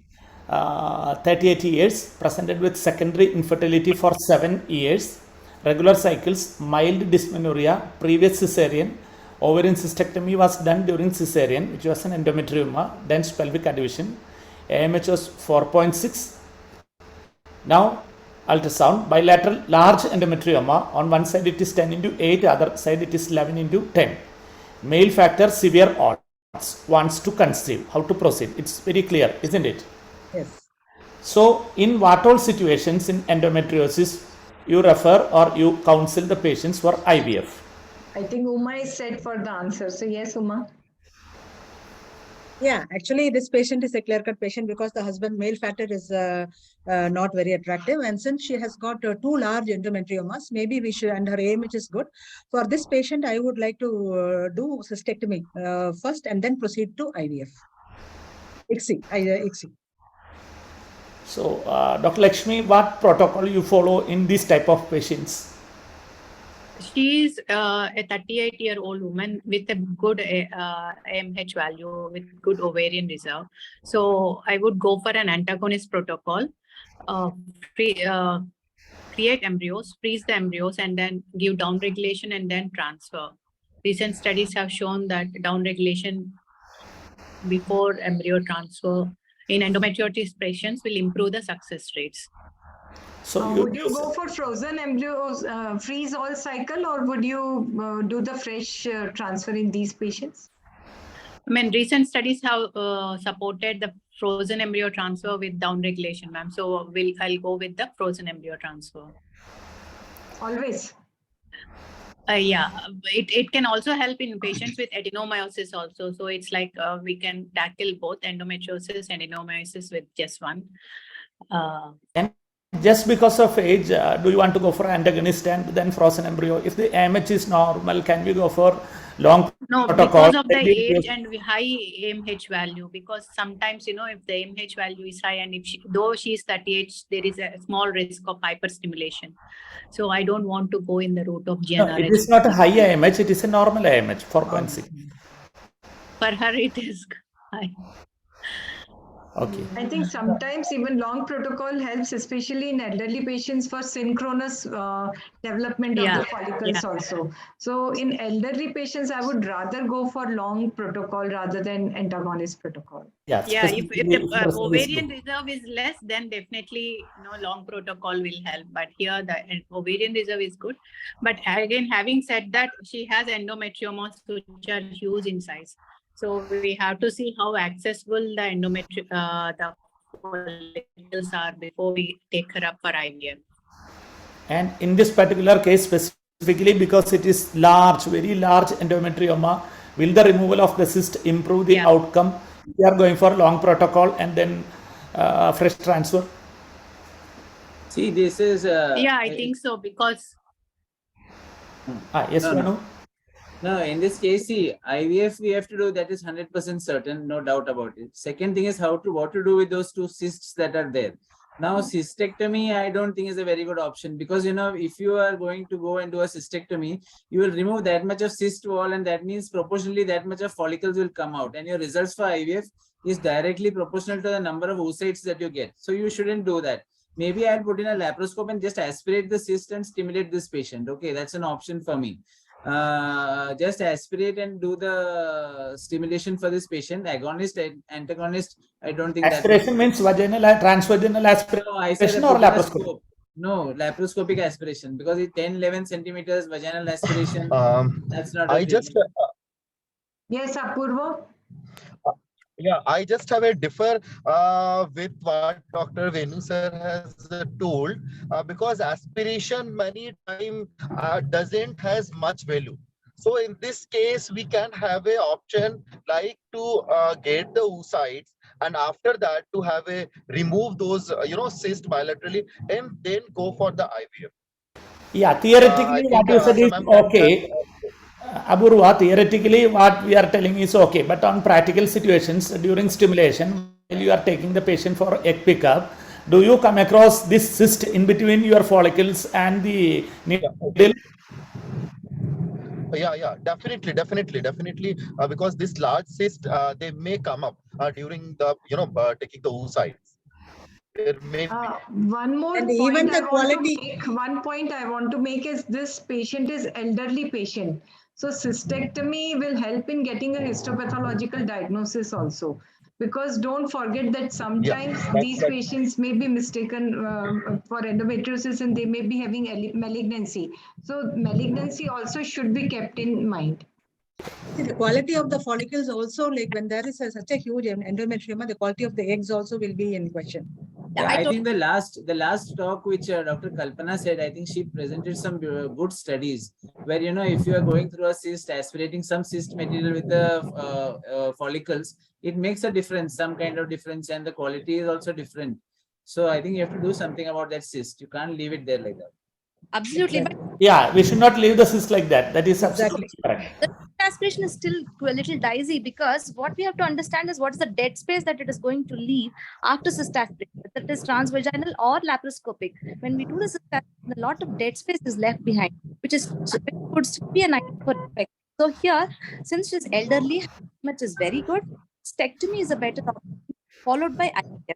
Which protocol to choose does not matter, but if at all she is having recurrent implantation failures, down regulation should be a better option because it improves the molecular mechanisms of implant. Yeah, and one more thing, whatever may be the aspiration, whether it is laparoscopy or ultrasound guided aspiration, it will reaccumulate in no time. No time. So cystectomy has to be done at some day or other. And I would usually avoid aspiration as long as possible. Yeah. And what all yes, would you like to add? Yeah, aspiration could still be a good option, provided if the cyst size is smaller and she has had recurrent implantation failures, and we are suspecting that there are molecular mechanisms affecting implantation failure because of active endometriosis. But otherwise, cyst aspiration should be kept as a last option. Yeah, I think we can move on to the next slide now. Kunju? Yeah. Yeah, and effect of endometriosis on IVF outcome. This has been discussed a lot, and ART results were dependent on severity of the disease. Presence of severe endometriosis was associated with reduced implantation and clinical pregnancy. Let's ask our panelists that how are the results of endometriosis on IVF outcome? Divyashri? It's again a different studies out. What do you think the oocyte quality? Can you talk a little bit about? Yeah. Age of the good over the endometriosis, but over on top of your internet connection is poor, Divyashri. We can't hear you properly, so I think I'll shift this question to Lakshmi. Lakshmi? Yes, ma'am. Actually, initially we were thinking that endometriosis might affect the quality of the oocytes. But recent studies have shown that as long as the oocyte is not exposed to this hormonal milieu of the chemicals that are there in the peritoneum, the oocyte quality is not going to be affected. So the main concern in endometriotic patients would be because of the less number of oocytes. But otherwise, once we form an embryo, the success rate would be the same as in just any other infertile patients. Will it affect implantation? This is a change in concept which has happened in the last few years. Will it affect implantation? Venugopal, comments on implantation? Yes, because why is again, I was telling about that epigenetic study. It shows that in patients with endometriosis, there are endometrial receptivity genes which are differently expressed, like your FOGSI genes and this, which definitely affect implantation to a certain level. And those genes are now being investigated in the diagnosis and treatment of endometriosis. So there is an effect on implantation, and that is because of this particular reason, this epigenetic modification of this thing. So yes. And the implantation is also affected because of the progesterone resistance that is more in these patients with endometriosis. Yeah. So what things you are going to do to improve implantation in these patients? What measures will you take? Yeah, what all types of preparations to improve the implantation? Yes. Yeah, Sorry, down just 1 minute, conveners. I know we are running very short of time, and you have started your panel late, but it's a request that in the next 10 minutes to focus on what you feel are important questions, because in another 10 minutes we will need to start the post-test, because by 8:30 we have to wind up. Thank you so much for your patience and everyone being logged in, and I'm happy to say we still have 160 participants who are active. So, but I will request the esteemed moderators to focus on in the next 10 minutes on whatever are the important points, so we can wind up the panel and go for the post test. Thank you so much. Sure. So the inferior IVF FOGSI outcomes of endometriosis may be result from decreased oocytes, poor quality of the oocytes, development of negative effect on embryogenesis and implantation. So coming back to the implantation, what all things we can do to improve the implantation, like the protocols specific for this endometriotic patients? Anyone can highlight? Down regulation is one of the methods that has been proposed, and then high dose of progesterone. That will also improve the success rates. Down regulation for how long? Previously, we were doing long down regulation, but now they are saying just a month of down regulation before we start the we plan for the transfer. Apurva? anything you want to add? Basically, ma'am, I am not a IVF person, so probably I'm not a person who can. Yeah. Okay, fine, fine. Yeah, Divyashri, ideally the you want down. to say anything? Divyashri? Yeah. As I agree with Dr. Lakshmi, down-regulated protocols are better. And as we know, progesterone resistance is a known factor in endometriosis. Giving them adequate levels are also very important. But if she's not having any, it is her first IVF, and she's not had any previous IVF failures, even a natural cycle FET or just a regular HRT would also do. That is very true. All this down regulation and all is in cases of severe endometriosis, where Exactly. you are thinking about, and then especially in endometriosis with implantation failures, if you're doing a second transfer, But I think just because she's endometriosis, you need not get obsessed by this sort of a thought that, outcomes will be altered. That's specifically endometriosis with adenomyosis, you need a down regulation. But another case. when you said not in severe, just like any cases. Yes. Yeah, not as a first option. Yes. Okay. So does IVF worsen endometriosis or something like that? No. Because you are doing a lot of stimulation and endometrial preparation with estrogens. Does it have impact? No. If it is a case of adenomyosis? No. There is no. I think we can go on to the next. So here we have a 39-year-old woman. Primary infertility, taken multiple treatments earlier, underwent ART earlier. AMH at present is only 0.8, and she has undergone ART this cycle, and she got one good quality blastocyst frozen. While on FET cycle, multiple attempts of natural, modified natural, and HRT cycles, all attempted on several occasions, approximately 8 to 10 cycles. Endometrium is poorly developed. What can be the cause in this particular patient? What is the common cause of poorly developed endometrium in a patient of endometriosis? Is it because of adenomyosis? Yeah, that is damage to the junctional zone. Yeah. Then what should we do to improve endometrium in this particular patient? We have to transfer the embryos. No, blastocyst is in your hand. Yeah. And if we can down-regulate her. Yeah. You could down-regulate, and if there's obviously some this thing of adenomyosis, some people even try the intrauterine levonorgestrel IUS, the Mirena.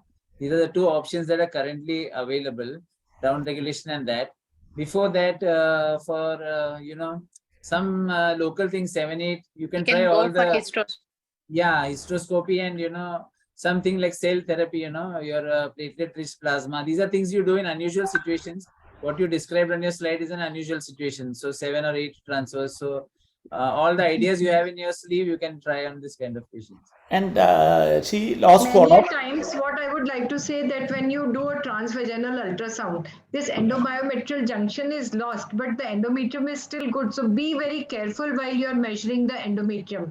And sometimes you may think that it is really thin, but it may not be so thin. So try to visualize it properly, and many times you'll find that it is not so thin.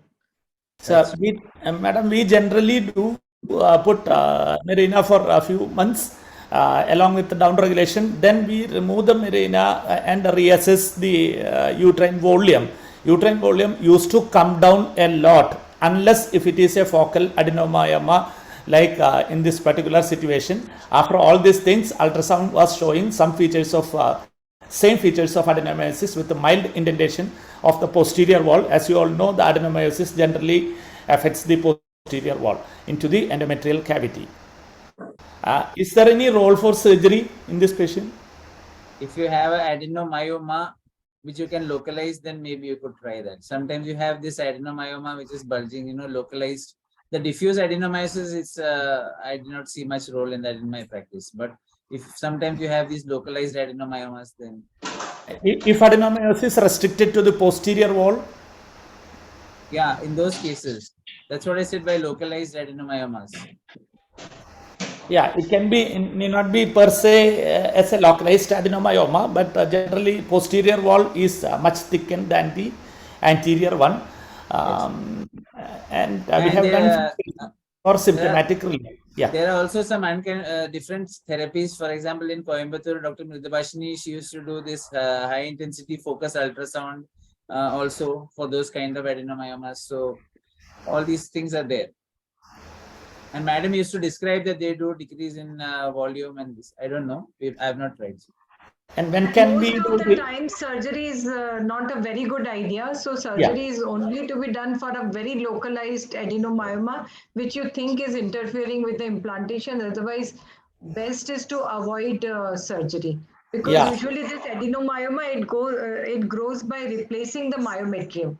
So you lose lot of good myometrium also. good myometrial tissue? Yeah, exactly. And also we have to remember this scar, which is there on the posterior wall of the uterus, and it is at the prime area of the uterus. So pregnancy complications can be very high. It can just give away. So it's better to avoid surgery in these kind of cases. Yeah, and the effective protocol would be same. We'll quickly move on to the next case. And she is 35 years aged, nurse, working woman, presented with severe dysmenorrhea, unmarried, bilateral endometrioma, right 9 centimeter, left 12 centimeter. Should we do surgery? She's 35, unmarried. Yes, anyone can put up the. I would counsel her for egg freezing first because she's not married. And then maybe if the pain is too bad, it's only severe dysmenorrhea, it's not pain in between cycles. So we can go with Dynogest and counsel her for egg freezing. Yeah. So Dynogest means how long we should give? Now there are studies which are going up to for 2 years, I suppose. I think so. We can continue. And if Dynogest we have run out, then we can go for oral contraceptive. Actually, we have highlighted this case mainly to highlight the point of egg freezing, the role of egg freezing in this particular type of patients. I think we will wind up now, Kunju. Yeah, madam, just tell this about this patient and wind up. This is a case of 24 years, ovarian cyst diagnosed in 2014. She cases of polio post-polio, underwent lapo-ovarian cystectomy in 2016. Histopathology was endometrioma, post-operative suppression 6 months was given, married in 2019, had recurrence of endometrioma and underwent laparotomy cystectomy. 2020 she had recurrence with again third time, and here again all the points what we have discussed have to apply.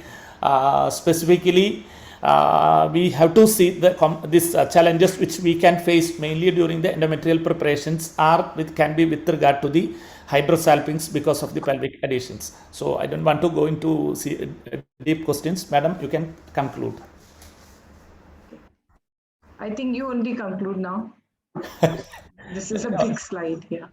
Actually, see, nothing great I have mentioned. There is not much role of the pre-operative medical therapy specifically in patients with infertility, and the stage 1 and 2 endometriosis, mild endometriosis, there is a role for laparoscopy and IUI, whereas in stage 3 and 4 endometriosis, always depending on the ovarian reserve and the age of the patient, still role of surgery cannot be ruled out, but IVF is the best option for this particular couples. And like Dr. Lakshmi has highlighted in her points, that the downregulation and frozen embryo transfer can be a good protocol, specifically in severe endometriosis, and will be useful in patients with adenomyosis, and combined use of LNG IUD and the downregulation will help to reduce the size of the uterus before the transfer. Thank you for the patient. And while the patient is waiting and she doesn't want anything, then one can try dydrogesterone also in the luteal phase, and that may control the disease at the same time, allow her to conceive naturally also. So that should also not be forgotten. Yeah.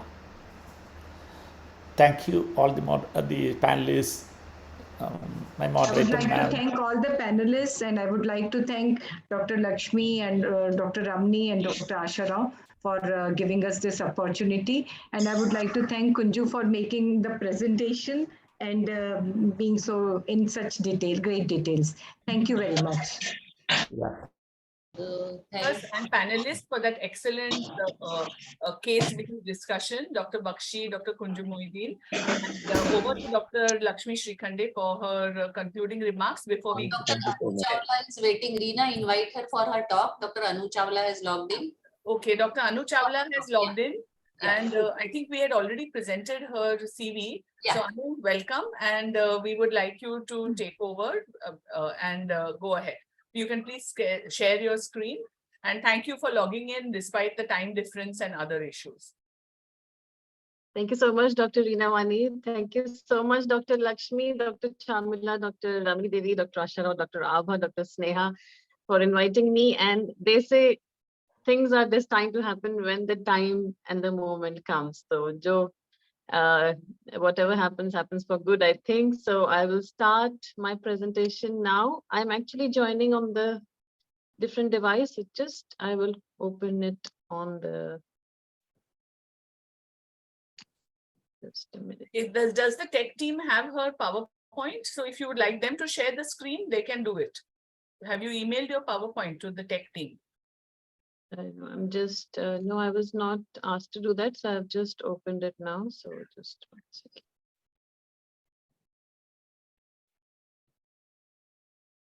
Reena, after Anu's talk, we will straightway start with our post-test. Yes. I will request the tech team to be ready with the link, and as soon as Dr. Anu Chawla finishes, we can immediately share the link, and we have a 10-minute post-test. And as discussed earlier, the post-test completion is mandatory. If some of you have logged in late and have not been able to do the pre-test, it doesn't matter, but post-test is mandatory if you would like your certification. So please make sure you are there till the end, and immediately after Dr. Chawla finishes her talk, we will be going ahead with the post-test, which will be for 10 minutes, as you have done before, and all the best to you all for this.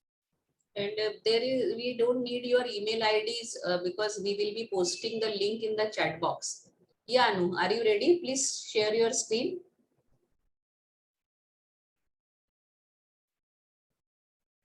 Since she is logged in from mobile, how you will be sharing your screen?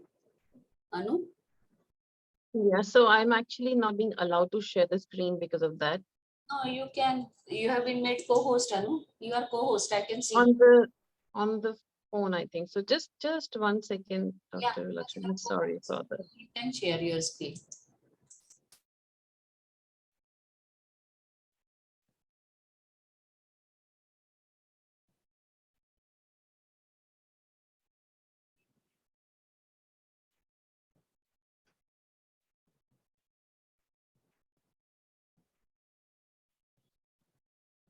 Anu, you can email your PPT. If it doesn't happen immediately now. Okay, tell me the email, please. Pardon? Can someone text me the email or tell me the email? Yeah, Komal, you post your email ID, or Reena, your email ID, you can share her PPT. I think let the tech team put the email ID, please. Komal, please put your email ID in the chat box. Komal, are you with me? Yes, ma'am. Yes, ma'am. Just posting. Yeah, post your email ID. So she will be sharing her PPT. You share, and then she can speak from her mobile. Yeah. She has posted. Anu? Email ID has been posted in the chat box.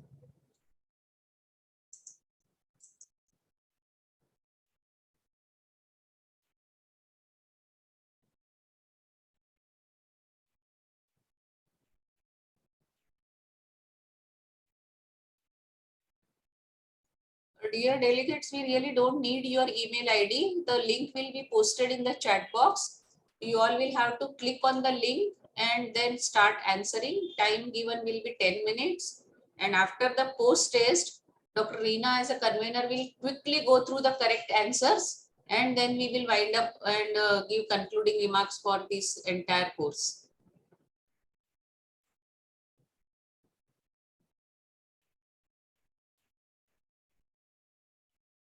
Anu, are you comfortable? Yeah.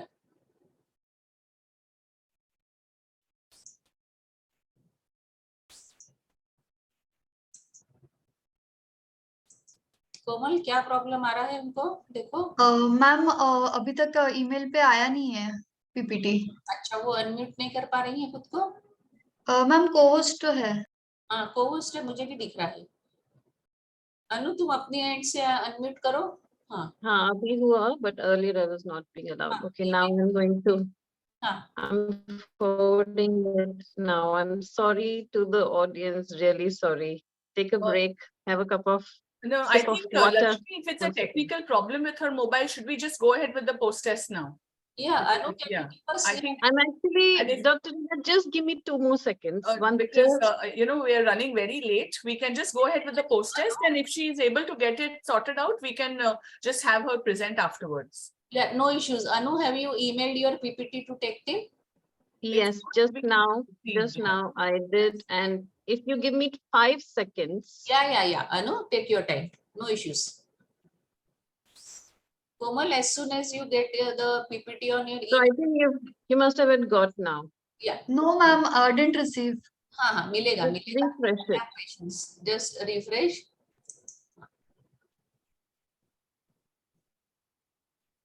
Dr. Lakshmi, there are a few questions in the chat box about not having been able to upload the post test yesterday due to internet connectivity or other issues. What are we going to do about those? We will sort it out later, Rina. We'll decide later. Okay, fine. So those who have put up the questions, I would suggest that you all finish doing today's post test and then we will take a decision on what is to be done. What should be done? Yeah. Yes. But please make sure you complete your post test and see that it is submitted today. And for 10 more minutes, and as soon as Dr. Anu finishes her talk, we will be starting with our Yeah, I'll try and make it brief and just to the point. And Ma'am, have you PPT not received till now? Jignesh@Pooja ma'am, you have to mail on that. It is. I have once again send in chat box the email ID. There are many email IDs, so I have put in once more. Somebody sent that different email earlier. Have patience. She has posted Jignesh@poojagraphics.com, the email ID. Now I'm forwarding to that one. Earlier there was a different email that came, so I sent it. All the delegates are I posting. don't know why. I know that's why I sent it to somebody else earlier. Actually, Jignesh@poojagraphics.com. Wow. So a lot of people have got my presentation. I will mail them. Because I am So- repeatedly announcing that we don't need their email ID. Whatever emails I saw, I kept on sending. So somebody in the technical team will get it, but they were all very smart audiences. So What good. that they got your mail. So it is Jignesh@poojagraphics.com. Received? She will, I think it will take another 1 minute. Yes, ma'am, received, just downloading it. Yeah, download it and share it. Yeah. Yes, ma'am. So I will actually, in the meantime, just start on my topic. My topic is basically the role of GNRH. My topic is the role of GNRH. GNRH basically releasing hormones, agonist and antagonist. Both I've tried to cover a little bit. When we speak about endometriosis, and because it has come towards the end by default, I have actually altered this. I don't want to make it too basic. So in the beginning of the first 5 minutes, I will just spend on the actual topic that it is. And the next, I will basically come immediately to the practical points, which are basically going to affect our practice and not too much of basic science. So you can keep on changing the slides slowly. So it's a double-edged sword of, next slide, please. Next, this one. So basically it's a double-edged sword of gonadotrophins. Previous slide, double-edged sword.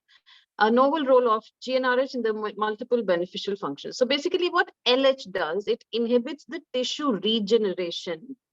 So this is a paper from a very good journal called Cell Death and Disease, which is actually a part of Nature. So LH inhibits tissue regeneration associated functions of endometrial stem cells. and subsequently suppresses the tissue repair of damaged endometrium. And what FSH does in the microscopic level basically is that it markedly reduces the growth, the migratory and the multi-lineage differentiation potential of endometrial stem cells. So primarily, this is the fundamental aspect. So next slide, words coming from Robert and Taylor. So the history, when we step back and see, the history is very interesting actually. So Roger Julian and Andrew Shalley were awarded the Nobel Prize for the discovery of the structure and biology of the GnRH, the gonadotropin releasing hormones, and it is a hypothalamic peptide hormone that is critical to the regulation of the HPO axis, as we know. In women, this is what is responsible for the cycle. And once the discovery was made, a lot of pharmaceutical companies became interested in obviously trying to see what can be done to use this whole system. The first GnRH drugs that became available were called GnRH super agonists. So it was a catchy name chosen for them. They are drugs called leuprolide, nephrolin, and drugs that initially stimulate the pituitary gland to release gonadotropins, and then result in a downregulation of the GnRH receptors. And those cells no longer become sensitive and gonadotropin level falls. Next slide. As a result, ovarian steroids that they stimulate also fall.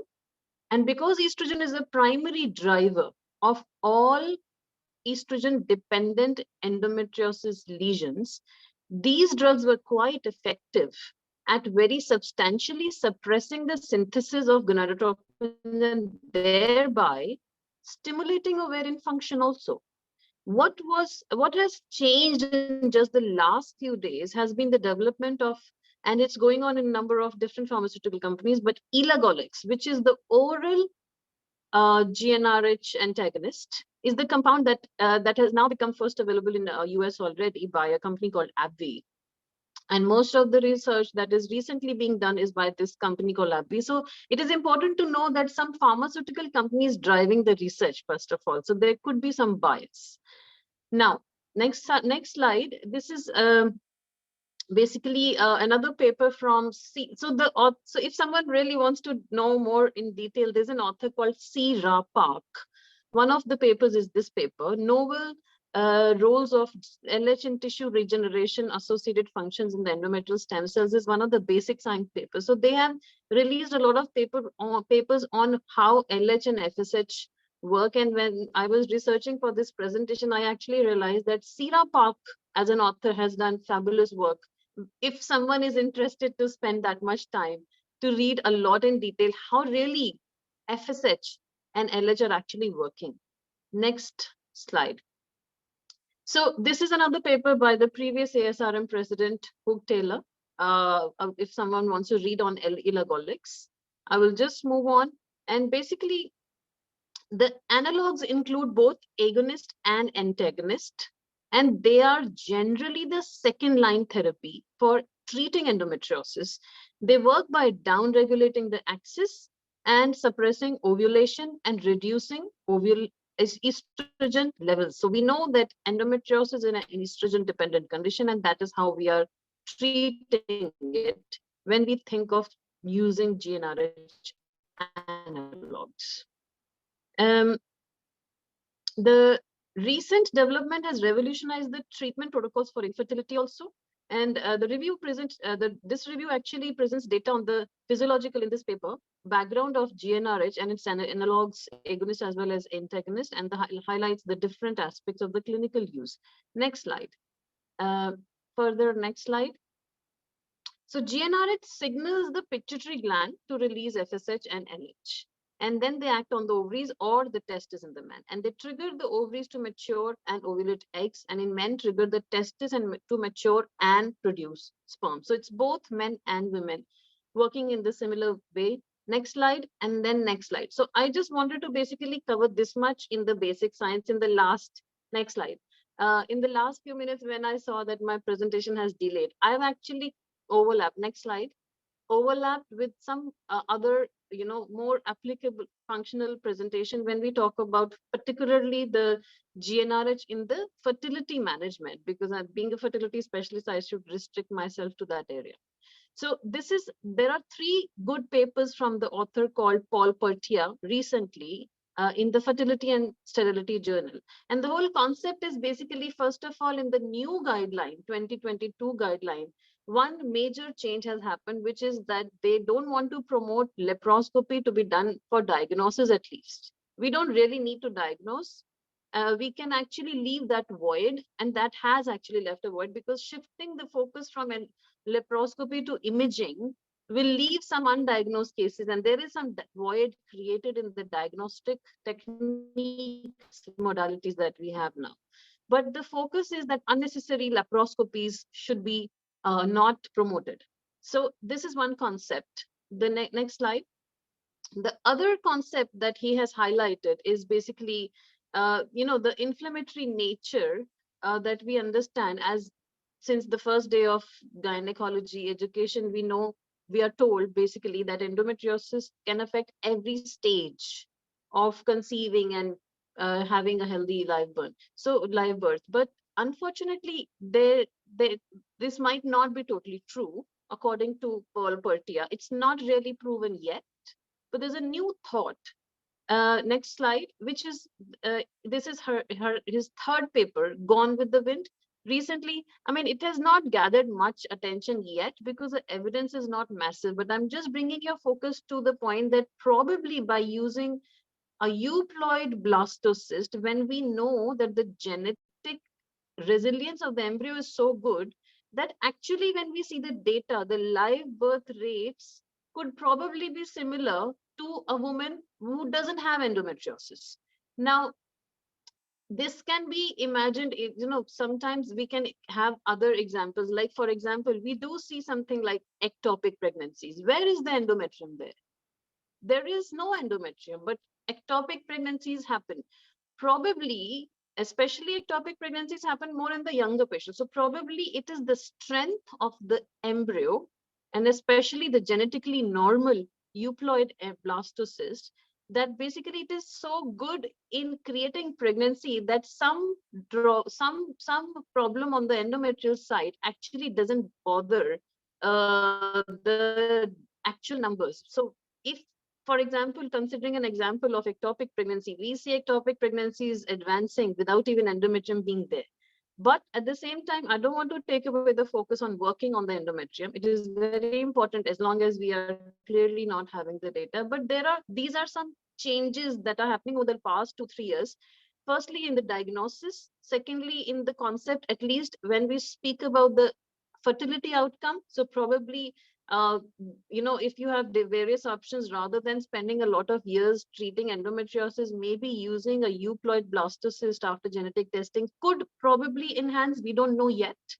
And the other thing that they have focused is that, the new, next slide, the new thought is that probably, a lot of centers have this practice that we do give monthly GnRH agonist injections. And we assume we are calming down the inflammation and we are making endometrium more receptive. But in the new guideline, 2022 ESHRE guideline, it actually has been not supported and not promoted that this should be done. So they believe it only wastes the time, and statistically we do not have enough data that giving monthly agonist injections actually changes anything when we speak about the parameters, which are the fertility outcome parameters. Now, it is obviously difficult to accept, but some people can change practice, or some people might wait for longer time to be able to change their protocols. Next slide. The other also, I don't want to focus too much on the slides. Just want to convey my points and stop my presentation. So next slide. So the other important thing I also want to take an opportunity right now is that the concept of dual stim, because most of these endometriosis patients are poor responders. And when we see a poor responder, we have been recently told that try dual stim. The first problem, and I actually promoted that a lot last year, but now not this here, because when I actually do it myself, I see a lot of uncoordinated follicles. And there's a new group, Raka and group, or probably that is the name. So they actually are proposing a different concept, which is that it is once we give the agonist trigger, because we use the agonist trigger in the dual stem, first trigger is agonist trigger. So the concept is that once we have already used the agonist trigger, it is no longer a luteal phase after that. It is actually a new follicular phase after that. And if you want to do it in the new follicular phase, you rather might as well do it in the next proper cycle. So probably the whole concept of dual stem is also falling flat on the face when it comes to the porous ponder, which is an endometriosis patient also very often. So I just wanted to take an opportunity to also highlight how it changes our practice. Next slide, please. The other thing, next slide.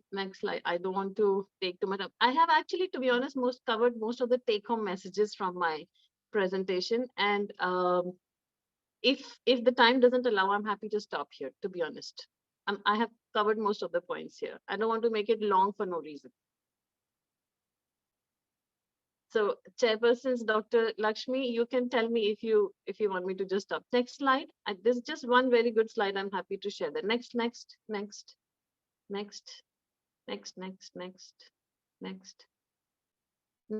That's it. Stop. So just stop. Back. Where the photo two previous slides. Two back, one back. Yeah. So Cindy Fakir. This paper, somebody maybe take a screenshot, and I highly recommend reading this paper. When I was researching, I actually noticed that this is a very, very good paper if someone wants to read anything about, how the GnRH agonist protocols are not supported actually, but also about what actually works in endometriosis cases, if not changing the GnRH agonist protocol. So what actually probably works are just have only two, next slide, only two add-ons have some evidence that they might be helpful. And the first is the androgen, which is not really the DHA, but the testosterone patch, 60 milligram used for, 60 days of using the testosterone patch. And the second is an adjuvant growth hormone. Next slide, please. And I just wanted to highlight that this is a very important outcome of the recent research that I did. And I'm happy to stop here without taking much time, actually. Thank you very much.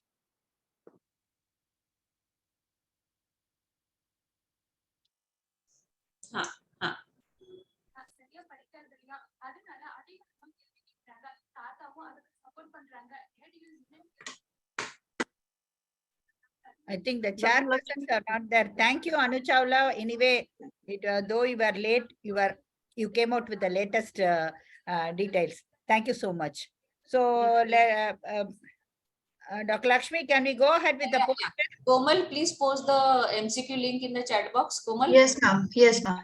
And time given is 10 minutes. So as soon as link is posted, please start solving MCQs. Yeah, she has posted. And keep posting repeatedly, Komal. Yes, ma'am. Yes.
Ramni, who will be taking the answer key, Asha or you?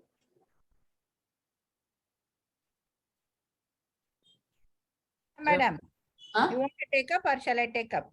Yeah, you take and very quickly you just Okay. show the questions and flash the correct answer. Okay. I think it is another 6 or 7 minutes. Yeah, no problem. Just be ready with it. Yeah, I'm ready.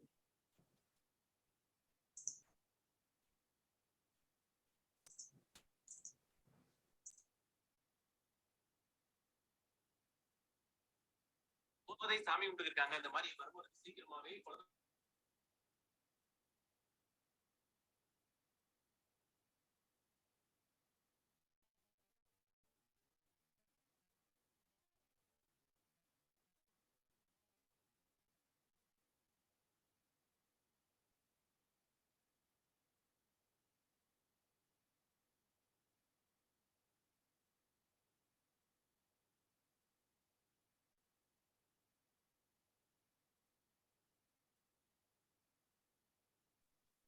கண்டிப்பா எல்லாமே நல்லது நடக்கும் அப்படி மாதிரி வந்து கொஞ்சம் சமாதானப்படுத்தாங்க. இன்னொரு பக்கம் என்ன பார்த்து போறீங்க எதுவுமே பேச முடியல. எல்லாத்தையும் பார்த்தோன்னா அர்ஜுனோட அம்மாவும் அக்காவும் மாமா இவங்க எல்லாருமே மறுபடியும் பார்த்துட்டு சரஸ்வதி வெறுப்பேற்றிட்டே இருக்காங்க. சரஸ்வதி ஒரு கட்டத்துல பார்த்தோன்னா சத்திய வெறுப்பாயி அர்ஜுனோட ஃபேமிலி பார்த்தோன்னா எதிர்த்து போறாங்க.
Yes. So, Ramni, start with the answer key. Yeah. Slideshow को yeah.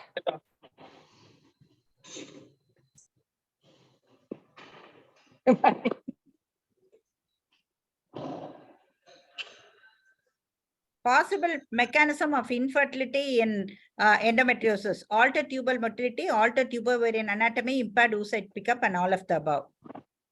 Correct answer is all of the above. Next. Next. You can just possible molecular mechanism in infertility in endometriosis is except there is increased progesterone formation. There is progesterone resistance. The correct answer is progesterone. Okay. Next. Abnormalities at the level of endometrium except there is progesterone resistance, there is decreased expression of integrin and FOGSI genes, except decreased uterine nerve NK cells and production of immunoglobulin. Only read the answer. Yes. What is the best protocol for endometriosis? All of the above. Next. Oocyte abnormalities in endometriosis are all of the above. Ideal endometrial preparation for FET in endometriosis: downregulation plus HRT cycle. Reasons for sexual dysfunction in endometriosis is due to pain, depression, fatigability, all of the above.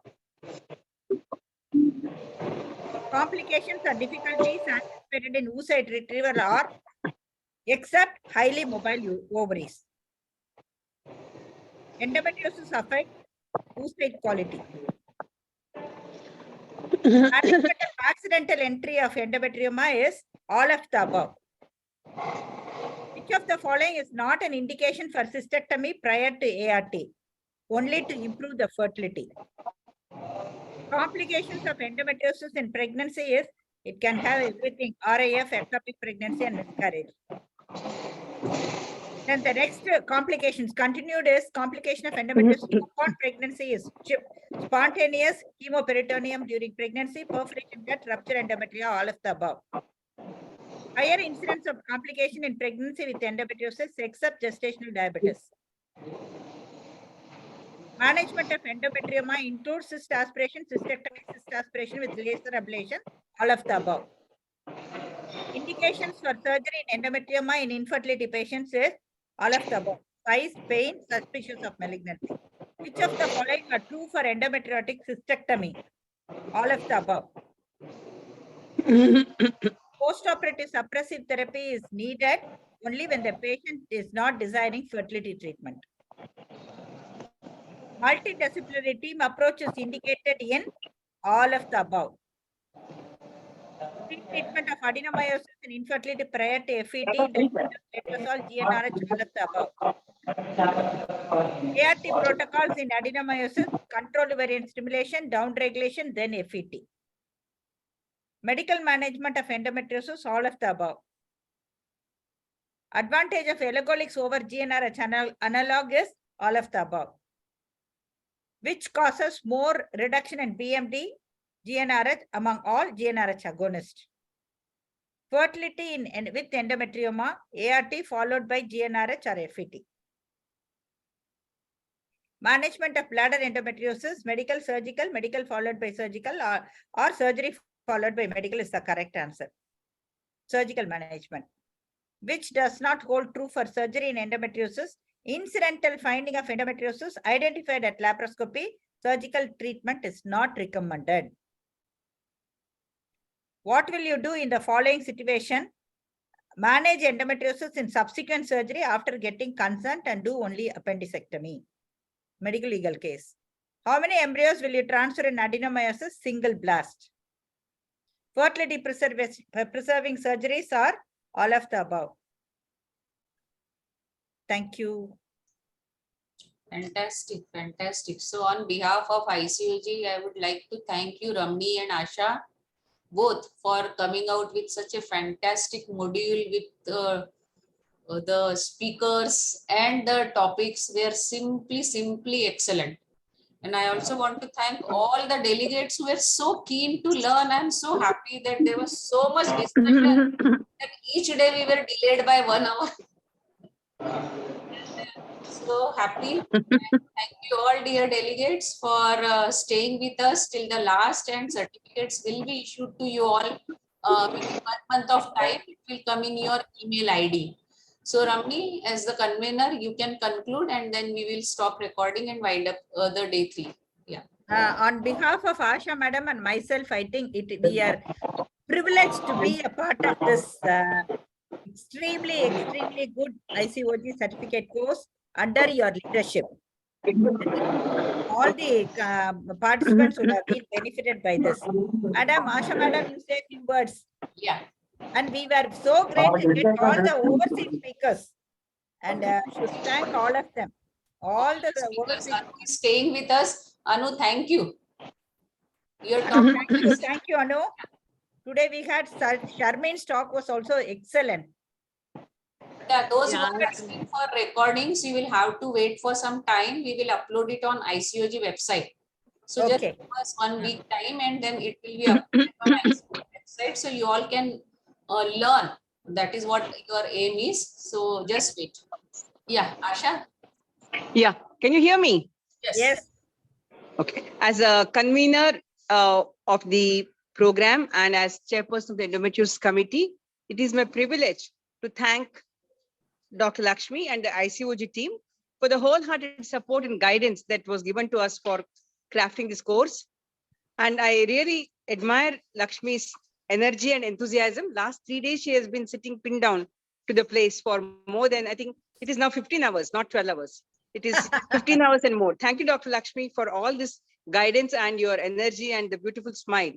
And I thank the co-conveners, Dr. Abha, Dr. Sneha Buyar, and Dr. Reena Mani, and the ICOG office team for the complete support that we got. I thank our faculty, our moderators, our chairpersons for spending so many hours with us and making it a vibrant conference. And I'm sure the program is well crafted. Thanks to Dr. Ramani, who is a master craftsman. I would say that. Thank you and congratulations, Dr. Ramani. Year after year, you are proving yourself to be a fantastic teacher. Thank you. And I hope to continue this association.